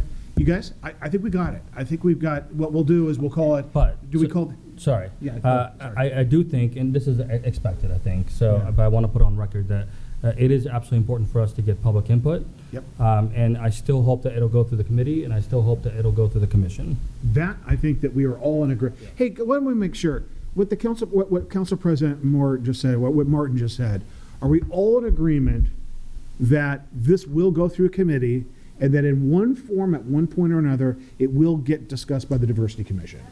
Are we all in agreement with that? Is there any concern? Okay, all right. I think we got it. Now, would we call this, with this committee of the whole, just a study session? Or a special meeting? What's your preference? just a study session. Yeah. Let's call it. But Using new terms is confusing Yeah. people. Okay. Use the terminology. yeah. Okay. I don't, what, the problem with a study session right before a council meeting is we're, time. And, so unless we all come with our thoughts together and we can have a constructive conversation, you know, maybe we need to have it on a day other than a normal Tuesday. Or if we do it on a normal Tuesday before a council meeting, be prepared to start at 5 and know that we have till 6:15 at the latest. Yeah. And just be prepared with your thoughts and what you know, what it is you want to say and how you want to say it. And if we try 5 and we don't have enough time, we can always go for Right. another day. Lydia? So this is a question. If it's a study session, staff has to do a presentation? Like you would have to?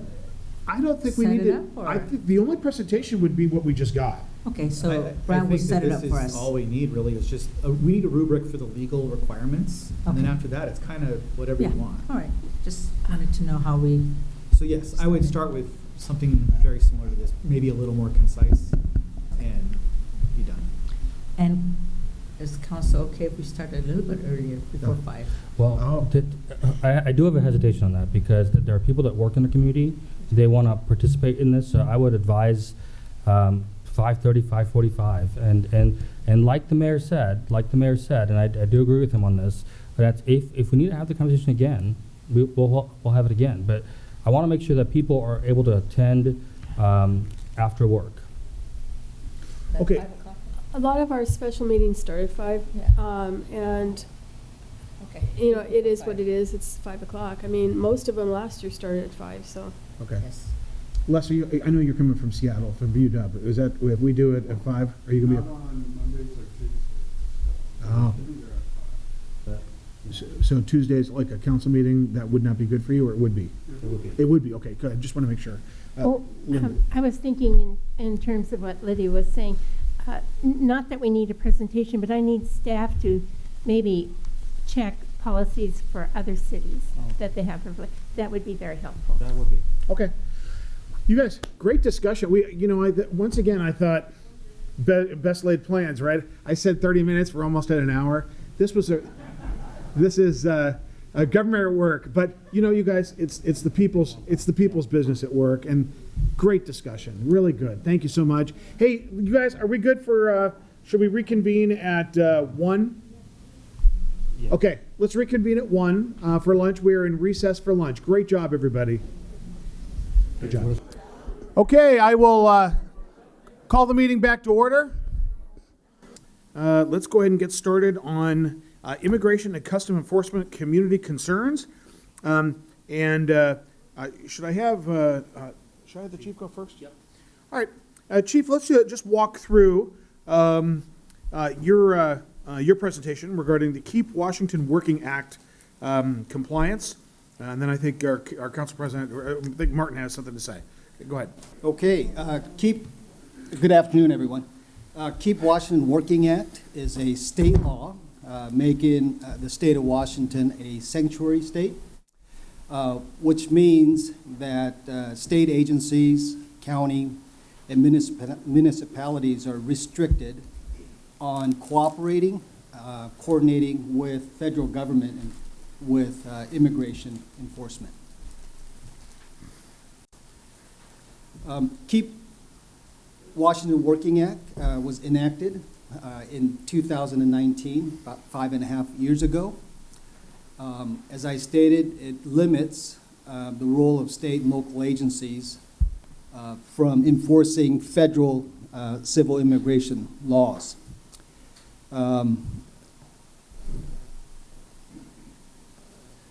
One of the things we can't do in our daily practice is we can't inquire about people's immigration status as part of this act.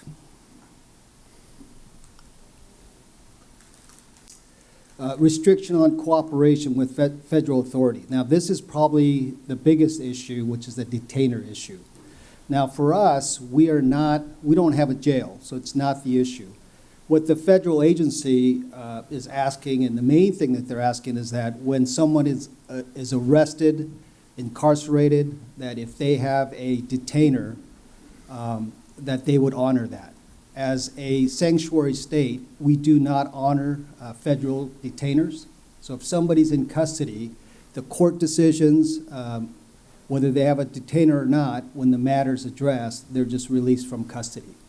So now, before this law went into effect 5.5 years ago, majority of the jails in the state of Washington did honor detainers.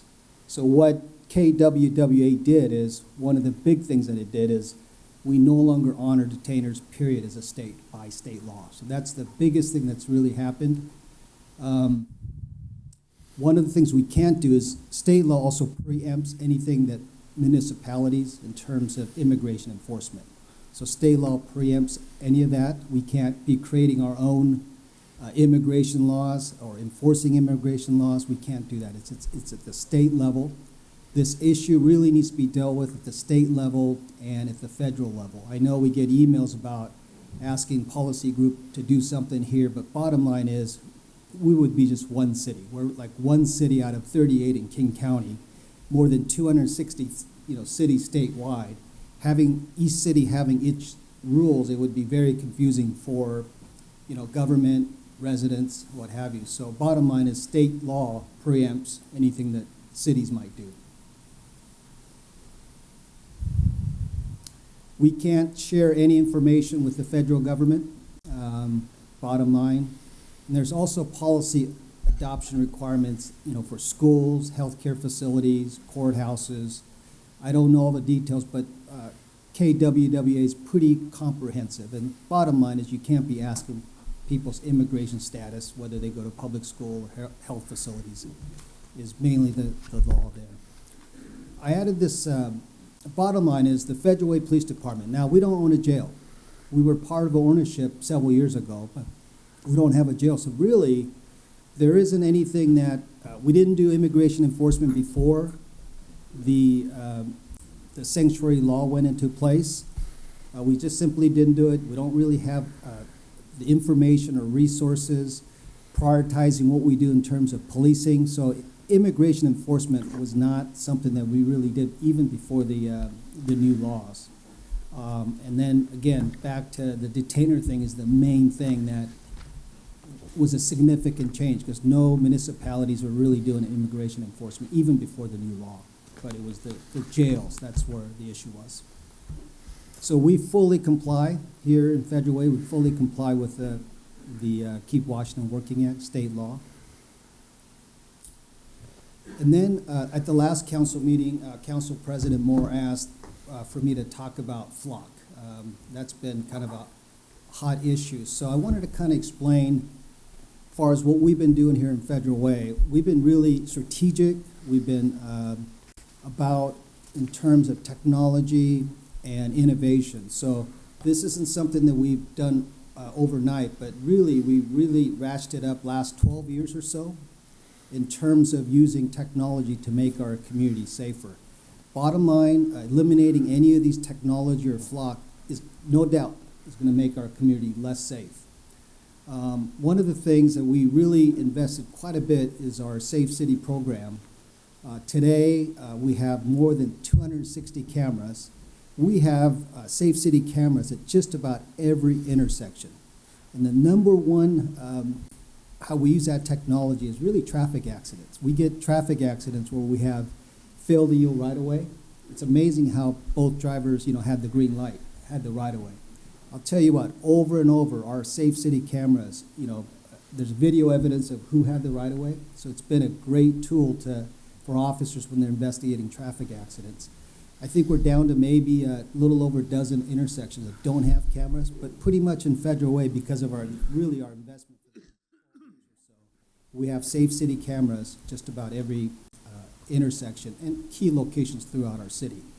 Of the 260 cameras, we have 9 license plate reader capability cameras within our Safe City program, about 9 locations with a total of 26 approaches. So we have 26 cameras recording over time. Now, before I forget, I want to thank Director Fetchner and IT, because over the years, they play a critical role installing all these cameras. So they've been a great partner for that. As far as flock camera, currently we have one location with 4 cameras at an intersection on the west end of our city. And then a few years ago, with ARPA money, we invested in mobile surveillance trailers, MSTs, and we have those, and they've been really popular with our business community. Not as much lately because of our crime reduction. We're not seeing as much rampant vehicle prowess and other crimes. So they haven't been as popular, but we have them at key business locations throughout the city, and they've been really, really popular. We have 4 patrol vehicles that are equipped with ALPR technology, and we've had those for 10 plus years, and they've been a tremendous tool, mainly for really recovering stolen vehicles. So when we have a stolen vehicle, officers are driving through apartment complexes, parking lots, and it's reading hundreds and thousands of license plates in a given shift. So we're able to find unoccupied stolen vehicles, at times occupied stolen vehicles, so they've been a tremendous tool for that. And then recently, council approved our drone as a first responder program, and that's going to be a new technology. It's going to be a tremendous asset for officer safety, finding missing persons. It has thermal heat imaging, so if we have somebody hiding in the woods or lost in the woods, we'll be able to quickly find people or assist officers. Bottom line is we'll have air support, because many of our calls were asking if King County Guardian is up in the air to assist us. We're going to be able to deploy drones from the station or from the Performing Arts Center. It will instantly have air support, and we'll be able to cover most of our city. We'll have designated officers who are trained to be drone pilots, and they'll come to work, and their job is to be ready to deploy the drone on any given moment, any type of call that we might have. Federal APD does not authorize or permit access of flock camera data to immigration and custom enforcement. Bottom line is we have 2 individuals in the police department, Deputy Chief Jones and Record Supervisor Amanda Heward. They're the only 2 people that can authorize an outside entity from coming into accessing our data. So anytime somebody wants to access our data, they have to ask for permission, whether it's Seattle PD, whether it's Tacoma PD. So bottom line is we have to authorize them into our flock camera system. So we also turned off our out-of-state national lookout feature, so nobody from outside the state can even come into our system or even request. We turned that feature off. We're going to share with in-state, with police agencies only, that we authorize. So it's not any officer who can access the system and authorize some jurisdiction to come in. And then we perform monthly audits. I get a report just to show which agencies are on our flock system and the fact that no unauthorized entry inadvertently might have been made. There's talk about backdoor entry, and I've been told technology-wise that cannot happen. It's only when we authorize can another agency come in. And I'll just give you some success stories.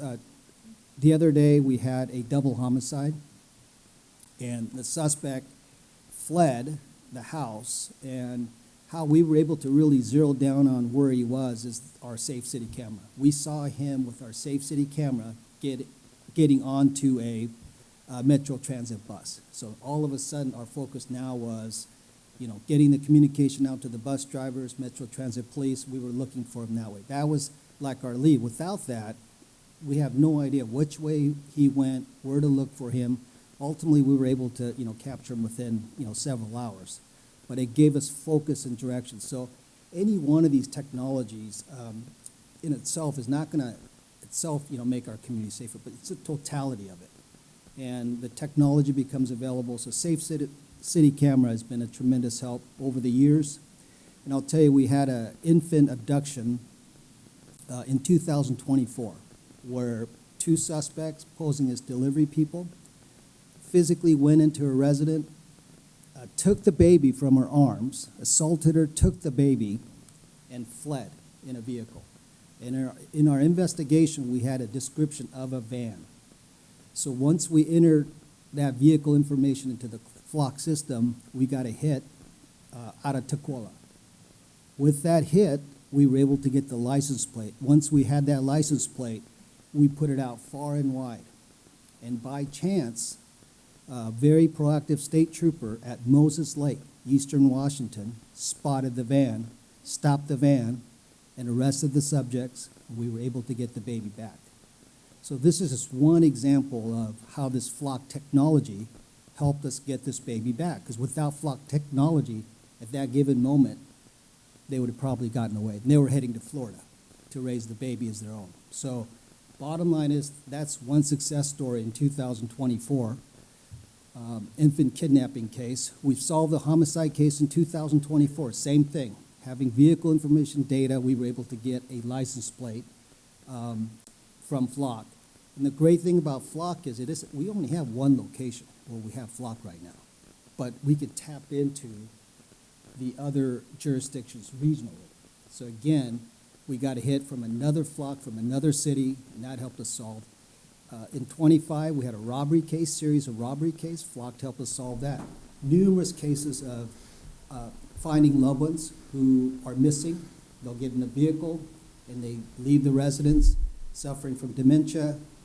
Flock is a great tool to find people.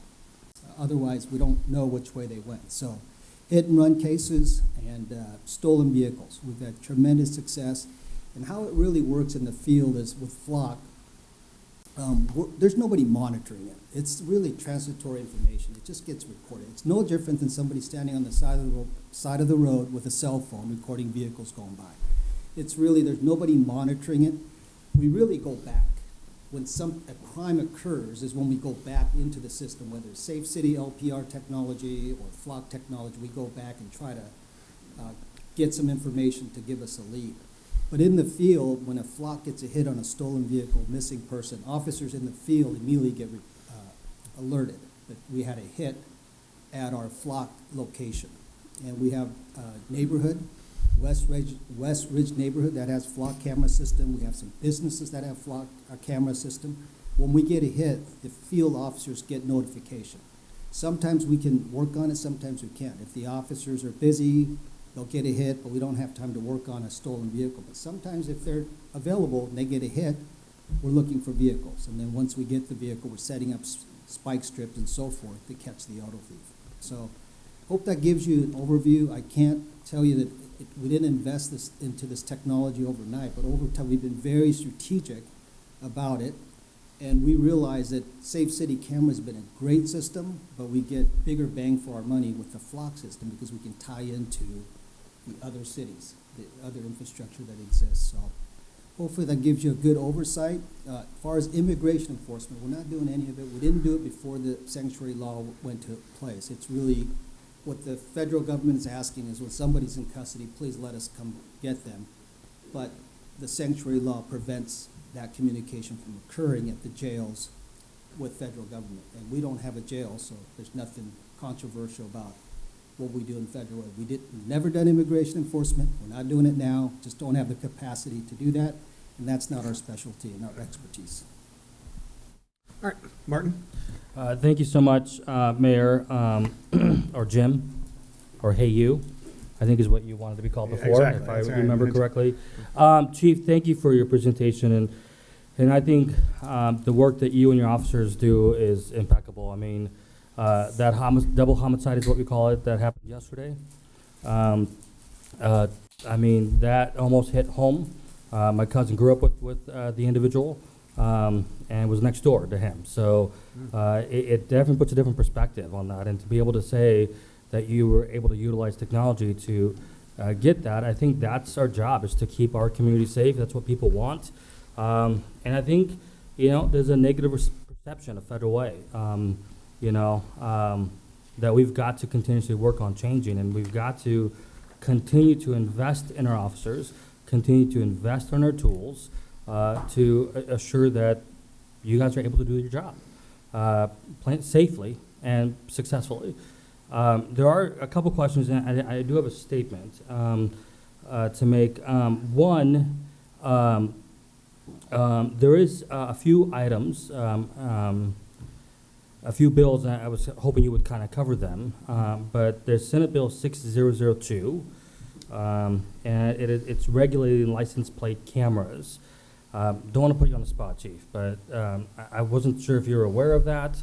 But it is, what it says here, if I can read it, is it establishes reasonable regulations on automatic license plate reader cameras, such as flock safety systems, to prevent their use by immigration enforcement and provide true community safety for all Washingtonians. So maybe if you could just look into that and get back to us. I mean, No, I can or speak unless you're aware about of it, yeah. What I can tell you now is there's not going to be a single law enforcement agency in the state of Washington that's sharing flock camera data with immigration enforcement.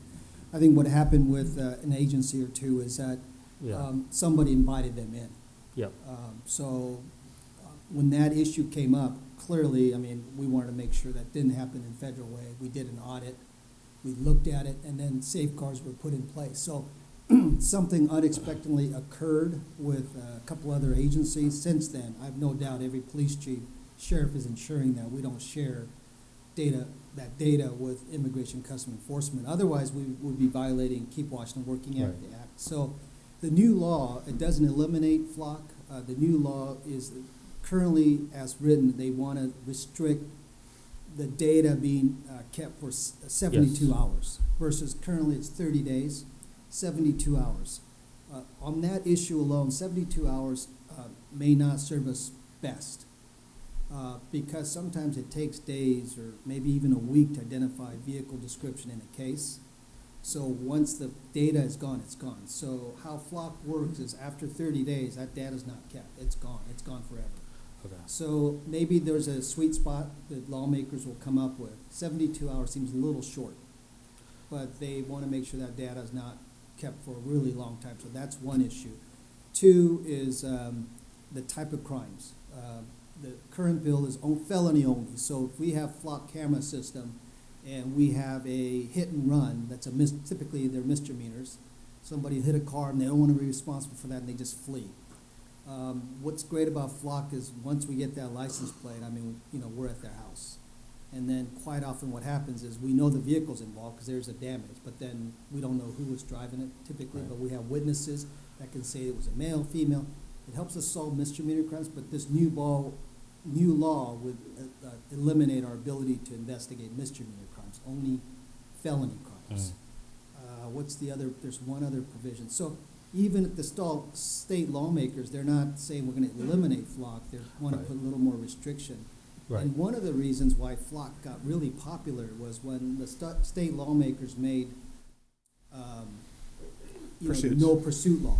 When they enacted the new pursuit law, they asked police to say, hey, why don't you use technology and other methods to catch auto thieves? So there was a big shift in law enforcement say, okay, and clearly we apply for grant funding, state funding for flock and other technologies because that was the push. So this new issue has come up with immigration, so that then it comes to question, do we want to eliminate flock? But ultimately, it was kind of the push from the state saying, no pursuit law, why don't you use technology? So I hope that answers your question. So they're not looking to eliminate flock at this point. There's no bill to eliminate it, just restrict the data.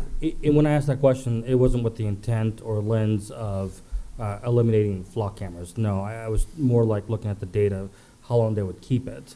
And you've actually answered that question, because it seems like we keep it for 30 days, and then it's deleted. Yep, automatically gets okay. Yeah. Now, here's another question that I've been getting that I wanted to give to you, and then I have a statement, and I know my colleagues want to speak to this. But can third parties that are partnering up with the flock cameras, can they access the information? No, only the data, the way the flock sets up is we have federal APD, the data that's collected from our cameras kept with us. We're the only ones that can authorize release of that data. So third party wanting access to federal data, they won't get that. I also want to tell you that even if they got the data, there's some misinformation. You're not going to get anything about who owns the car or any information. You're only really going to get the license plate. So I was mentioning you can stand on your side. You're going to capture the same data the flock does. Only law enforcement can access criminal justice information. So once we get a plate, we run the plate. But if enforcement immigration I'm not saying they're going to do this because we don't allow them to do this, it sounds like. But if they were going to come in and try to get the information and you only give them the license plate, they can get a lot of information out of that license plate number. Well, they can do a warrant. Yeah. It would be through if it's public, it's gonna be public disclosure requests. And that's one of the new things in this new bill in state Yes. law, is they're talking about eliminating the ability for people to Yeah. do a public disclosure request on flock data. Yeah. So, yeah, people can do a PDR and get the data, but what I'm telling you is that you really can't, there's nothing in flock that says this person is an unauthorized, resident is. There's nothing about that. So even police, we won't know in terms of immigration, there's no information about that. Even if you run the plate and you get Department of Licensing vehicle information, it has nothing about immigration status of anyone. So but residents who ask for that info, third party, they can't get it. We've been assured by Flock, they don't sell their data, they don't release their data. It's up to each agency how they want to do that data. Yeah. Gosh, I have more questions, but I'm gonna hold off. I'm gonna go into my statement if that's okay. And then I'm gonna hand it off back to you if that's okay, Mayor. Chief, obviously, thank you for your presentation. I know that you've been responding to a lot of emails. I know that we've all been responding to a lot of emails. We've been getting concerns on both ends. I obviously wanted to have this conversation at the City Council retreat here regarding this topic because, quite frankly, what's happening across this country is creating real fear here at home, and our community deserves to know that their local government is not ignoring it. Now, obviously, we do not control federal immigration enforcement, and in many ways, we're not really able to do anything directly at all. And yes, of course, it's easy to say that we can't do anything. Obviously, legally, we can't do anything. But keeping moving forward with as if everything's okay is just it's concerning to me. And that's in my personal opinion, it's just not leadership. And for me, leadership means focusing on what we can do, how we show up, how we communicate, how we protect trust, and how we support the people who are being impacted. Because when families in our communities are afraid to go to work, take their kids to school, or seek help when they need it, this becomes a community safety issue. It becomes a question of whether people feel like they belong in the city they call home. And in Federal Way, that matters deeply because we are one of the most diverse cities in our state. Our community is made up of people from all walks of life, culture, faith traditions, languages, and backgrounds. That diversity is not something we tolerate. It's one of our greatest strengths, and it's part of what makes Federal Way home. And I want to share why this is so personal to me, as some of you guys already know. I am a naturalized citizen, and I was adopted from Bulgaria. I came to this country from another place, and I know what it means to build a life in a home while navigating uncertainty. That experience just honestly doesn't leave you. So when our neighbors and immigrants, refugees, mixed status families, longtime residents are feeling fear and uncertainty, I don't view that as politics. I view it as people. I view it as our community, and I believe it demands a response. And I want to be honest, when the people we serve are living with fear, silence from leadership is not neutral. Silence communicates something. It can communicate that their concerns don't matter, that we're willing to look away when things get uncomfortable. It's just not okay.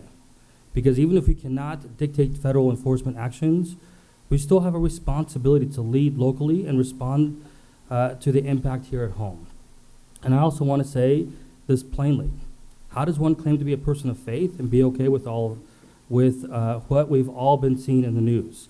How ICE has been operating and the fear it is creating in communities across the country.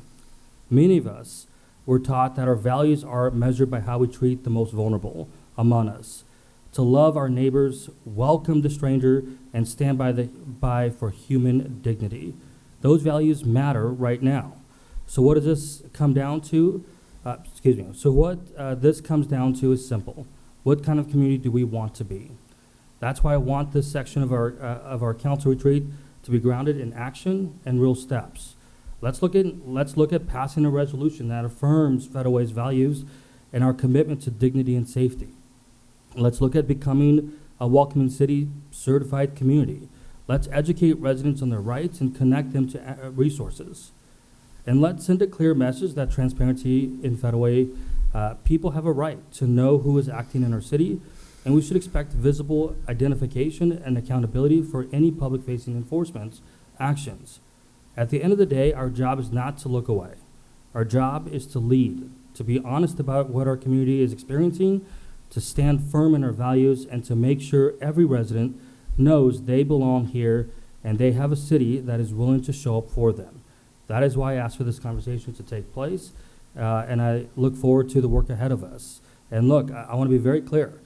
Supporting our police officers, that is my top priority. That's why I voted for some of these measures that you see, because I believe that it is absolutely important that our officers have the tools necessary to do their jobs. With that, I'll give it back to you, Mayor. Thank you. All right, and I want to make it clear that city government, my administration and our city government is not looking away. We have responded to every email or contact that we've received. We have responded to, and we've included the council on those responses.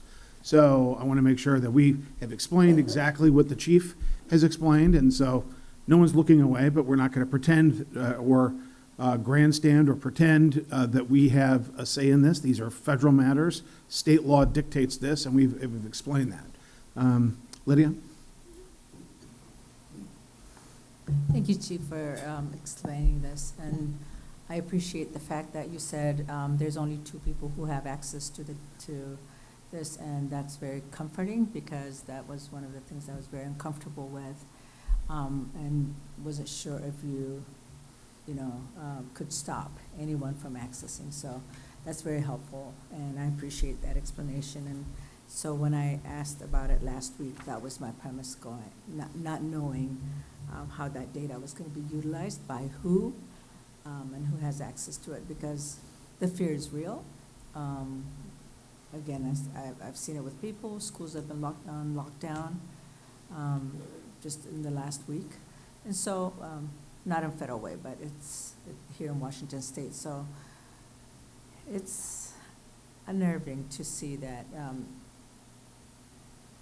ICE is around, and fear, the fear is real. All that. So thank you. That's very helpful, and I want Federal Way to be safe, and everything you said makes a lot of sense, and I appreciate that. One question I have for you is, it says 1 location with 4 total approaches, and then the other one was 9 with 26. What does that, what's approaches? So 1 location, meaning we have flock camera at 1 intersection. Okay. And then the intersection, we would have 4 cameras, all as vehicles are going away. So we'd have 1 pointing west, 1 pointing south, 1 pointing, so we would cover vehicles traveling through that intersection, whichever direction they may go. So we have 4 cameras there at 1 location. So when you have 9 and 26. Yep, 9 LPR Safe City locations, Right. but when some places you might have 3 cameras, some places you might have 2.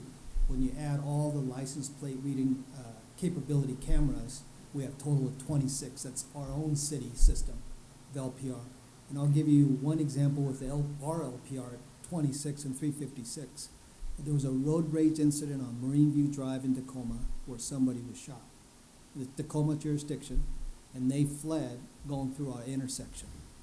And when that incident occurred, we instantly went to our LPR technology and provided Tacoma, with the license plate.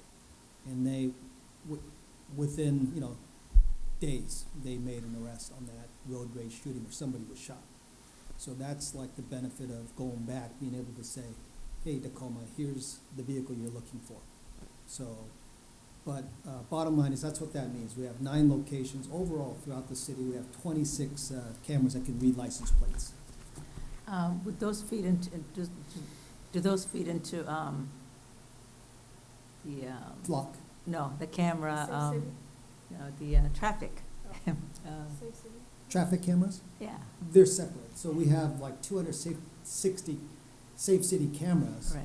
Of those, 26 of those cameras are license plate reading cameras. But they're not the ones that go to municipal court and you get a ticket, right?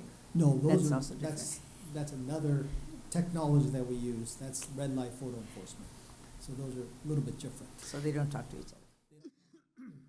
Two-surface system. Red light, we use a vendor for doing that, so it's a complete separate system. And red light photo system by law cannot be used in criminal investigations. So that's the red light criminal or red light enforcement is limited just to that purpose. So, all right. Yeah, exactly. All right. Susan. Thank you. Chief, you said that tap into flock cameras to get info, and it seemed like you were talking about other police departments. Yes, we So, can do a statewide search. What info can they get from the camera? The license plate. Okay. We can get a video of the vehicle and the license plate. Once we have that, well, we might get multiple hits on a vehicle. We'll put in a description on a vehicle, sticker in the back window. It looks like a Honda, that type of thing. And then we Like might me? get we might get a long list of vehicles. And then, then we Okay. start looking at, then we gotta run the plates and who owns it. So we might get multiple vehicles, but it gives us a lead. And like I said, quite often they're used for misdemeanor, like hit and run cases. But law enforcement's the only one who can tap into that to get that information. We're the only ones who can run plates, have access Okay. to a lot of info. For example, our record management system, in-house, state record, we could research a lot on an individual. But if we're worried about privacy security, we really rely on IT, the firewall, because if somebody can get into the city system, get into the police system, they can know everything about you. Yeah. And so I don't know how to do it. I trust IT, and that's what Okay. they do. I just wanted to ask about that statement because, that's all. Thank you. Thank you. And thank you for your work on, the very sad situation, the other day with the homicides. And, I was in Celebration Park when the bus was pulled over. I was Yes. like 2 cars behind it. And that was a very frightening, situation for everybody, so. That was the bus he got onto, but he got off Yeah. before he got to the community center. But we were hoping that he would have been on the bus to get him right there, but it took us a little bit longer, but he got off the bus, and so we knew he was in town. Oh, thank you. All right, Les. Chief, I want to take this opportunity to thank you for your service. You and your officers are doing a commendable job out there in the community. Just to add to a bullet point you have up there about success stories, a personal friend of mine, uncle, I may have told you this already, his uncle was assaulted in Town Square Park with a hatchet. He subsequently died from his injuries. If it weren't for the Safe City camera system, Yes. he would not have been, or the culprit would not have been apprehended. So I am totally in favor of that type of surveillance. I have deep concerns with the flock camera system. I know that AI is integrated or powering, for lack of better words, that system. I know that AI has its fallacies. It can be penetrated, it can be hacked, it can be manipulated, it can be mistaken in terms of identities. So I would like, if we continue to use this system, assurance that the technology is intact and improved. Maybe you can bake that into the future, any future contracts. As far as training, officers should be aware of our constitutional rights. Recently, it was reported by the Washington Post that now it appears that ICE agents do not require judicial warrants to enter private homes, and that is really concerning.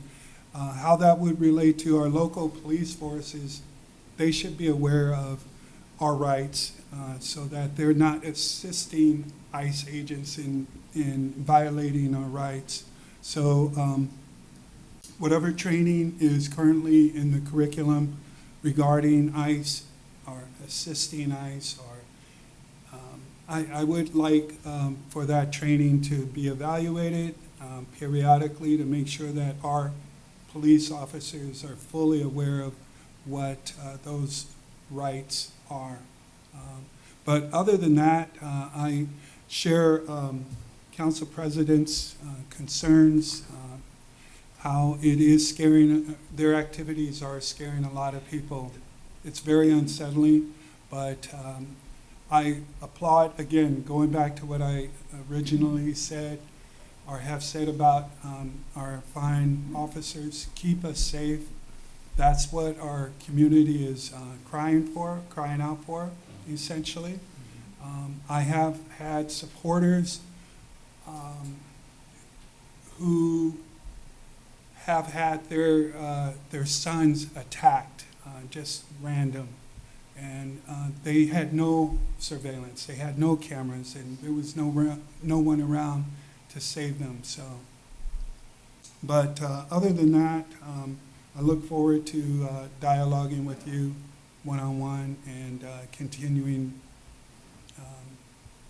I guess, the efforts to keep us all safe. Thank you. All right, thank you. Melissa? Yeah, thank you. So, Martin, you mentioned that you wanted to pass a resolution. What would the resolution be?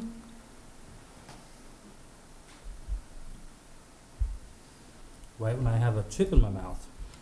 I know that's a good question because I've been reflecting on this, and I think the purpose of this is for us to have real conversations at a retreat. And I wanted to kind of gauge where the council would be on this, but I know that several years ago, if I'm not mistaken, we passed a welcoming city. We did. So maybe just reaffirming that and updating that, and looking at that and seeing what the council's comfortable with, I think, if I may, Melissa, the mayor's right. The mayor's been really responsive. His staff has been really responsive to the community, no doubt. But I think my personal vision is I want City Hall to say something, because this is huge, and it's coming to Federal Way. It's been around us, and it's probably in Federal Way, and I just want us to acknowledge and tell people, like, we see you, we love this community, and we value this community. And I think I wanted to find what's the medium where we can kind of come together and as a council on behalf of the people and say, look, let's reaffirm our values as a city, was really my intent with that potential perspective idea. Thank you for that. The reason why I'm asking is because I think it's good to say that we're a welcoming city, but I would have concerns about saying that we're a sanctuary city for a couple reasons. For one, we're already a sanctuary state, so that preempts anything we would do on the local level. But two, if we were going to try to enact some sort of ordinance, it would require two things. It would require jurisdiction and the ability to levy consequences, neither of which we can do. And so it would just, to me, be sort of misleading to the public if we say that we're doing this, but we have no legal authority to do really anything. It's more of a performative policy in my mind, and that's where I would have concerns, only because of how it's going to mislead the public. And plus, we have to consider the supremacy clause, which I think is very pertinent to this conversation we're having. If I may. I respect what you're saying, and I never obviously talked about ordinances or legal, because we don't have legal jurisdiction. We can't do anything with laws, but sometimes leadership is about saying, I see you, I recognize you, there's a lot of hurt in our community, or there's going to be, or hey, we're seeing this coming, and we're going to be proactive. And sometimes leadership is about acknowledging and saying it, not just staying silent. And that's just my personal perspective. You know, I know we all have different leadership perspectives and views, but for mine, sometimes you just need to reach out and let people know, like, yeah, I see it. And you know what? Here's something we can do. You know, show our hearts to the community, and that has nothing to do with misleading the community. That has something to do with the fact that we are a community that we've all said on the dais at the City Hall or here that we are a diverse community. And Go ahead. oh, sorry. When we're silent on it, then are we living up to that? I don't know, just a thought. Linda? Oh, thank you, Mayor. So, Chief, thank you for all of your hard work. Really appreciate you and all of the officers for what you do to us. I know I skip up over times. And back when the cars were being stolen on a regular basis because of the legislation from Olympia, there was a lot of concern about, you know, if you have one car and you walk out and your car is gone, and oh, thank you. And so if your car is gone and you walk out and it's the only way you have to get to work and you can't replace the car, you're a family. And I know many single women who are heads of families, it's difficult for them to figure out how to get to work and take care of the family. So when we asked the legislators. Linda, people can't hear. Can you pull that closer to you?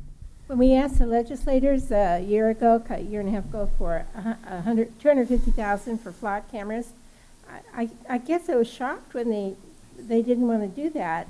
I wish they would have come back to talk to us about their concerns about the flock cameras and the fact that they were worried about information being passed off to other agencies. And so I do hope that they look into that a little bit more for us in the future. But one other thing I'm going to say real quick is that, you know, Martin, I've noticed that you read statements a lot, and if you feel the need to do that, I don't have a problem with it. It just, you know, in the legislature, as I said previously, we weren't allowed to read a statement. You had to speak from your own words. And so sometimes you write the statement and then you'd paraphrase it and then speak that way. It would mean more to me if you would just simply say what you think. But anyway, thank you. All right. I'm curious, both from the chief and from legal counsel, are we aware of ICE committing warrantless entries into homes in Washington State in violation of the federal Constitution and the state Constitution? I've heard that in the news coverage.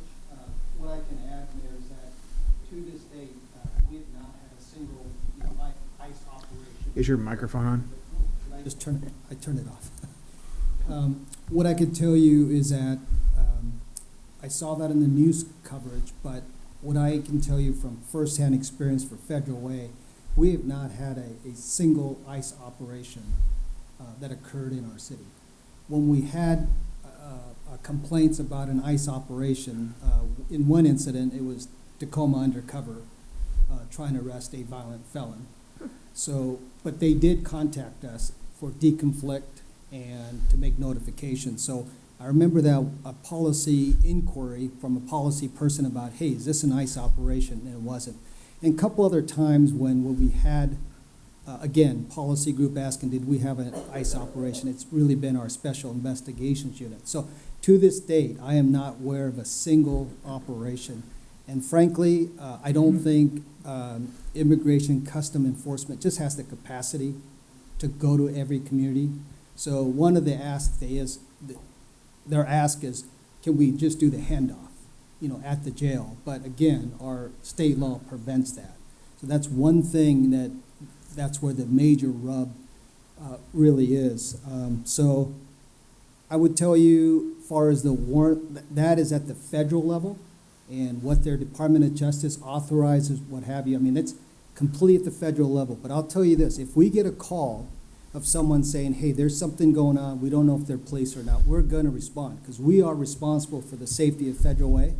We're going to respond, we're going to make contact, verify who they are. But the bottom line is, I'm also not going to tell my officers to interfere, obstruct, and violate some U.S. code, because we're the ones that's going to be subject to potential prosecution. and maybe even city government, if we have policies that says we are going to step forward, we're going to interfere, we're not going to put, I don't recommend putting our city in that position, certainly not going to have my officers do that. Federal government has their job, they have their own rules, federal laws, Congress authorizes funding, all that. But what I can tell you is we fully comply with the state law, and we are not going to interfere with the U.S. code either. Right, and when federal law enforcement appears in our community, oftentimes don't they give you a heads up? Hey, we're going to serve a search warrant for internet, internet crimes against children, or those kinds of search warrants that are served by federal authorities. Absolutely, we want to deconflict. We do not want some situation where we have friendly fire and both sides can't afford to lose. That would be a terrible situation. I'm confident, just the other day, FBI came into our city. We assisted them on a search warrant. So that happens on a regular basis. That's normal protocol. I'm not 100% certain that ICE will call us every single time if they did come into our city or other city, just because the strained relationship that exists at the state level. But local level, we just haven't had a single incident. I think they are really strapped capacity-wise as well. Okay. Any other, sorry, Jack and then Melissa. Yeah, just a quick question. I think you may have just answered it just now. Suppose immigration were looking for a violent felon, not just somebody that violated immigration laws, but a violent felon, and they came seeking assistance with a violent felon. Then we would help them or not, or how does the Keep Washington Working Act interplay with a violent felon? We can't coordinate or assist with immigration enforcement. But let's say immigration custom enforcement was in our city and something went sideways. Again, our job is to make sure our community is safe. So we are going to respond. We're not going to allow people to burn down a building. We're not going to have people get assaulted, innocent citizens get assaulted. Our job is to protect our residents. So they could be there, we may respond, but our job is to make sure that there isn't crime that's going to occur. We're not going to tolerate it. So I would tell you, we're not there to do immigration enforcement, but we're going to be there to keep our community safe, period. All right, thank you. Melissa? Yes, thank you, Chief, for explaining that fine line between not cooperating and obstructing, because we have had community members emailing us asking for our law enforcement to arrest federal law enforcement, and we're just not going to do that. We don't have the authority to do that, and you guys would go to jail, federal jail, for doing that. I won't do well in jail. Yeah, I know. So I just want to say there's a fine line between not cooperating and obstructing justice. And I also want, since we're on this conversation, I want to acknowledge that the fear in our community is real, particularly with community members that did not come through established legal pathways. So I recognize that the fear is real. I don't dismiss that. At the same time, I'm hesitant that we would be considering creating policy based on fear. I'm not sure if that's a good governance. I think we also need to think about crime victims and their families, and considering, because we've got so many emails, whether or not eliminating our tools is going to help our community or if it's going to harm our community. And I see that this technology has helped with solving crimes. It's helped bring justice for victims. And, our city is not sharing flock camera data with immigration officials, and frankly, that's not the role of local law enforcement. We don't have the time to do that. That's why we have federal law enforcement officers to do that. Also, I just want to say, if there's a policy, decision to remove flock cameras, it's not going to stop federal law enforcement. They're still going to carry out their duties, whether we have it or not. But what it is going to do is it's going to limit our local law enforcement's ability to solve crimes. And some of the crimes that I've read about, that I know about, was one was out of Tukwila, and it was a victim of a drive-by shooting, and the perpetrator was captured due to a flock camera alert. Another one was out of King County Sheriff's Office, and that one was a victim of a felony domestic violence no contact order violation. That person feared for their life, and then relief came when a flock camera hit, allowed local law enforcement to catch that person and to take her abuser into custody. And the other one, Chief, you mentioned was the child that was kidnapped, that was out of our own jurisdiction. That child was taken by force, kidnapped, and then that child was returned to their parents due to a flock camera. So, you know, as an elected official, when crimes like these are committed and families ask me, you know, have you done everything you can to help? I want to be able to say that we have used every lawful tool at our disposal to help bring justice. And I don't want to say that we have voluntarily disarmed ourselves due to hypothetical fear. I don't believe that that's happening. And, you know, I'm just going to kind of close with this, is that, you know, our U.S. Constitution starts with a preamble, and part of that preamble is to establish justice. And so I think it's very important to think about the victims of crime, the crimes that have been solved using this technology. I think that, you know, we've set up good infrastructure to help bring justice and to help our police do their jobs in our community. All right, Martin? Thank you. Oh, okay. Thank you, Mayor. And Councilor, Melissa, thank you for your comments. You know, I was really proud that the council voted 7-0 for the drones, first responders. That spoke volumes, Chief. 7-0. And it's because of what you said, because of the fact that we all believe that our law enforcement officers, the Federal Police Department officers, need the tools to keep our community safe locally here. Look, I've said to constituents that I will support the flock cameras, and I've been pretty clear about that. And I think it's really important that we're absolutely doing everything we can to uphold to the oath that we took. And so I agree with you on that. And I think, I think I mean, really for me, I'm just grateful that we've had this conversation, that we're having it. Because I'm willing to make a bet that when I was not on the council, and maybe over a year ago, we weren't having these conversations. And sometimes, you know, Chief, I'm glad to hear that the ICE is not here in Federal Way. That's good. But it's all around us. It is all around us. And I'm of the opinion, and I'm only myself, that it will be coming here in Federal Way. It will be. Whether or not they're strapped or not, they just got a nice little beautiful big budget that was just voted and approved.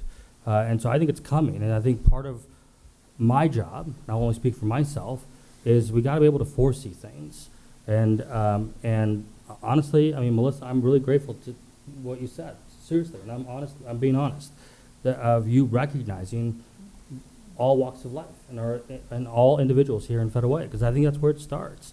And you know, during difficulties, when people are traumatized, and they're traumatized right here in Federal Way. Let's not shy away from that. That doesn't mean we should ignore it. We should at least acknowledge it. And that's what I wanted to do here with this council retreat, with this item. You know, and again, I want to reiterate: no one's asking to pass policies. We cannot pass policies. You know, all I'm asking for is maybe we reignite that welcoming city resolution statement. You know, and there's nothing wrong with us telling the community we see you, we honor you, and we care about you. You know, and so I appreciate my colleagues for at least having this conversation, and Chief, again, I sincerely appreciate the work that you're doing and the work that the men and women are doing to keep our community safe. And as I can only speak for myself, as long as I'm on the city council, you've got my full commitment to keep doing that, to keep supporting our law enforcement officers, because that's our job. and they need that. They need to know that they have a council that's backing them. But I think there's a difference of supporting law enforcement and supporting, federal immigration action. And that's what I'm going to be watching out for carefully, to speak up for my brothers and sisters that are immigrants and that have come here from a different country. Thank you. Jack, do you have something? No, I put it down. We are, as I estimated, 2 hours and 15 minutes behind schedule. Yeah. Okay. All right, let's move on to the next item. Item 9, housing, use of church property. Keith Niven. And I think our former colleague, Jack Dovey, is here as well, as he was very involved in the starting of this policy, and I asked him to be here and help out as well with this presentation. So Jack, if you want to approach as well, and maybe we could pull up another chair, just because I think you were integrally involved in the formulation of this policy, and we can go from there. Mayor? Yeah. Looking at our agenda, I'm thinking that maybe we need to pull maybe number 11 off at this point, and we can talk about that at the Parks Committee. Okay. And my understanding is, as far as a budget briefing, doesn't Steve Groom give a monthly report at FedRec? I had just asked for that so that he could talk to the new members as to what to expect this year for building the budget and how that's done. Okay, let's have maybe a brief conversation about that. Okay, instead of like a full-on, this is what's going on with the status of the budget, that what to expect. Yeah. If I may. Yeah. I think the conversation that Councilmember Honda and I also had was, talking about potential forecasts. Right. At least starting to talk about that, and so that way we're just a part of the process along the way. Right. Okay, so it was anticipated this would be a 1-hour discussion, but let's see if we can sort of get right to the nub of the issue with the use of church property housing issue. Keith? Okay. Hopefully the cookie's still working. Good afternoon, everybody.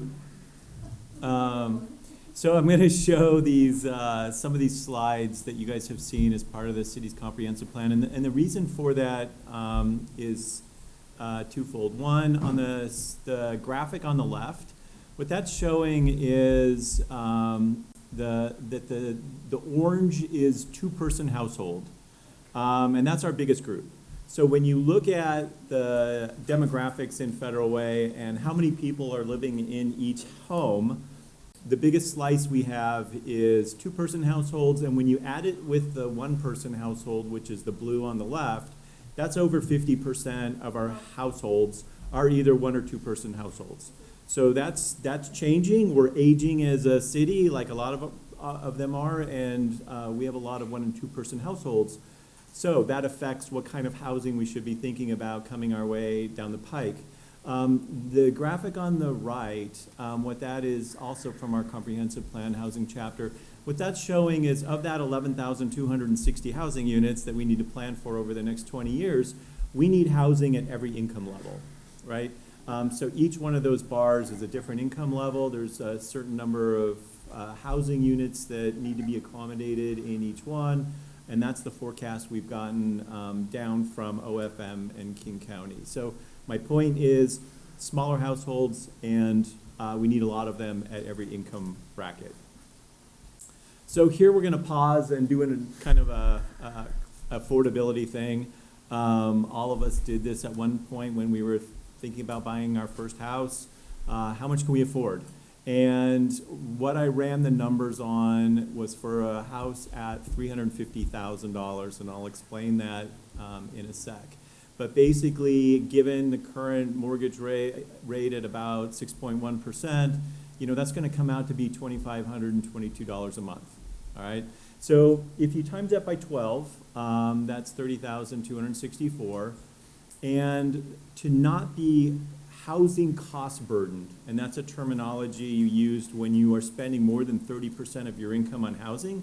And we have a ton of people in the United States that are either housing cost burdened or severely housing cost burdened, which is spending 50% of your income on housing.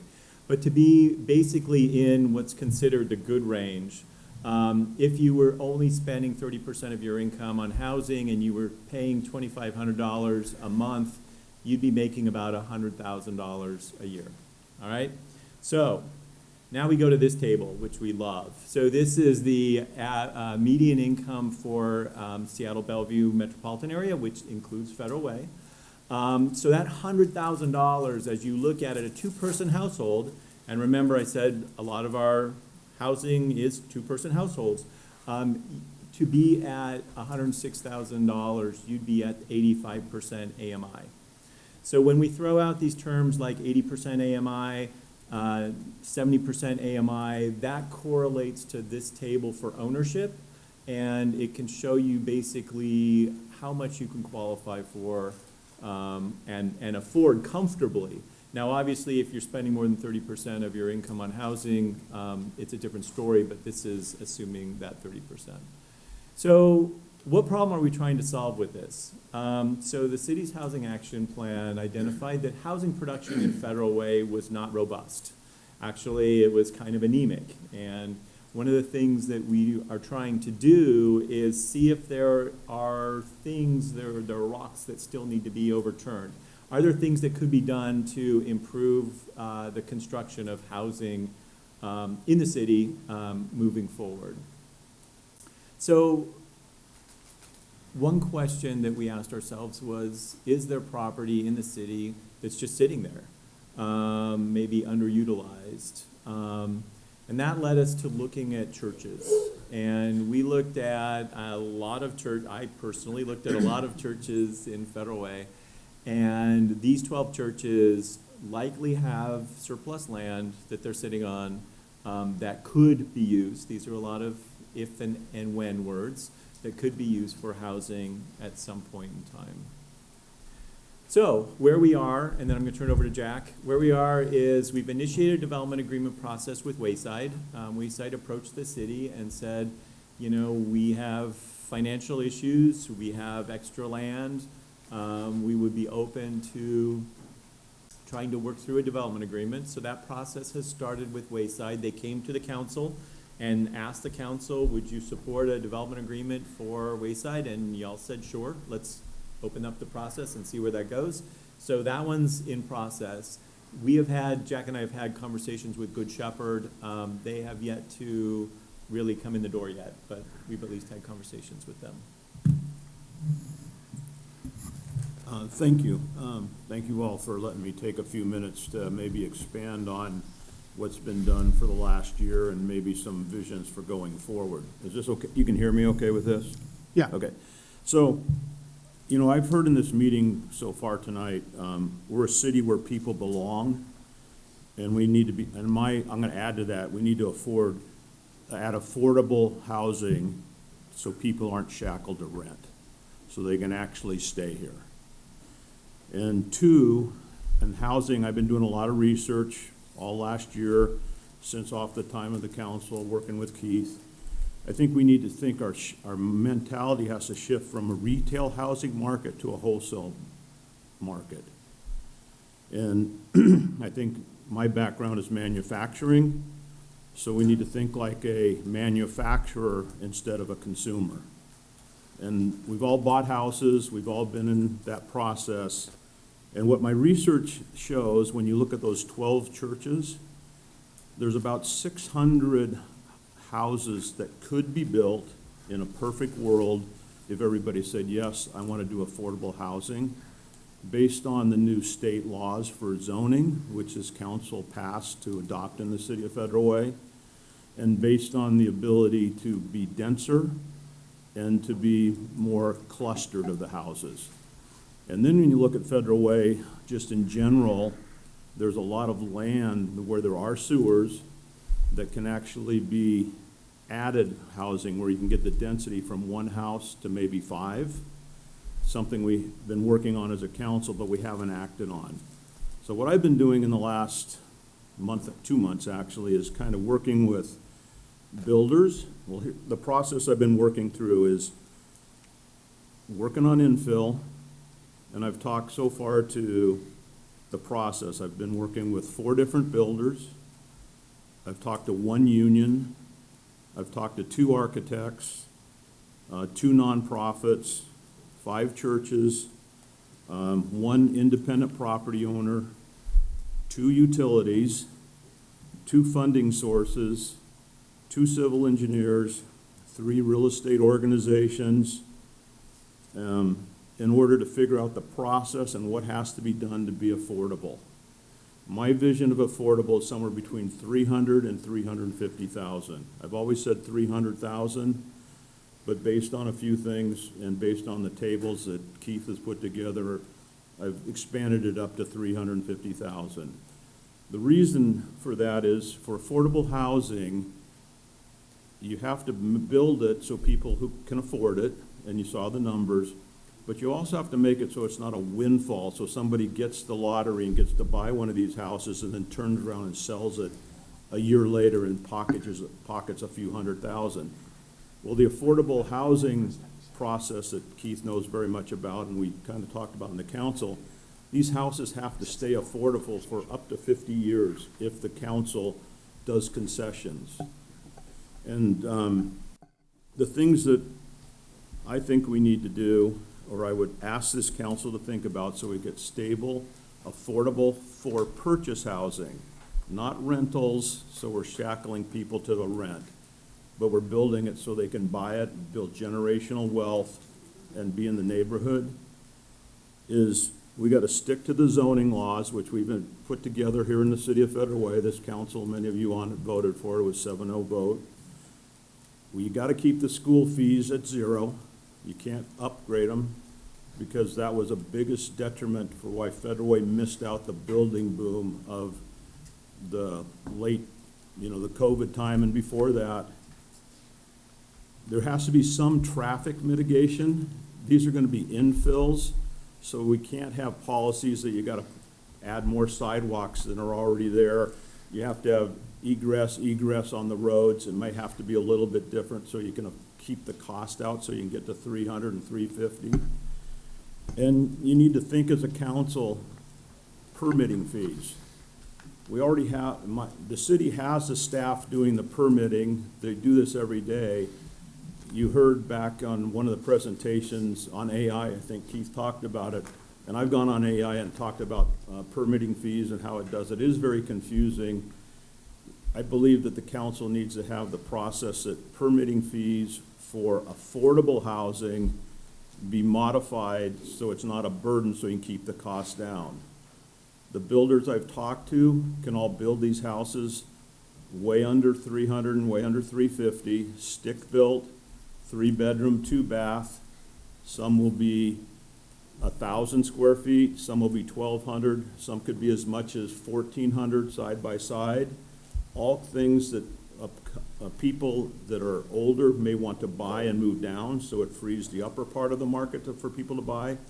Also for young couples that are in the lower 100,000, I've been using the number 50 to 70,000 to buy in. And one of the big stories that keeps me wanting to do this, I met a guy who's a banker at a farmer's market. I asked him how he liked living here. He says he loves it, but he can't afford a house. This is somebody who's got a great job at a nice bank, 1 child, his wife. They were all at the booth at the farmer's market, and he can't qualify for any starting house in Federal Way because a starting house to buy is $5 to $560. There's one I know of for $440 that nobody here would even want to go into. So we have a crisis. We're not going to have a crisis for rentals. We got stuff going on all over the place, but we have a crisis to keep the young couples and the old people in our city to stay here and live, buy and trade, and that's why I've been taking this as kind of a citizen to do and working with Keith. So that's my presentation on the facts, and I just would ask that Land Use Committee and the Council of the Whole think about traffic mitigation and permitting so that we can get some of these going. And these things are not asking for the council to put money up for land. I have investors and the churches that are willing to work together to get it to happen so they get their money through the process, not all up front. So anyway, that's my 2 cents. Okay, Jack. Yeah, I'm excited about this process. I've been, had the opportunity to be working with Jack and Keith on this the last while, and I thank Jack for being the brainchild behind this. Just in my own situation, you know, I have a daughter that she and her husband, you know, all my kids were raised here in Federal Way. My youngest daughter, she and her husband had to buy a house clear out in Port Orchard because that was as close as what they could afford one. Another daughter, she and her husband bought a 100-year-old house in downtown Puyallup because that's all that they could afford. Now they're renovating it. I would much rather, you know, from entirely selfish reasons, I'd rather have my grandchildren here closer. And I think that a lot of us here would like that also. And with my own home right now, I could not afford to buy it new. I've been in it for 39 years, and it's unaffordable. We need to make it so that young couples and older folks that want to downsize can actually build or come and stay and live here in Federal Way in their own homes. My own family history is it is real estate that builds wealth. It's real estate that makes it so that you can eventually retire. And we want, and the great American dream is home ownership. And we need to help that.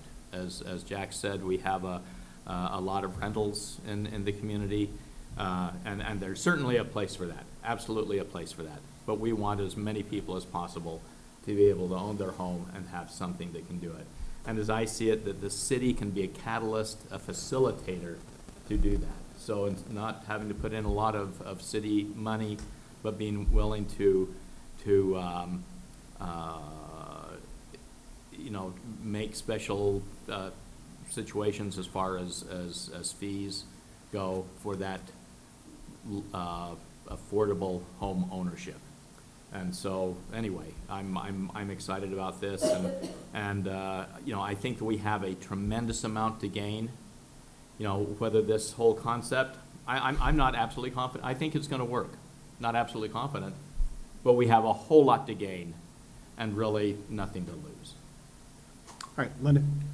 Well, I have 3 things to say. First, your $300,000, $350,000, does that include the property value? The building and the property, the land. Okay. Yeah, So this that is would all include in all in. with the turnkey house. And Okay. a house to build like this, just to put in perspective, is 120 to 160 days from a day a permit is issued. And you know several builders that will do this, stick built. Well, nobody's signed on the line because there's nothing to sign yet, but I have 2 companies that are very like, when can we start? And this is all companies that build, that have track records that are more fill-in. It's not these pieces of property aren't big enough for a big builder to come in and mobilize and be able to make it work. So if everybody agrees to, a consensus is to move forward, what would be the next step? That'd be a key Well, question. my next step, I'm just a citizen, but I would continue doing what I'm doing, and I try to bring all the dots together so the builders and the property owners are all put together, and there's some legal contracts to move ahead and come into the city and say, okay, what can the city do on permitting and things like that? I mean, this to me is the kind of the checkoff day. If you all go away and say, no, we're not gonna do it, I don't wanna waste my time, to be honest with you. My question is that with the permitting fees and so, is that something we have to change or do we just direct that to be done? Is comp plan change? What?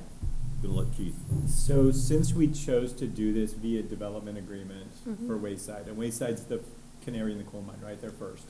So right now, my understanding is this Sunday, they are going to vote as a congregation on which portion of their property they'd be willing to sell. So that's moving forward. Once that happens, then we get the builder and the church and us in a room, and we talk about a development agreement and what that includes, which could include the provision for either reduced or waived permitting fees or something like that. So it would be in the development agreement, which would then come to council, and you guys would get a chance to weigh in on whether you support that or not. So we don't have to do a separate action. It would be embedded in the DA. So now I'm going to tell you a little quick story. My son, newly married, poor as a church mouse, going to live here, found a repo house on the park. And the house, the repo possessed, he's a consultant, so he knew how to bid. And so the house was, the minimum bid price was $125,000. So it all had to be written bids. So he submitted his written bid, and he got it. And the way he got it was $125,001. And the cash offer, which was $125,000, was very angry. But 30 years ago, $125,001 for a house that is now worth $650. Great, thank you. Lydia? Thank you. Thanks for the presentation, and thank you for continuing to work on this. I know this is very important in our community. I work for the Housing Authority, so something I'm very, I believe in, and I think it's very important because the focus, like you said, is on rental, affordable rental, and not home ownership, except for Habitat. And I was going to ask you about them and see if you've even talked to them and see if there's a room for partnership with them. That's one question. I'll answer that real quick. They could be part of the process. Excuse me. They could be part of the process, but it's all timing. Their plate is pretty full on everything they're trying to do. So building affordable housing is all about time and money, and you might save a little bit on a nonprofit, but you may not get it out the door in a year. Okay. So they could be part of the mix. Okay, thank you. And I do understand the importance of home ownership because, again, even the housing authority I work for is doing a home ownership program. And so I think you and I talked a little bit about this to see how that partnership could happen where they have already ready people who can move in from rental, because a lot of the people I talk to at my job, I mean, that's their wildest dream. It's like, if I could ever own my own home.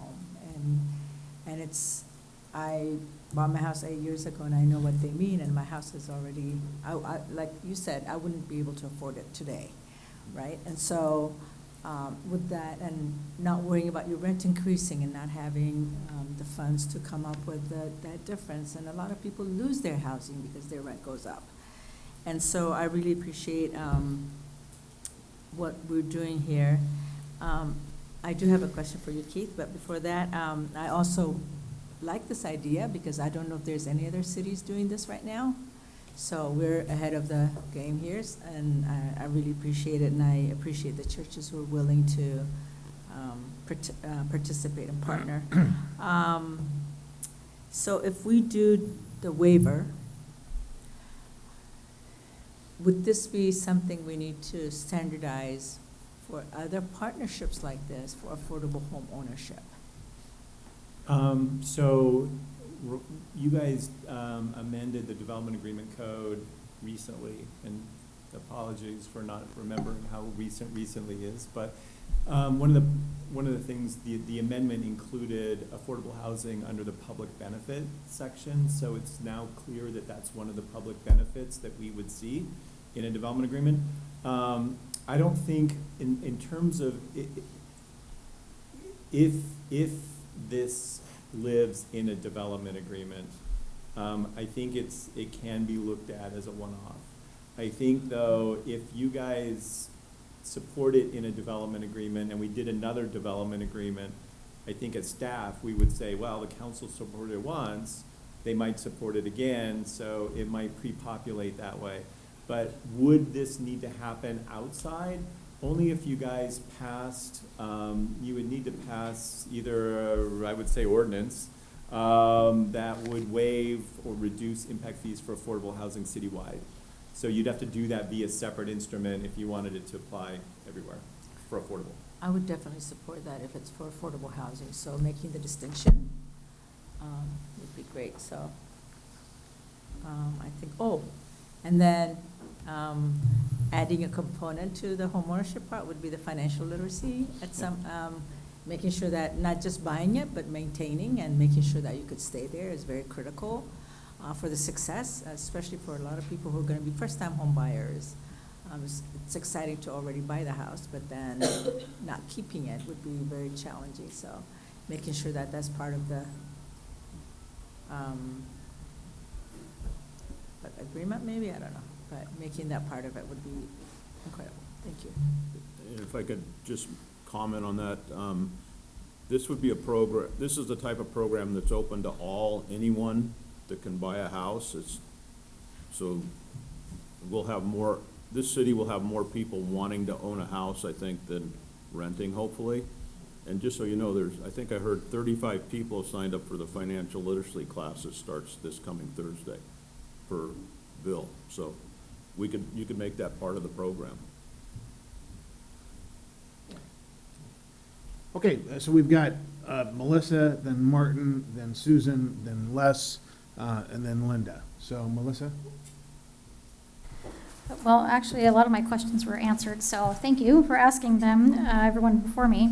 But I will just mention that, some people might be asking, why are we building single-family starter homes when, we have an affordability crisis? Well, I think it's important to understand that the reason why is because we do need that variety of housing, like I mentioned before, because what that's going to do is it's going to move people out of the rentals and get them, free up those rentals for other people. Right now, the housing, everybody's just kind of bottlenecked and staying put, and it's driving costs up.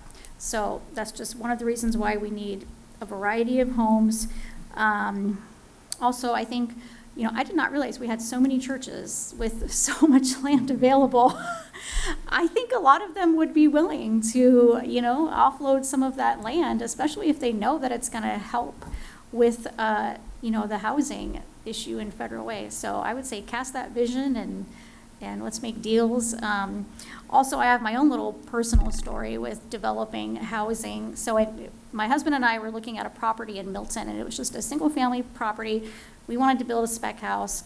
We went to the city, figure out what all the permit fees and due diligence and all that. And the city came back and told us, well, you need to pay $75,000 for a sidewalk. And we said, for one house? And they said, yeah. Oh, and it's not going to fit on this road, so you're really just putting that $75,000 into a pot so we can build a sidewalk somewhere else that we need in the city. So the bottom, my point is the project didn't pencil at that point because it was just money going out that we weren't getting anything in return for.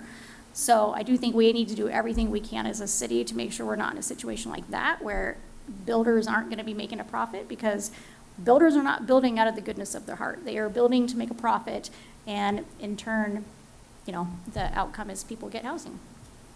That's all. Mark. Thank you, Mayor. Jack, thank you for your efforts on this. I'm confident that this will continue to be on the Land Use and Transportation Committee, so I know that Jack will be interested in that, I suspect. Okay, he's nodding his head yes. Oh,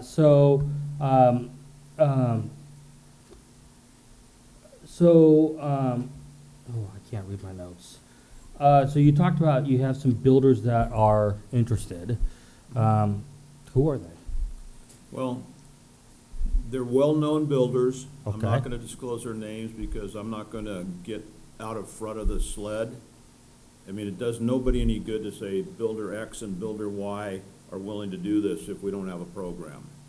But they're reputable builders. One's built over 6,000 homes.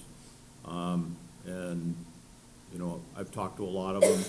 So I really don't feel comfortable in saying Okay. who, but know that they're reputable companies. Got it. I think for me, and Keith, you briefly kind of went over the process, what that could look like. And I think I'm hoping to see something in the development agreements. But let me just pause for a second. This is an exciting project, obviously. A what? An exciting project. I think it's very exciting for our community. Good, absolutely. And we want people to be able to afford homes. That's you're on a path towards prosperity, quite frankly. That being said, it's a really innovative tool that we're doing. Innovative project. Thinking outside the box is what I like about this. And I would urge you, Jack, to think of what other partnerships can we create and thinking outside the box. And so that means, I mean, Federal High School, we have apprentices there. You know, as I've told Jack Walsh, we're only using first names, so my apologies. But, you know, as I've talked to Jack Walsh about this, I really would like to see apprentices on this, some sort of partnership with labor in this. I have talked to labor already. Okay. So I'd like to know more about that, but it sounds like, yes. Excuse me, Martin, I've tried to check off every box that could come from anybody, labor, builders, the engineers, everybody that you need to go through a process if you're gonna develop land. And many of them have come back and said they like this process. Some are doing it for free, some are doing it for discount. Sorry for interrupting you, Yeah. but I have already talked to one of the largest labor unions to see if they'll buy in. We've been talking back and forth a couple times, don't have any commitments, but they're very interested. Great. And that's an important box for me. So thank you for that, and thank you for acknowledging that. So with that, I will, I support it, so thank you. Les? Yeah, my colleagues are asking some great questions. I appreciate all of them. I don't have too many, but I am curious about the possibility to develop the 600 units as duplexes that would double. As what? Duplexes. Yeah, if I could answer that, every piece of property on a church or that's an infill has a different perspective of size and how much can go there and what density might make worth. One piece that I've been talking to a group about right now is potentially 2 duplexes and 3 single family, because the max they can get on there is 7. Again, it all depends on the density, the look of the land, the orientation to the road, what the infrastructure is going to look like. And I've tried to avoid talking to people about where you got to cut a lot of roads and do a lot of infrastructure like that so we can keep the costs down when we start to do the first one.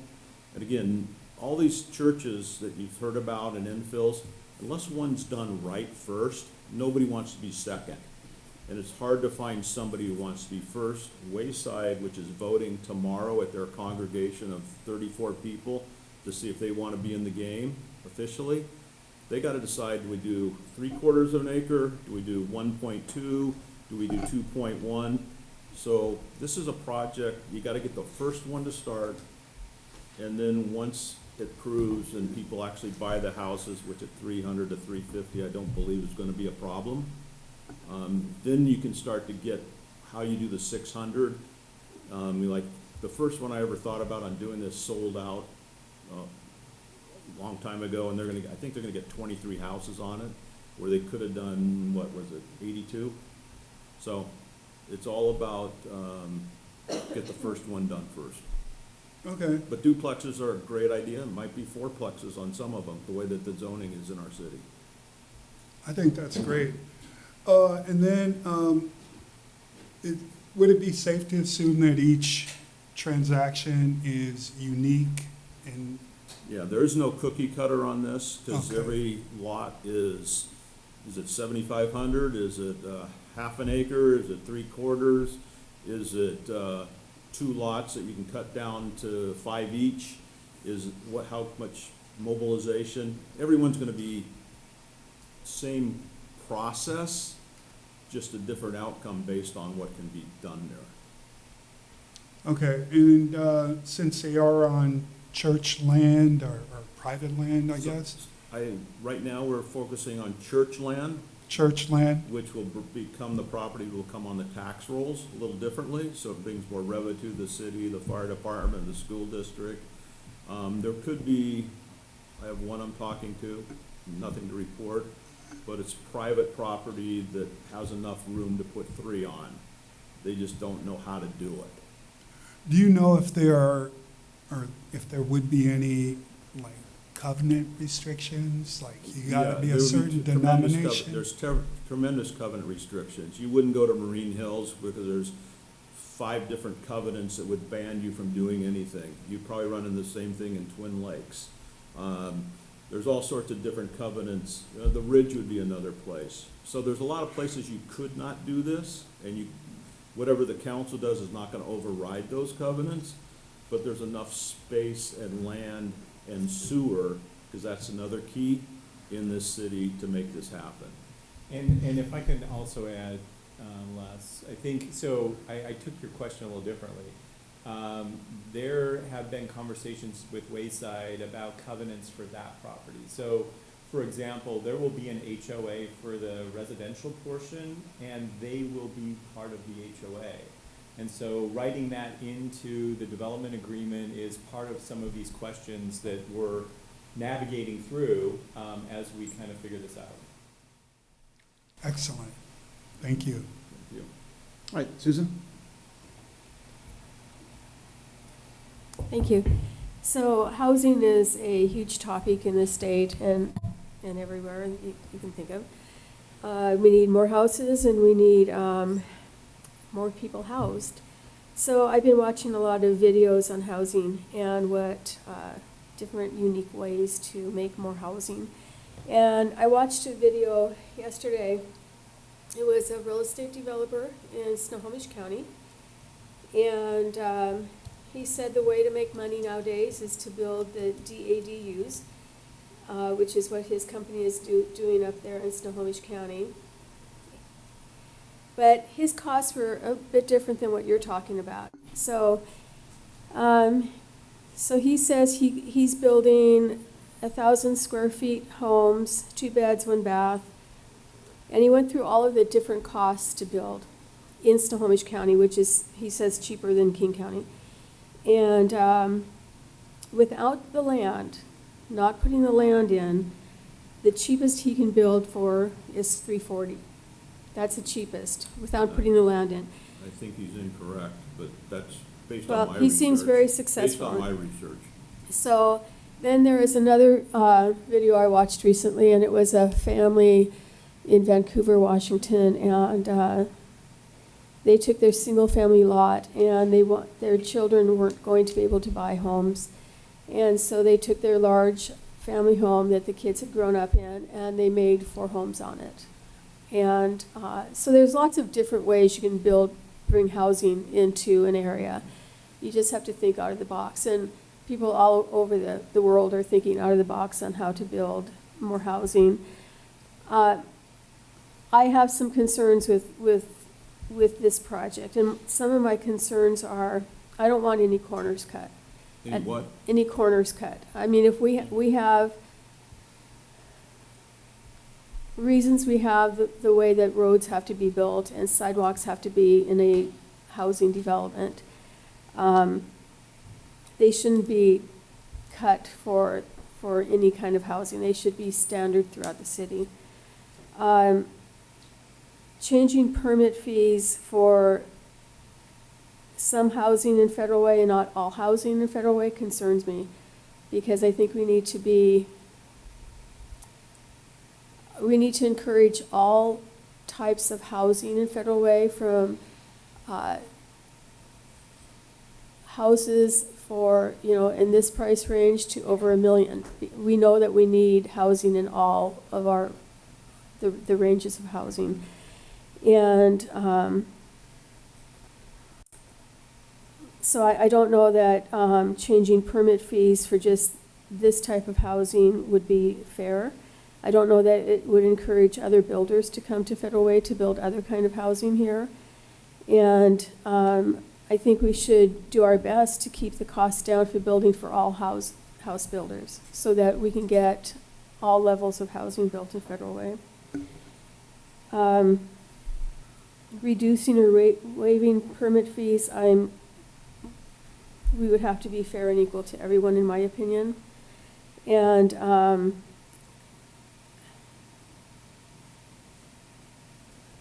home ownership, I don't know how we could, it sounds like you're saying that these homes, people could not buy them than to rent them out. They would, That's correct. so that would have to be in the covenant then? Is, how can we say that you, I mean, let's say Bruce and I buy one of these houses for one of our kids. And then they grow out of it because, you know, the family grows. Then we can't keep it to rent it? Is that, how can we say that as a city? We can't. So it needs to be, so what would happen if this truly falls into one of our affordable housing units in the city, then we would require a covenant. And the covenant, we've been working this through with D.R. Horton on the Valley site. And Homestead Community Trust is going to manage that covenant for the next 50 years on those affordable units. So what happens is they keep in contact with the property owner, and if that home were to be sold or rented to someone else, the income restrictions would remain, and they would monitor for compliance on that. And in theory, if you as the owner didn't comply with those requirements, you'd be out of compliance with the covenant and you'd get sued and probably lose. I'm sorry, I don't know that part. So there's a tool. So we have a tool to manage that. Is it foolproof? Probably not. But will it keep a majority of those units affordable for the next 50 years? It should. But they could be rental units. Yeah, I don't think we can legislate the ownership of the home and whether it's rented or owner occupied. That's a lot harder. And Ryan's shaking his head, and I don't know of a way to do that either. So I think the answer is we couldn't preclude it being rented by the owner. Okay. Life is too complicated for that, frankly. Okay. Initially, Well. It's not a rental unit per se. It's going to be sold on the marketplace, and whether that initial buyer chooses to live there or rent it at an affordable price, that we can't control. That's what I'm trying to understand from what Jack's saying. And then I certainly want to get more housing here. I certainly want seniors to downsize. I'm looking for a house to downsize in Federal Way is impossible. It truly is. I want anyone who wants to own a home, I want that to be possible for them. We're also going to need more parks, because if we put these houses close together with very tiny yards is what I'm envisioning, we need more parks. And looking at Wayside, there aren't any parks over there. We've got Lakota across the street, which has since my adopted daughter Katie was in 6th grade. We've been talking about working on that park. She's 23 now, and we haven't, we've fixed the drainage and things like that, but we haven't made it into a better park. And so we're going to have to look in our city budget and dig deep to make more parks for people. We put this many, we need more people in Federal Way, definitely. We're going to have more people in Federal Way. But we need to look at our park budget and figure out how we can make more parks in Federal Way for the people that we're bringing in, especially if we're going to be encouraging houses with very tiny yards. Children need a place to run, dogs need a place to play in, and if we build the houses, let's build the parks alongside with it. Let's make sure that we're planning for that, and that it's not an afterthought, that after they're built and the families are wandering around Federal Way, like, where are the kids going to play? Because there's not a park next door. There's not a park within, where we can just send the kids off to play. We need to plan for that, too. Thank you. Linda, do you have something? Oh, okay. Lydia? Yeah, I think Susan's questions raised a concern for me. One is, I was under the assumption that this was for first-time home buyers. No? So, so that's one, it's not something that we can regulate. There is no resources on city staff to check people's financial records to see if they've ever owned a home before.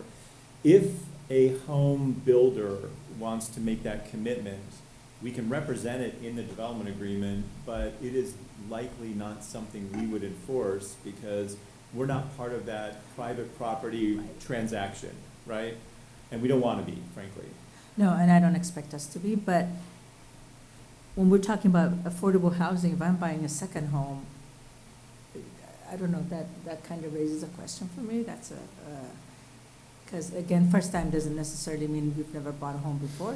I think it's a 3-year gap before you could buy again, but I think that does raise a question if I'm buying it to rent and I'm getting such a good deal. But you have to rent it not at market. You have to rent it at 80% AMI. So it's like buying an affordable apartment that you could rent, and that may not be as exciting as if I could rent it at whatever the market will pay. You know what I'm saying? So me as a renter, why would I, again, it's a hypothetical question. There's already affordable housing that we're building here in Federal Way, and we have plenty of them, so I'm struggling with that. Okay. So. If I may to the council, I know that it is 2:45, and those are good points to bring up. I think we should put it into land use, discuss it further. Yep. Yeah. Yep. Well, let's, yeah, we've got the land use chair here, and you're in agreement with that to have the discussion and continue the discussion. Oh, that's right, Jack, sorry. Okay, we've got, talking about, thank you very much, Jack, appreciate it. Thank you. Okay, so we'll continue the discussion in land use. With regard to annexations, I think that's a much longer conversation. We are at 2:45 right now. We had originally said that we were going to be done at 3. My suggestion is to move annexations to a study session where we could talk about the city, my administration proposal about moving forward with annexations east of the freeway. I don't think we would be doing it. We're almost 7 hours into the retreat at this point, and I think we'd be giving short shrift to something that's very important. So any objection to putting this on for a study session down the road for a discussion? No. All right. Also, Wild Waves property is property that does not belong to us. There are covenants.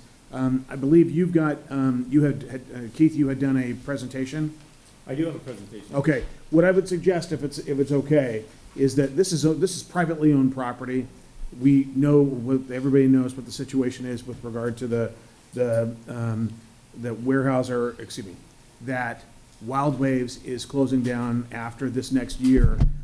I would suggest sending that presentation to council and providing that information. And if there's any questions, I don't see the necessity for having a conversation about Wild Waves at this time. Go ahead. The only reason I see a necessity is that we did the development agreement. We did. And I understand that there are some talks about, what's going to happen. If he could just maybe give 10 minutes of what he currently knows. I think it would be good to bring in the new council members, even myself, into this because stuff happened last year, I believe, or whenever that vote occurred. And I think, I did request for this item to be added. Okay. So, but I also, we're 7 hours in. So my question is, Could we request that yeah. he do the presentation and we hold any questions for another time? Yeah. Well, there's no use in having a presentation if you don't get to answer any questions. So we've got Wild Waves. What's left now is Wild Waves property and budget briefing. Okay.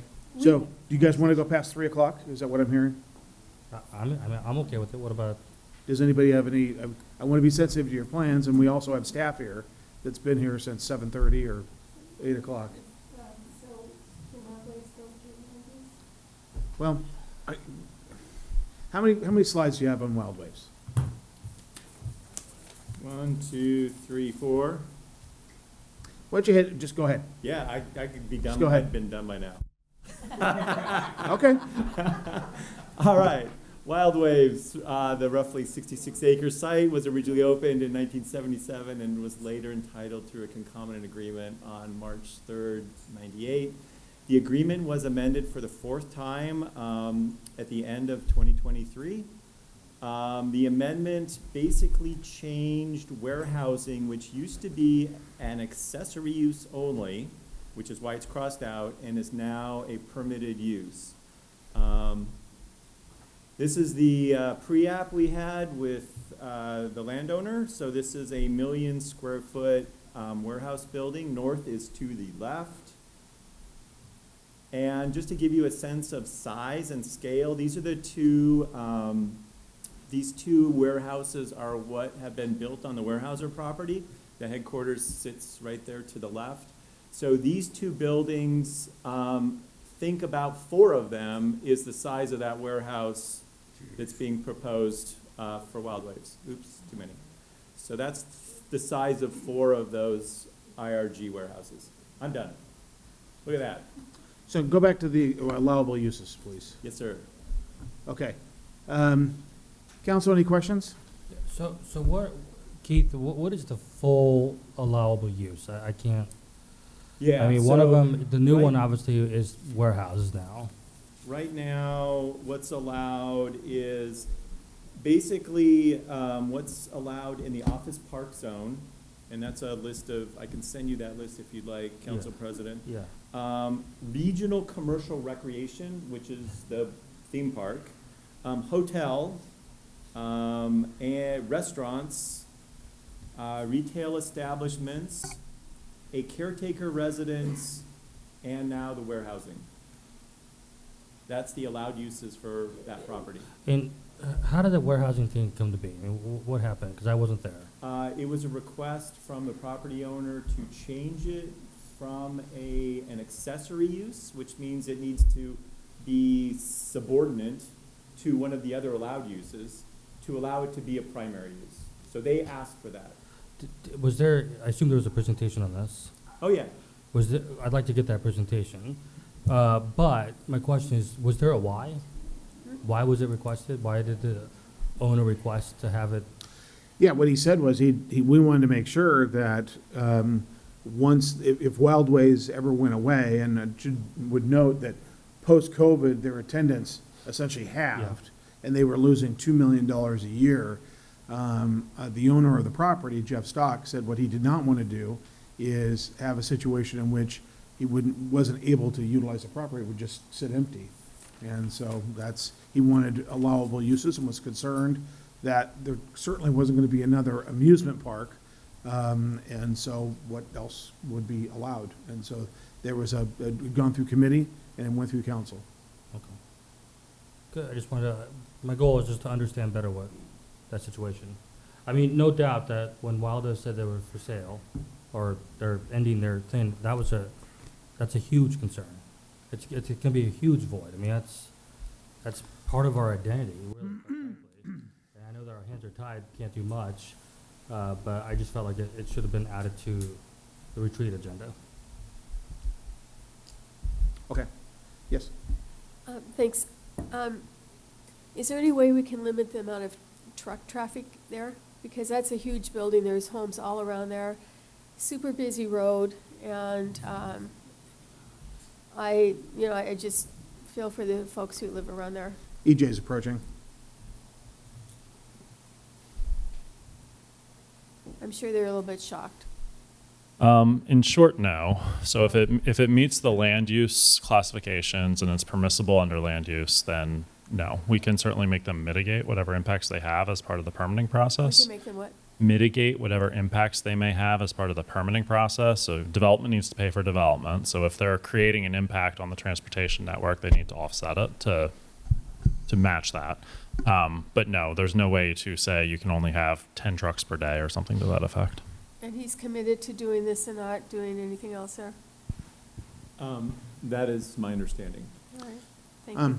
And I would also note that he did just recently meet with the neighbors. So he's been in constant communication over the years, and just regularly. He flew into town just recently to meet with them. Thank you. And was not met with opposition to what I'm told. All right, Lydia? Yeah, mine's going to be brief. Wild Waves were really something that drew people to Federal Way, so losing it is really sad. So I'm just wondering or hopeful that maybe there's another amusement park person interested. So if that was the case, would he consider it, or is he? Well, the this a person done that was, I'm sorry to interrupt, sorry. Kieran Burke was the individual that was, he's the individual at the corporate level that's running the company that is an offshoot of which Wildwood is an offshoot of. And he had actually previously been with Six Flags, and the property had gone Six Flags somewhere else, back to Six Flags. And there did not, I mean, I think they have fully explored to my understanding and conversations with Mr. Stock, that they've really explored the market, and, based on the post-COVID decline, which was, again, $2 million in losses. They used to, I saw a graphic that went from 700,000 visits per year down to, below, then it went down to like 400 or 300,000. So the attendance had essentially halved. And so Kieran Burke did not see a pathway forward, moving forward. And there really aren't a whole lot of water parks in the region, especially this far north. Yeah, it would be. It would be. And I think that, this had been, there was a lot of effort to try to do so. Yeah, Martin? So, was there really people that did not oppose? The neighbors would not oppose warehouses? Well, I can't speak for them. You What can't, I would okay. say is, Jeff Stock has told me that he came into town, met with them. I've received no emails or communications from neighbors about this, but I could say that I can't say what happened in those meetings other than forward what he has said to me. And there, even if he met with a group of neighbors, there's a lot of folks over there. Yeah. So I can't say that there's unanimity. I can't say that. I can say that he has, during the course that he has owned this property and started this, he's been very communicative with the neighbors, and had, to my understanding, a good relationship with them. Those communications have been ongoing and most recent, as like several weeks ago, Yeah. where he came into town and met with them. Yeah, That's no, what I know. I appreciate that. I just feel like, we all have experience here, and I just feel like from past experience, I think once this issue comes forth and the permitting starts becoming real, I'm willing to put money on the fact that neighbors will be showing up and they will be displeased, and they're not going to like the impacts, and they're not going to be excited about these warehouses. That's just my perception, my truth. Well, Thank you. Somebody private owns this property. And there's private property rights, and this went through a very legal public process to have this amended. So that's America. Okay, any other questions for Keith? Okay, now, thank you, Keith.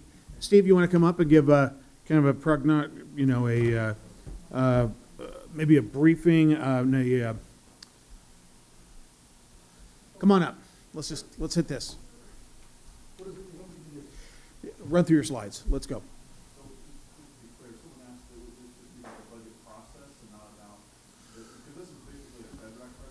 Oh, okay. Okay. So would you do me a favor? Would you do everybody here a favor?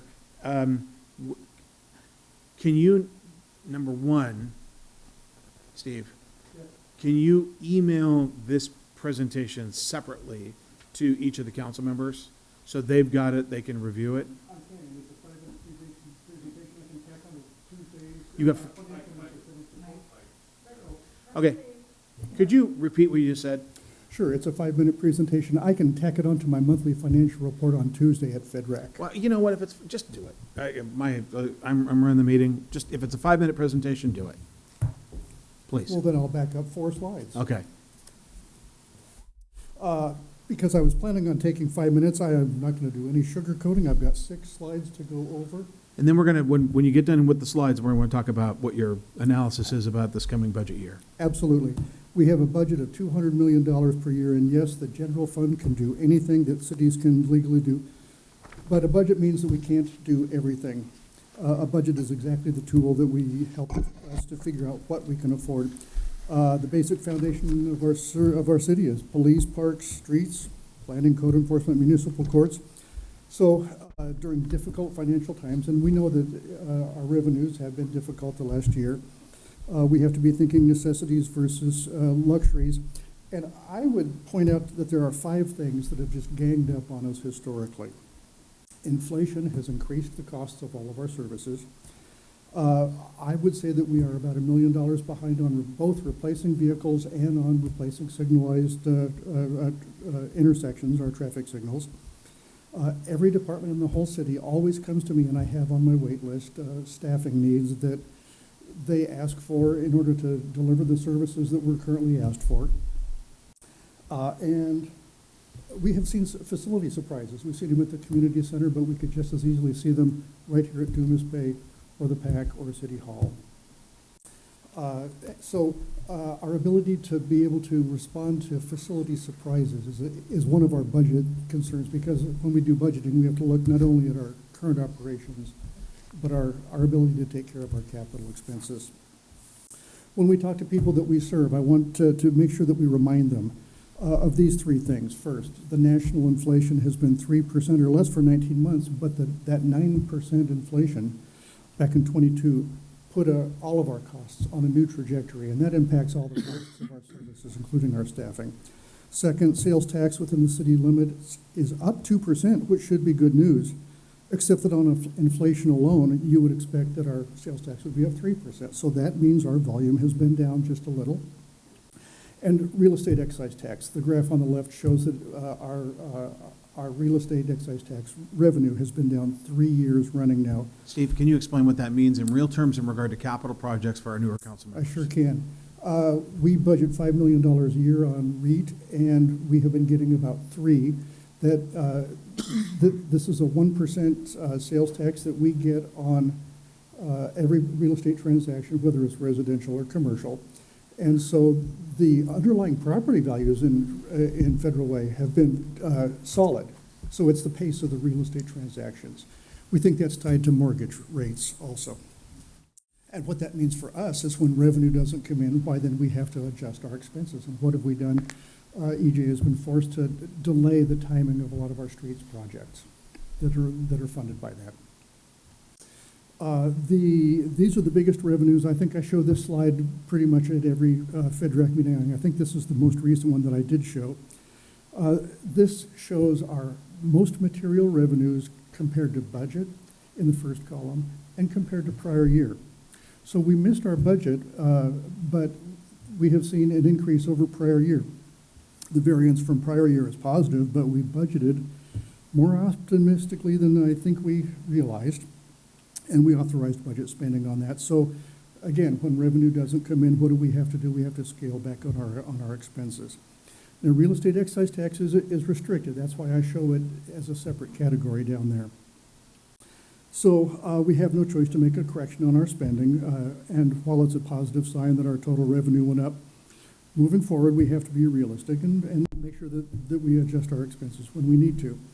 Brian Davis and I will be meeting as soon as we get our December sales tax, which comes in to us from the state on a 2-month lag. We don't yet know what the December, that holiday spending was. And we have also asked all of our departments to give us input on what are the obligatory expense increases that we have no choice but to absorb. That would be things like insurance premiums or IT licensing fees, that kind of thing, that we have no choice. So when the finance director comes and says that we have no extra money, I really want to make sure that I give you a good explanation. To get to discretionary revenue for a city, we have to get first past our debt obligations.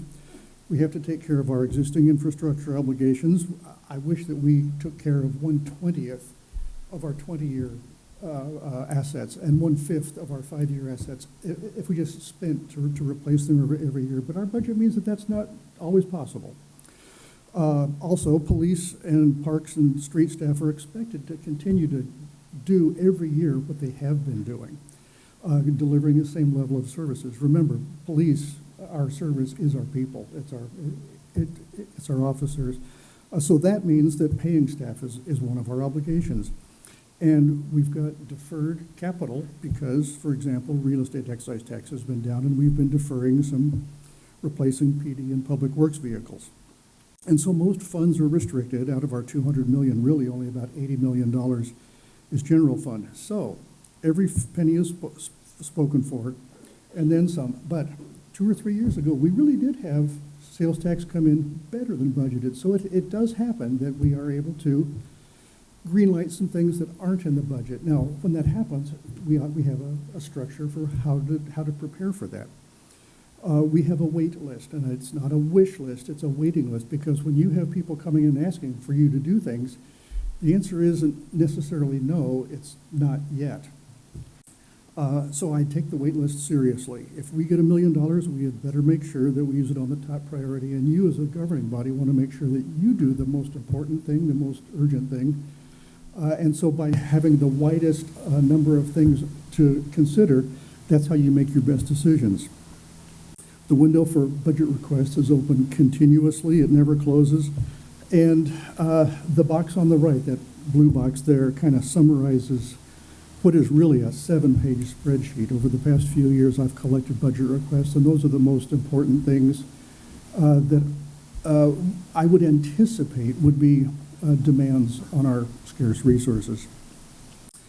And so before any of us make promises to people requesting things, we have to make sure that we consult with the mayor, city council. Sometimes you want to check in with HR or city attorney. And finance, if you come to me, I never say yes to anything without checking the wait list, because there are existing obligations. So again, everybody's budget request matters. We don't lose it. The only way to really prioritize and get it on the list is to send it to me. So this is a budget year, 27-28 biennium. Right now, you all are talking about the possibilities, and in January, we start tracking revenue. Around June, we will freeze whatever payroll has for existing staff, existing salaries. About that time is when we start getting our benefit increases. In July, we start asking all the directors to look at their budgets. Now, they don't get any new money because there is no extra money, but we ask them to tell us what existing obligations that we really have to deal with and how we have to juggle within our existing budget. And then in September, we have to have staff and the city administrator and the mayor come up with a balanced mayor's budget. There's no such thing as a budget that we bring that isn't balanced. That's when we start our public study sessions, and you as a governing body will end up adopting the mayor's budget with whatever modifications you make. We usually try to get that adopted in November so that we're in business December 31st. That's everything I have. Questions for, there I see it, Lydia. Yeah, quick question. Was the obligations, were those in priority order? Okay, thank you. I wouldn't presume to make your priorities. That's your job. Well said. You guys make policy. Council, any other questions? Yeah, Linda? Steve, that in March you should have the salary commission for the elected officials. Okay. Go ahead, add to my list. And is that a wait list item or is that an obligation? That's not of our choosing. We're concerned. We have an independent salary commission for a reason. And I will say, as far as to say, that's all I have to say about that. All right, anything else, you guys? Any other questions? Okay, we have reached the conclusion of the retreat. First, I would just want to say, Council, thank you. Thank you so much. Thank you. We had a very productive, positive conversation, very respectful. I'm really proud to work with you and belong to this group with you. And thanks to staff for your time and for your presentations. Thanks for giving up your Saturday, and also very much for quick thinking. And Thomas, great job. Our IT, thank you so much. Everybody, thank you so much for great work. Thank you to the public who came today. We work for you and you appreciate your presence. And a big thanks to Dumas Bay staff for hosting us, and let's give them a big round of applause. Okay, Martin. All right, on behalf of the City Council, I just want to say thank you to my colleagues for working with me and bringing up things that you want to see covered at this council retreat. I look forward to a more further dialogue in our respective committees. And I will also echo what the mayor is saying. I think one thing I really value about this council is that, yeah, sure, we have some disagreements, but we're incredibly respectful of it. Yeah. And what I like about it is that if you listen really hard, there's little nuggets where we can kind of work together. And I really value that tremendously. So with that, please feel free to go outside, enjoy this. This is one of my favorite spots in Fedaway, Dumas Bay, with a rich set of history. And with that, thank you so much, Mayor. The meeting is adjourned.